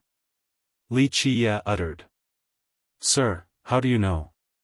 Wang said in a daze. Li Qie flatly responded, "Why did you find me?" "Very simple, it is because you saw me pondering the marks at the sky pit, the reason for top emperors like Deep South to visit the place. The marks there are beyond your sect and Western Bank's comprehension. Thus, even this copy can't be from Western Bank." Wang was astounded. This proved that Li Qie was knowledgeable enough. Even if he wasn't a cultivator, just his knowledge and wisdom alone would make him a supreme mortal. "You put us cultivators to shame. We're mere frogs under the well compared to your broad knowledge." Wang bowed, completely convinced by Li Qie. He finally waved his sleeve so that He Chen and Shen Xiaoshan would leave. Even his direct disciples couldn't listen to this matter. After they left, he was still hesitant. Li Qie continued, "If you don't tell me, I won't be able to help you. In my opinion, this will be the only chance for your sect to soar. Wang eventually clenched his teeth and made up his mind. He quietly said, "Please don't tell outsiders, sir. The symbols from this scroll are from the Jilin Imperial clan. Every once in a while, the clan would have an exam for scholarly cultivators or even mortals that can read astronomy within their border. The exams are always secretive. These symbols were leaked by someone." He was very careful about this topic because if news of this were to spread, it could bring a sect-destroying disaster to Sagopam. Nevertheless, he still wanted to gamble with Wuxia. After hearing this, Wuxia stood up with a sour expression. He stared at the horizon through the window without speaking for a long while. Taishu Wang was a bit horrified at this moment. This mortal emitted a soul-stealing prestige. No one would dare to offend him. Wuxia eventually returned to his spot and his expression eased up. He looked at the old man and asked, "Which immortal monarch from the Jilin clan participated in the 6th ultimate expedition?" "You don't know, sir?" Wang was surprised. "Of course I know, I'm just asking to chat." Wuxia calmly responded. Wang scratched his head and said, "Rumor has it that Nightfall Immortal Monarch was the one. I only heard it and didn't dare to inquire further, being an insignificant character that I am. There were many stories relating to the 6th expedition at the 13 continents. However, only Grand Emperors and Immortal Monarchs were privy to the details. Others only had access to unverifiable rumors. This was doubly true for a tiny sect like Sagopam. A weak character like Wang didn't dare to pry about this matter. He only heard experts from the bigger sects talking about it. Nightfall Immortal Monarch's involvement was only a rumor as well. No one dared to ask the clan about it. Nightfall Immortal Monarch. Wuxia became quiet after hearing the name. An immortal monarch was the title of Heaven's will holder from the 100 races, such as humans, golems, charming spirits. This was a way to differentiate immortal emperors from the 9 worlds versus the ones from the 10th world.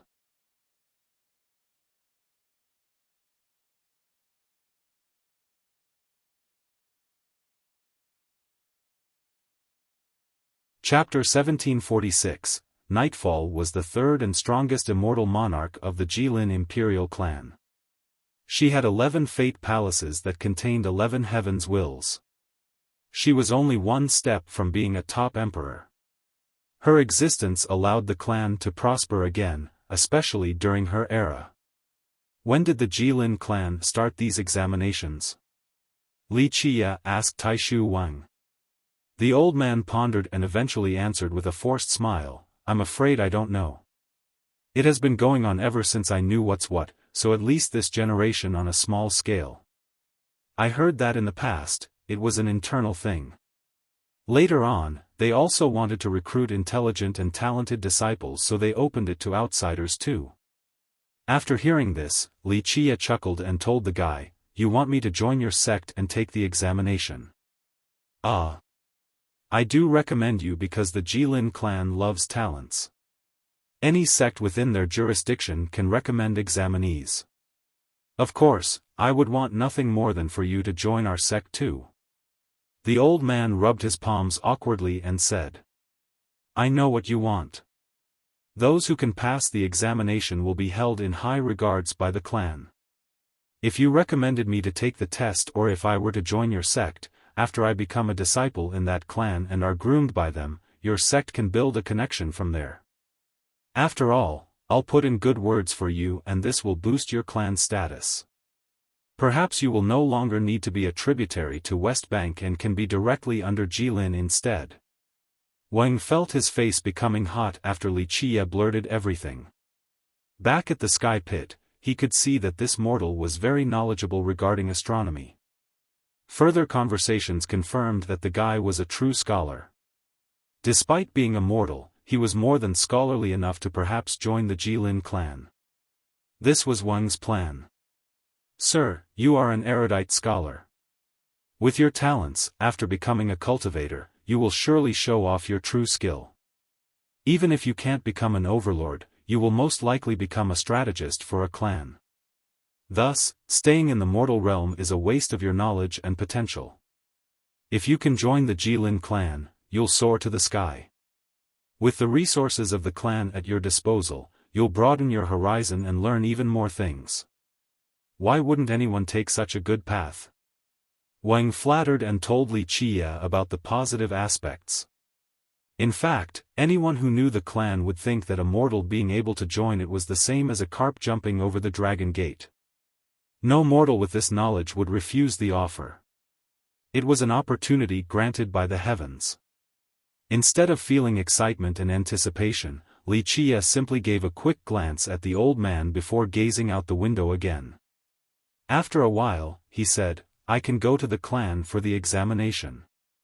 "Really?" The old man became ecstatic and immediately bowed. "Sir, you are an amazing talent, I'm sure you will be recognized and groomed by the Jilin clan." This was the best-case scenario for him. If his recommendation could get someone into the clan, there would be an established line of communication. This, in turn, would raise Sago Palm's status. "Don't get excited so quickly," Li Qia leisurely said. "It's not that fun being attached to a behemoth like that. Just a little turn of its body can annihilate your sect." "Yes, of course." Wang laughed happily. He naturally understood this logic. Danger accompanied potential in this case. Of course, he was also aware that risk was necessary for any type of harvest. If they didn't dare to take this amount of risk, there would be no hope for Sago Palm. "Your talents are non-existent, but your eyes are bright and perceptive. What a shame that you came from a tiny sect like this. If you were from a great power, you could still achieve something great," Li Qia said slowly. The old man smiled wryly and said, "I'm already very satisfied to be here at Sago Palm. In my eyes, nothing can be better than this place." He was a broad-minded person, capable of reading people and situations. Alas, his background betrayed him. Even being the sect master of this tiny sect wouldn't grant him anything. There were no resources and backings. As the adage goes, a clever wife still can't make a meal without rice. Thus, one couldn't expand and strengthen the sect. At the same time, his talents were average and limited his cultivation. This was another factor contributing to his sect's stagnation. "Your plan is not bad, not only wishing to establish a relationship with the Jilin clan but also doing everything to groom your two disciples so that they can expand the sect. Unfortunately, their talents are much greater than yours, but they lack visions and magnanimity. They might not become anything worthwhile in the future," Li Qia casually commented. "Ah. My disciples are arrogant due to their ignorance, they will need your guidance in the future. I hope you will be able to polish them a bit." Wang bowed again. He was aware that he had no hope in his lifetime. He was quite old and could return to the earth at any moment because there was no surpassing the Tao monarch level for him. However, this wasn't the case for He Chen and Shen Xiaofan. They were much more gifted than their master, especially Xiaofan. He had high hopes for her since she was the best in the sect. They were the focus of his plan and allowed him to see a sliver of hope. In his mind, if Li Qia could join the clan while he could groom his two disciples into exceptional people, his sect would take one step at a time towards something higher. "You have also thought about marrying your disciples into the Jilin clan?" Li Qia made another speculation. Wang's expression changed as he faltered backward because Li Qia clearly saw through his mind and revealed thoughts that he had never told anyone before. This was indeed the truth. A direct disciple from Jilin might not want to marry Shen Xiaoshan, but a member of a side branch might. His disciple was both talented and beautiful. If this were to happen, his disciple would soar and transform into a phoenix overnight. This would be a fundamental shift in fate for their sect. A while ago, he also had another plan in mind. If Li Qia could actually join Jilin, he would marry his disciple to Li Qia. This would bolster the relationship between Wuxia and the sect, a very beneficial development for his sect's future. Nothing can hide from you. Wang smiled. If Shaner could marry into the clan, it would be a monumental change in her life. I wonder if she is fortunate enough. Wang didn't hide it at all. In fact, he hoped that Wuxia and Xiaofan could become closer. Despite being a mortal, Wuxia's knowledge and capabilities would allow him to rise later on. A marriage alliance is an old and never-changing method. No other pact in this world is as secure. Wuxia smiled and didn't judge the old man. Wang's face turned red. His method was a bit embarrassing, but he would still do it. He simply replied, "Sir, right you are. Even if we don't have any ambition to become strong, we still want something for self-preservation. My sect is only an ant, any great power can easily crush us." He sighed before continuing, "My late master wanted to see our sect grow stronger, not stay as an unknown sect that could be destroyed at any moment and no one would bat an eye. Alas, I'm too useless and can only work hard so that the next generation can have some connection with the Jilin clan."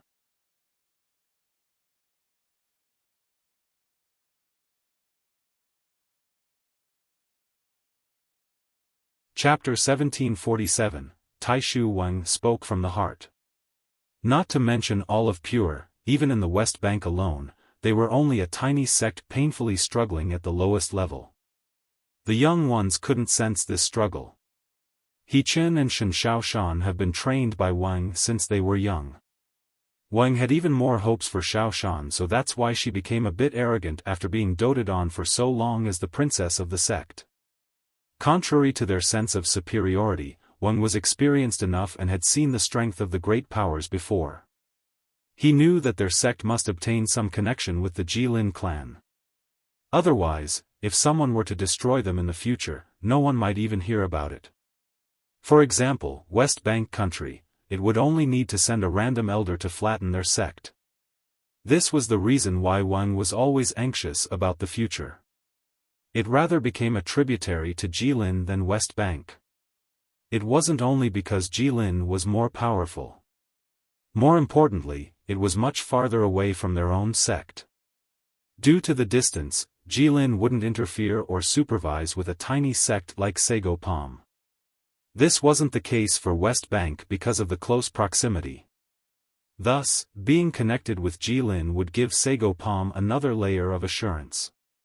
The path is difficult, not just for cultivators and training. Sects have a difficult time too. Wuxia told the old man. This type of things happened too often in both the 9th and 10th worlds. The old man forced a smile and asked awkwardly while pointing at the scroll, "Sir, can you solve these symbols?" "Oh, you don't trust me?" Wuxia responded. The old man quickly waved his hands back and forth in denial. No, that's not what I meant. I know that you are full of wisdom. It's just that. I'm sure you are aware, these examinations have their standards and the candidates are carefully chosen. I do have some connections that can let you come to the Jilin clan to show your skill. However, I still need something more tangible to convince them. Otherwise, no one will believe me. All of you are blind men touching an elephant. How can you know the answer? Not to mention you and your connection, even the Jilin clan doesn't know what they are looking at. It's all just speculations and not even learning anything on the surface level. Wuxia smiled and shook his head. He continued on while looking at the old man, "You might have gotten this thing but definitely not the answer. Even if I explain the symbols to you, you still won't be able to see their profundity. In fact, these symbols detailed things that were too profound. Even the ancestors from the Jilin clan wouldn't be able to understand them, only possessing a superficial knowledge at best. Only characters at the imperial level were capable of true comprehension. Sir, I might not understand it, but I do have an assessing standard with me. I'm sure it won't let you down." The old man hurriedly said. Wuxia smiled in response, "Very well, I'll entertain you then." With that, he wrote down text in such a smooth manner. The content was profound with esoteric Tao laws beyond Wang's comprehension. Of course, Li Qie agreed to take the exam wasn't because of Wang or Sego Palm. He simply felt very interested in the items at the Jilin clan. They, themselves, weren't aware of what they had. This was the reason why they started these examinations, hoping someone could understand these symbols. Wang took a look after Li Qie was finished. He naturally didn't understand them. The text looked heavenly like stallions soaring across the sky. He became dazed with a headache. Nevertheless, he still carefully folded the paper and put it away. In his eyes, this text shouldered the fate of his sect. They depended on it to climb up the ladder towards the Jilin clan. Of course, Li Qie really didn't care about these things. No one could stop him from getting what he wants. He stared at the horizon in quiet contemplation with a heavy heart. The ultimate expedition was an immensely difficult topic. Despite not personally seeing Immortal Emperor Qi Jin's sixth expedition, he already knew the result. His heart, time-beaten and numb, was still affected. Tai Shu Weng didn't dare to disturb him and quietly waited to the side. After a while, Li Qie regained his wits and glanced at the old man. "I'm a bit tired, time for a bath." "I'll have someone prepare one for you," Wang hastily replied. "Let your female disciple waits on me," Li Qie casually ordered. Wang was taken aback by the request. Even though he had such thoughts, especially if Li Qie were to join the Jilin clan, it would be too early right now. "Don't worry, I don't care for her beauty or anything. Let her serve me with a back rub," Li Qie answered after noticing the old man's expression. "I shall do so." Wang shuddered after seeing Li Qie's cold eyes again. He believed that the guy wasn't in it for anything sexual. "What?" Shen Xiaofan shouted after hearing her master. "Master, you want me to go serve him?" "Yes." Wang said slowly, "Do your best without any mistake. This is a heavy responsibility for your sake and the sect's." "Master, this is too much." He Chen loudly joined in. His senior sister was the prettiest at Sego Palm. So many brothers had a crush on her. Now, she had to go serve a mortal beggar? He Chen didn't know what spell had stricken his master. "Watch it," Wang reprimanded. "What do you know? Even if he is only a mortal, his vision and mind are superior. An extraordinary mortal he is. When dealing with others, do not judge by appearance or you'll pay for it one day." He rarely yelled at his disciples in such a stern manner in the past. It was certainly working because the two became afraid. "But, master, well, it's too irrational to let sister go serve him." He Chen lowered his tone. Wang said, "Who can predict the future? Go, don't be so willful. You are responsible for Sego Palm as well as the first sister. Be a role model for the young ones instead of acting so immature." Despite her unwillingness, Xiaoshan didn't dare to go against her master's wish.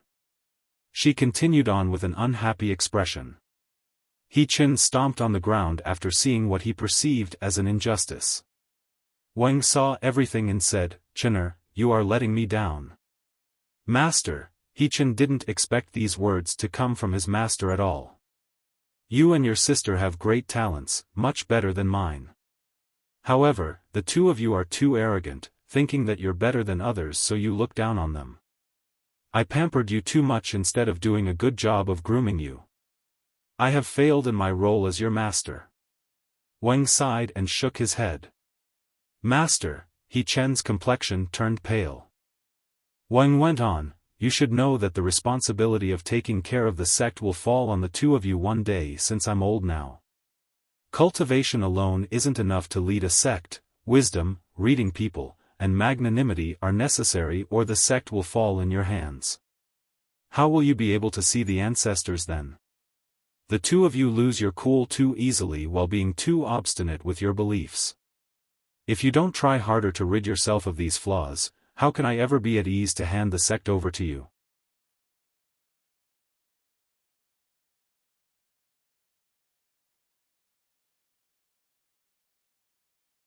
Chapter 1748, Xiaofan had warmed the bath with the perfect temperature.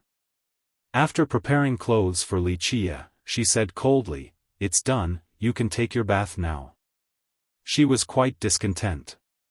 Even though she wasn't a princess from a great power or country, her background wasn't that weak as the first disciple of Xiaofan. This was relatively prestigious enough, but now, she had to a servant to a mortal. If it wasn't for the fact that one couldn't disobey their master, she would have beaten the guy already, let alone serving him. Wuxia stood there and looked around at the bath filled with mist. He stretched out his arms and said, "Disrobe me." "You," Xiaofan's expression sank. She thought that she would only be preparing the bath for him, not something like this. "You shouldn't push it." She was furious since she was completely inexperienced with the opposite sex. An innocent maiden should not have any contact with men, let alone take their clothes off. Wuxia coldly stared at her and spoke, "Hurry up." Xiaofan quivered with rage, evident by her glare. Alas, Wuxia stood his ground and calmly met her gaze. In the end, she clenched her teeth and began the undressing process. Due to her inexperience, her fingers were trembling with clumsy movements. "Looks like you got a lot to learn." "Normally, I would hate such clumsiness, but this will have to do for now," Wuxia leisurely commented. Xiaofan's expression became unsightly with rage spewing out of her eyes while having the urge of breaking him into pieces. Wuxia completely ignored her angry gaze. After a while, she eventually finished undressing him completely. The entire process was very embarrassing since she didn't dare to look straight at him and had to keep her head low. Her fingers became hot as she touched his toned body. She quickly turned around after finishing the task. Her face was red, overwhelmed with both anger and shame. This was all because of this bastard. Wuxia's calm demeanor contrasted her fury. It was a normal occurrence for him. Under normal circumstances, someone like Xiaofan wasn't qualified to wait on him. He entered the bath and immersed into the water before ordering, "Give me a massage." She almost vomited blood after thinking that she was spared from this torture, not expecting another unreasonable demand. "Li! You're really pushing it now," she angrily shouted. "Fool!" Wuxia glanced at her and took his time responding, "You think I'm trying to curry favor with your sect? It is the opposite. Your sect prosperity and decline are up to a single thought of yours. Reflect on the difference between you and your master. He is quite discerning with great ideas. Moreover, he's stronger than you right now, but he is still very respectful towards me. If it wasn't for his attitude, I wouldn't want to take a single step into this sect. Come over." Her face kept on changing color. He was completely frank and even shattered her confidence. She felt her scalp tingling with rage but still walked closer and sat down next to him. Having never massaged anyone before, let alone a man, so understandably, it wasn't a good job.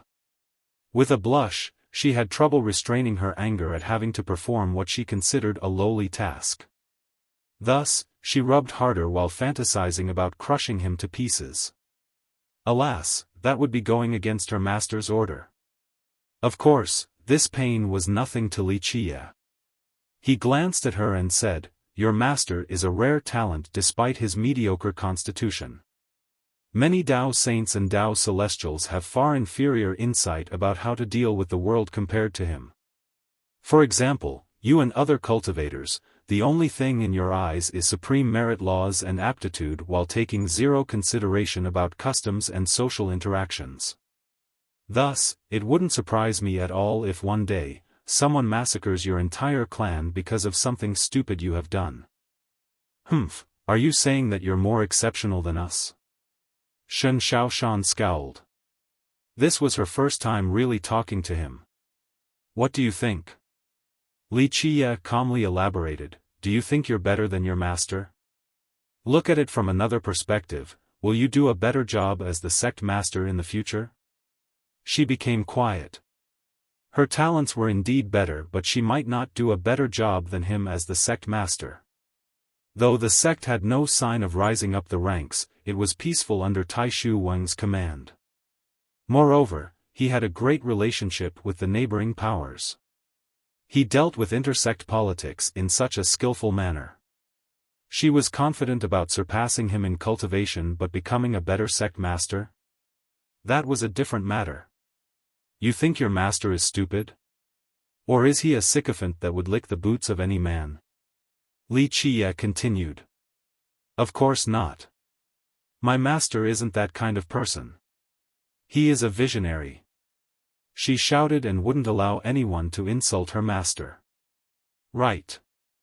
Li Qie was in a rare mood to teach and continued on, if your master isn't stupid and kept on being respectful towards me, is there something wrong with him? If I have no value, would he act in this manner? If I am incapable, would I not care about cultivators? Do you think I am an ignorant fool that has no fear of death? Xiaofan had no response because the guy was making sense. Her master was not stupid and he wouldn't conduct himself towards a mortal like this for no reason. In the beginning, she was already discontent due to her own prejudice and considered him an insignificant mortal. His attitude only further exacerbated the issue and rage blinded her perception. After thinking about it carefully, her master wouldn't let his first disciple wait on any random person. Alright, don't just stand there. Focus. His voice disturbed her contemplation. She regained her wits as well as a better understanding of her master's intent and the situation. Nevertheless, she was still annoyed at his attitude, but her mood did become better as she began her message. Why would she bother posturing towards this mortal when her own master was borderline subservient? She became more attentive and better with the task at hand. Li Qie enjoyed it and said, not bad, able to change your attitude. Still a bit unhappy, but at the very least, your decorum is better now. Being able to turn back from one's mistake is the greatest virtue. You always talk to people like this? An innocent maiden was taking care of him, yet he was still criticizing her. How could she not become angry? Do you want to hear the truth? He smiled. It's not like you ever hold back. Do you need my permission? She scowled unhappily. That's true. Li Qie nodded seriously and chuckled. I don't really pay attention to how I normally talk. However, one thing is certain, under normal circumstances, not to mention talking or waiting on me, you wouldn't be qualified to even see me.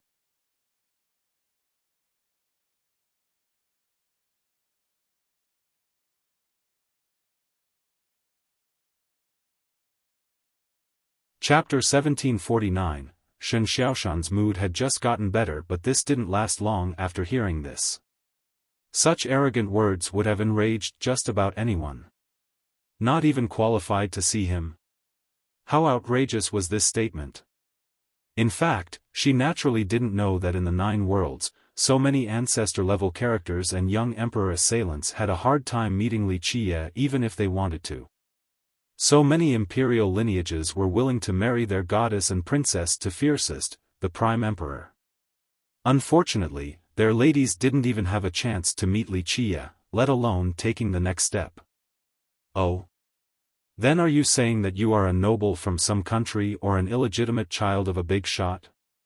She sarcastically mocked. I know you wouldn't believe me. But nobles and princes are nobodies. Li Qie calmly answered. Shen Xiaoshan couldn't say anything.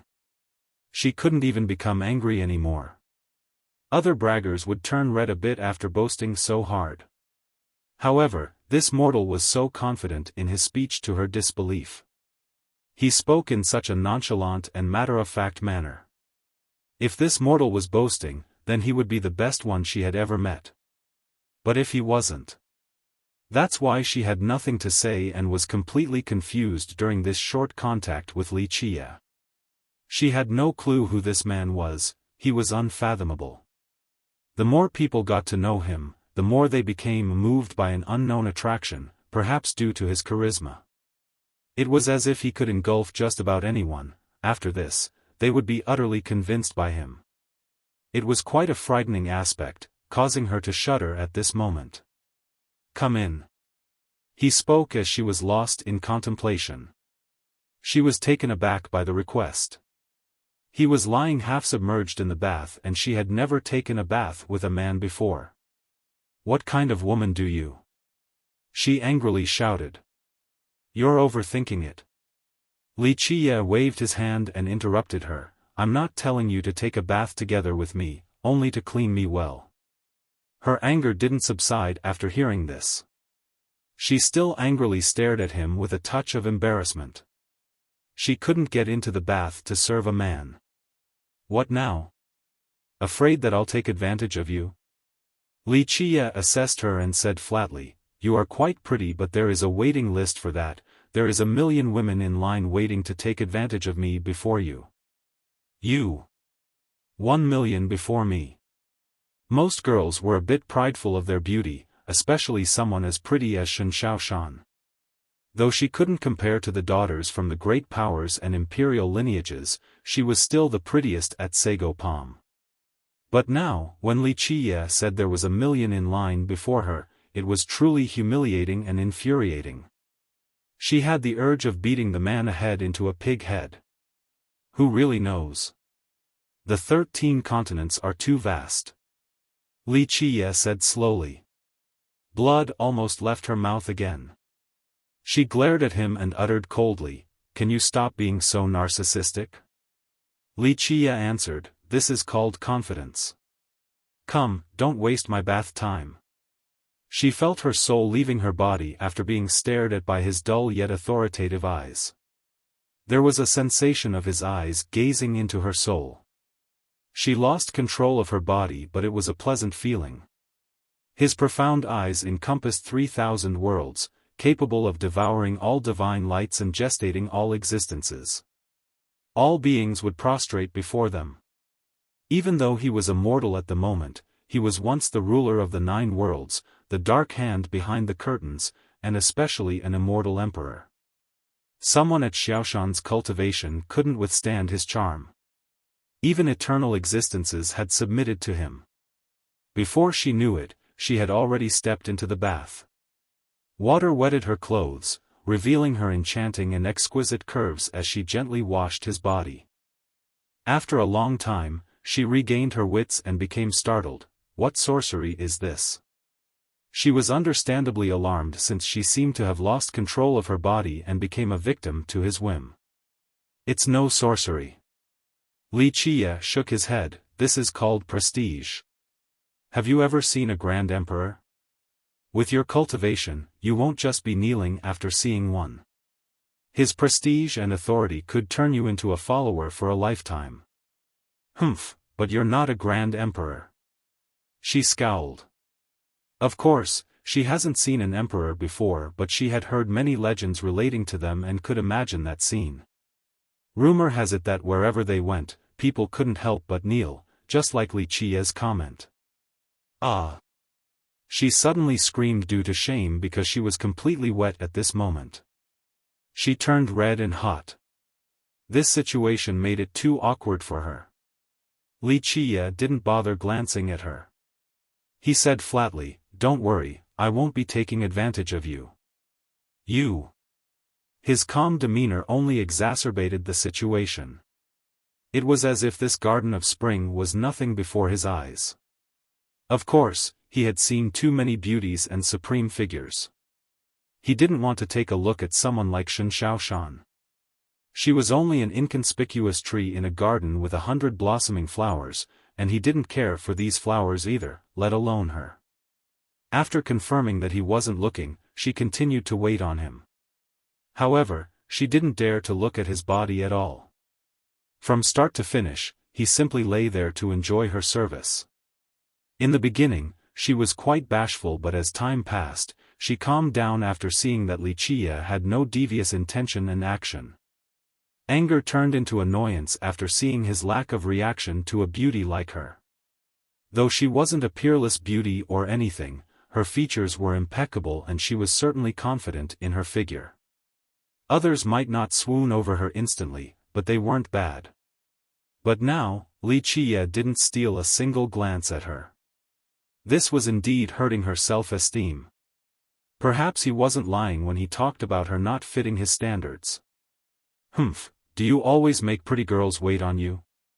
She didn't know why she was unhappy. It was a good thing that he was playing nice. Depends on the girl. You're quite lucky to have this chance since not just anyone can do it. He replied.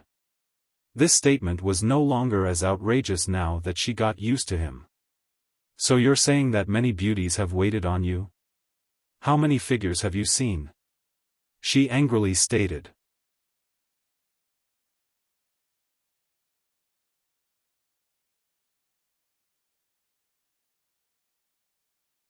Chapter 1750, Wuxia smiled at her comment and answered, "It's not about how many, just one that can get into your heart is enough." "Please, then what kind of beautiful women have you seen?" Xiaofan asked with annoyance. "Beauty alone can't reach the apex. Only a bag of skin and well-sculpted skeleton beneath, not enough to touch my heart." She took another look at him and became suspicious. "You must be lying then." "Humph, probably haven't seen any naked woman yet." He almost burst out in laughter after hearing this. "Do I really need to lie about this?" "Humph, who knows? Earlier, you were boasting non-stop. I don't quite believe you." "Okay, fine, if you said you have seen countless beauties, then have you seen the prettiest in Pure and her figure?" She smiled, hoping to stump him. "Who is the prettiest in Pure?" Wuxia leisurely asked. You don't even know who the prettiest in Pure is yet you still brag about having met countless beauties? In my opinion, you have probably only seen common ladies or courtesans in the mortal world." She became even angrier for some reasons after thinking that he was comparing her to women in the mortal world. Wuxia only chuckled and didn't bother defending himself. "Wait, you really don't know Pure's prettiest?" Her eyes widened as she stared at him. Wuxia chuckled and said, "I do not. Do I need to know who she is?" "You're clearly bragging now, not knowing about Imperial Princess Jilin." She snorted and said.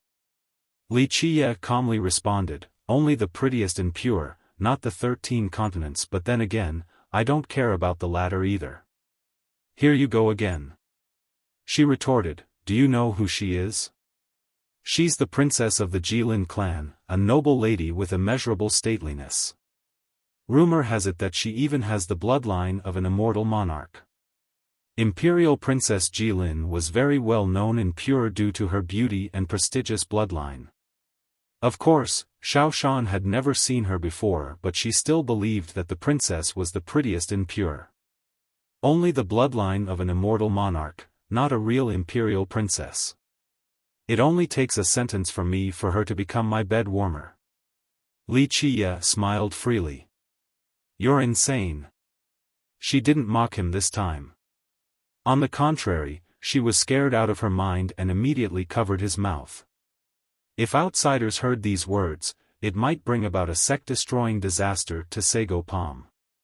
The pale girl shouted, "You might be tired of living, but I'm not, same with my sect. If you have a death wish, go die alone, don't take us down with you." She was, understandably, spooked out of her mind. Sagopam was only a tiny sect. There were too many like them under Jilin's jurisdiction. They weren't even a grain of dust compared to the behemoth that is Jilin. Not to mention the princess, even an ordinary disciple from that clan is an untouchable existence to Sagopam. Thus, Wuxia's rude comment towards the princess could be a source of disaster if the clan were to catch wind of it. Of course, Xiaofan was the only one reacting. Wuxia didn't care at all. This princess was only a normal cultivator in his eyes. He stared at her with amusement. After a while, she eventually regained her wits. You're taking advantage of me. Li Qia's leisure voice sounded by her ears. She was surprised to hear this and instantly found that the two of them were next to each other. To be more precise, she was lying on top of him. Both of them were submerged under water. Her wet clothes painted her curves, towering peaks, the flat and grassy plain beneath. These scenes were indescribably beautiful. Worst of all, Li Qia was completely naked. She felt her body burning with a strange sensation coursing everywhere. Ah! She immediately jumped up and water splashed everywhere. Contrary to her shocked state, Li Qia acted as if nothing special was going on. What are you looking at? The embarrassed girl shouted before squatting back down into the water in order to hide her exposed body. She had never experienced this before and wanted nothing more than to crawl down a hole. Li Qia leisurely said, "It's only the flesh, you saw me completely too." Such a response only made her madder. This guy benefited, yet he was still posturing. "Alright, I'll stop embarrassing you." Li Qia smiled and shook his head.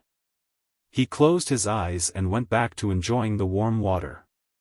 Meanwhile, she took a deep breath to restrain her bashfulness before warning him with a stern expression, "I don't care how talented and knowledgeable you are. You can act all that at our sect too because we need you, but do not run your mouth like that, especially about the imperial princess. It doesn't matter how great you are, Jilin can crush you with a single finger. You can be arrogant here, but before the Jilin clan, you can't even cause a single ripple." She was very serious this time since she didn't want him to be killed and especially for her clan to be destroyed. "Looks like you know how to restrain your arrogance sometimes." Li Qia casually responded with his eyes still closed. "You." She could see that he didn't truly take her words to heart. Another deep breath was required. She put on a rare attitude and spoke with a tinge of gentleness. "It's fine that you are capable, but our sect is too small to handle any storm. If you want to speak these domineering words in the future, I hope it won't be here." Li Qia finally opened his eyes and stared at her while being pleasantly surprised. "That's a better attitude. Looks like you can be more like your master in the future." It was her turn to be quiet. The truth that she wasn't a fool. However, Li Qia was only a mortal, so she naturally felt superior and arrogant before him. With more interactions, she found that he wasn't an ordinary mortal, nor was he that simple. Before she knew it, her attitude and mindset started to change for the better when dealing with him. "Now that I'm looking at you again, much sexier than before," he teased. Embarrassment and anger quickly returned despite her successful attempt at quelling them just now. She felt her body burning when he stared at her. It was a numbing and tingly sensation, similar to being slightly electrified. Her heart shuddered with an indescribable sense. She felt that it was getting harder to stand straight. Her red face could no longer bear to look straight at his eyes, so she bashfully lowered her head. "You're tuning in to the Xiaofan's Wuxia Tales YouTube channel. Don't forget to subscribe and join us on this journey to catch the most captivating stories.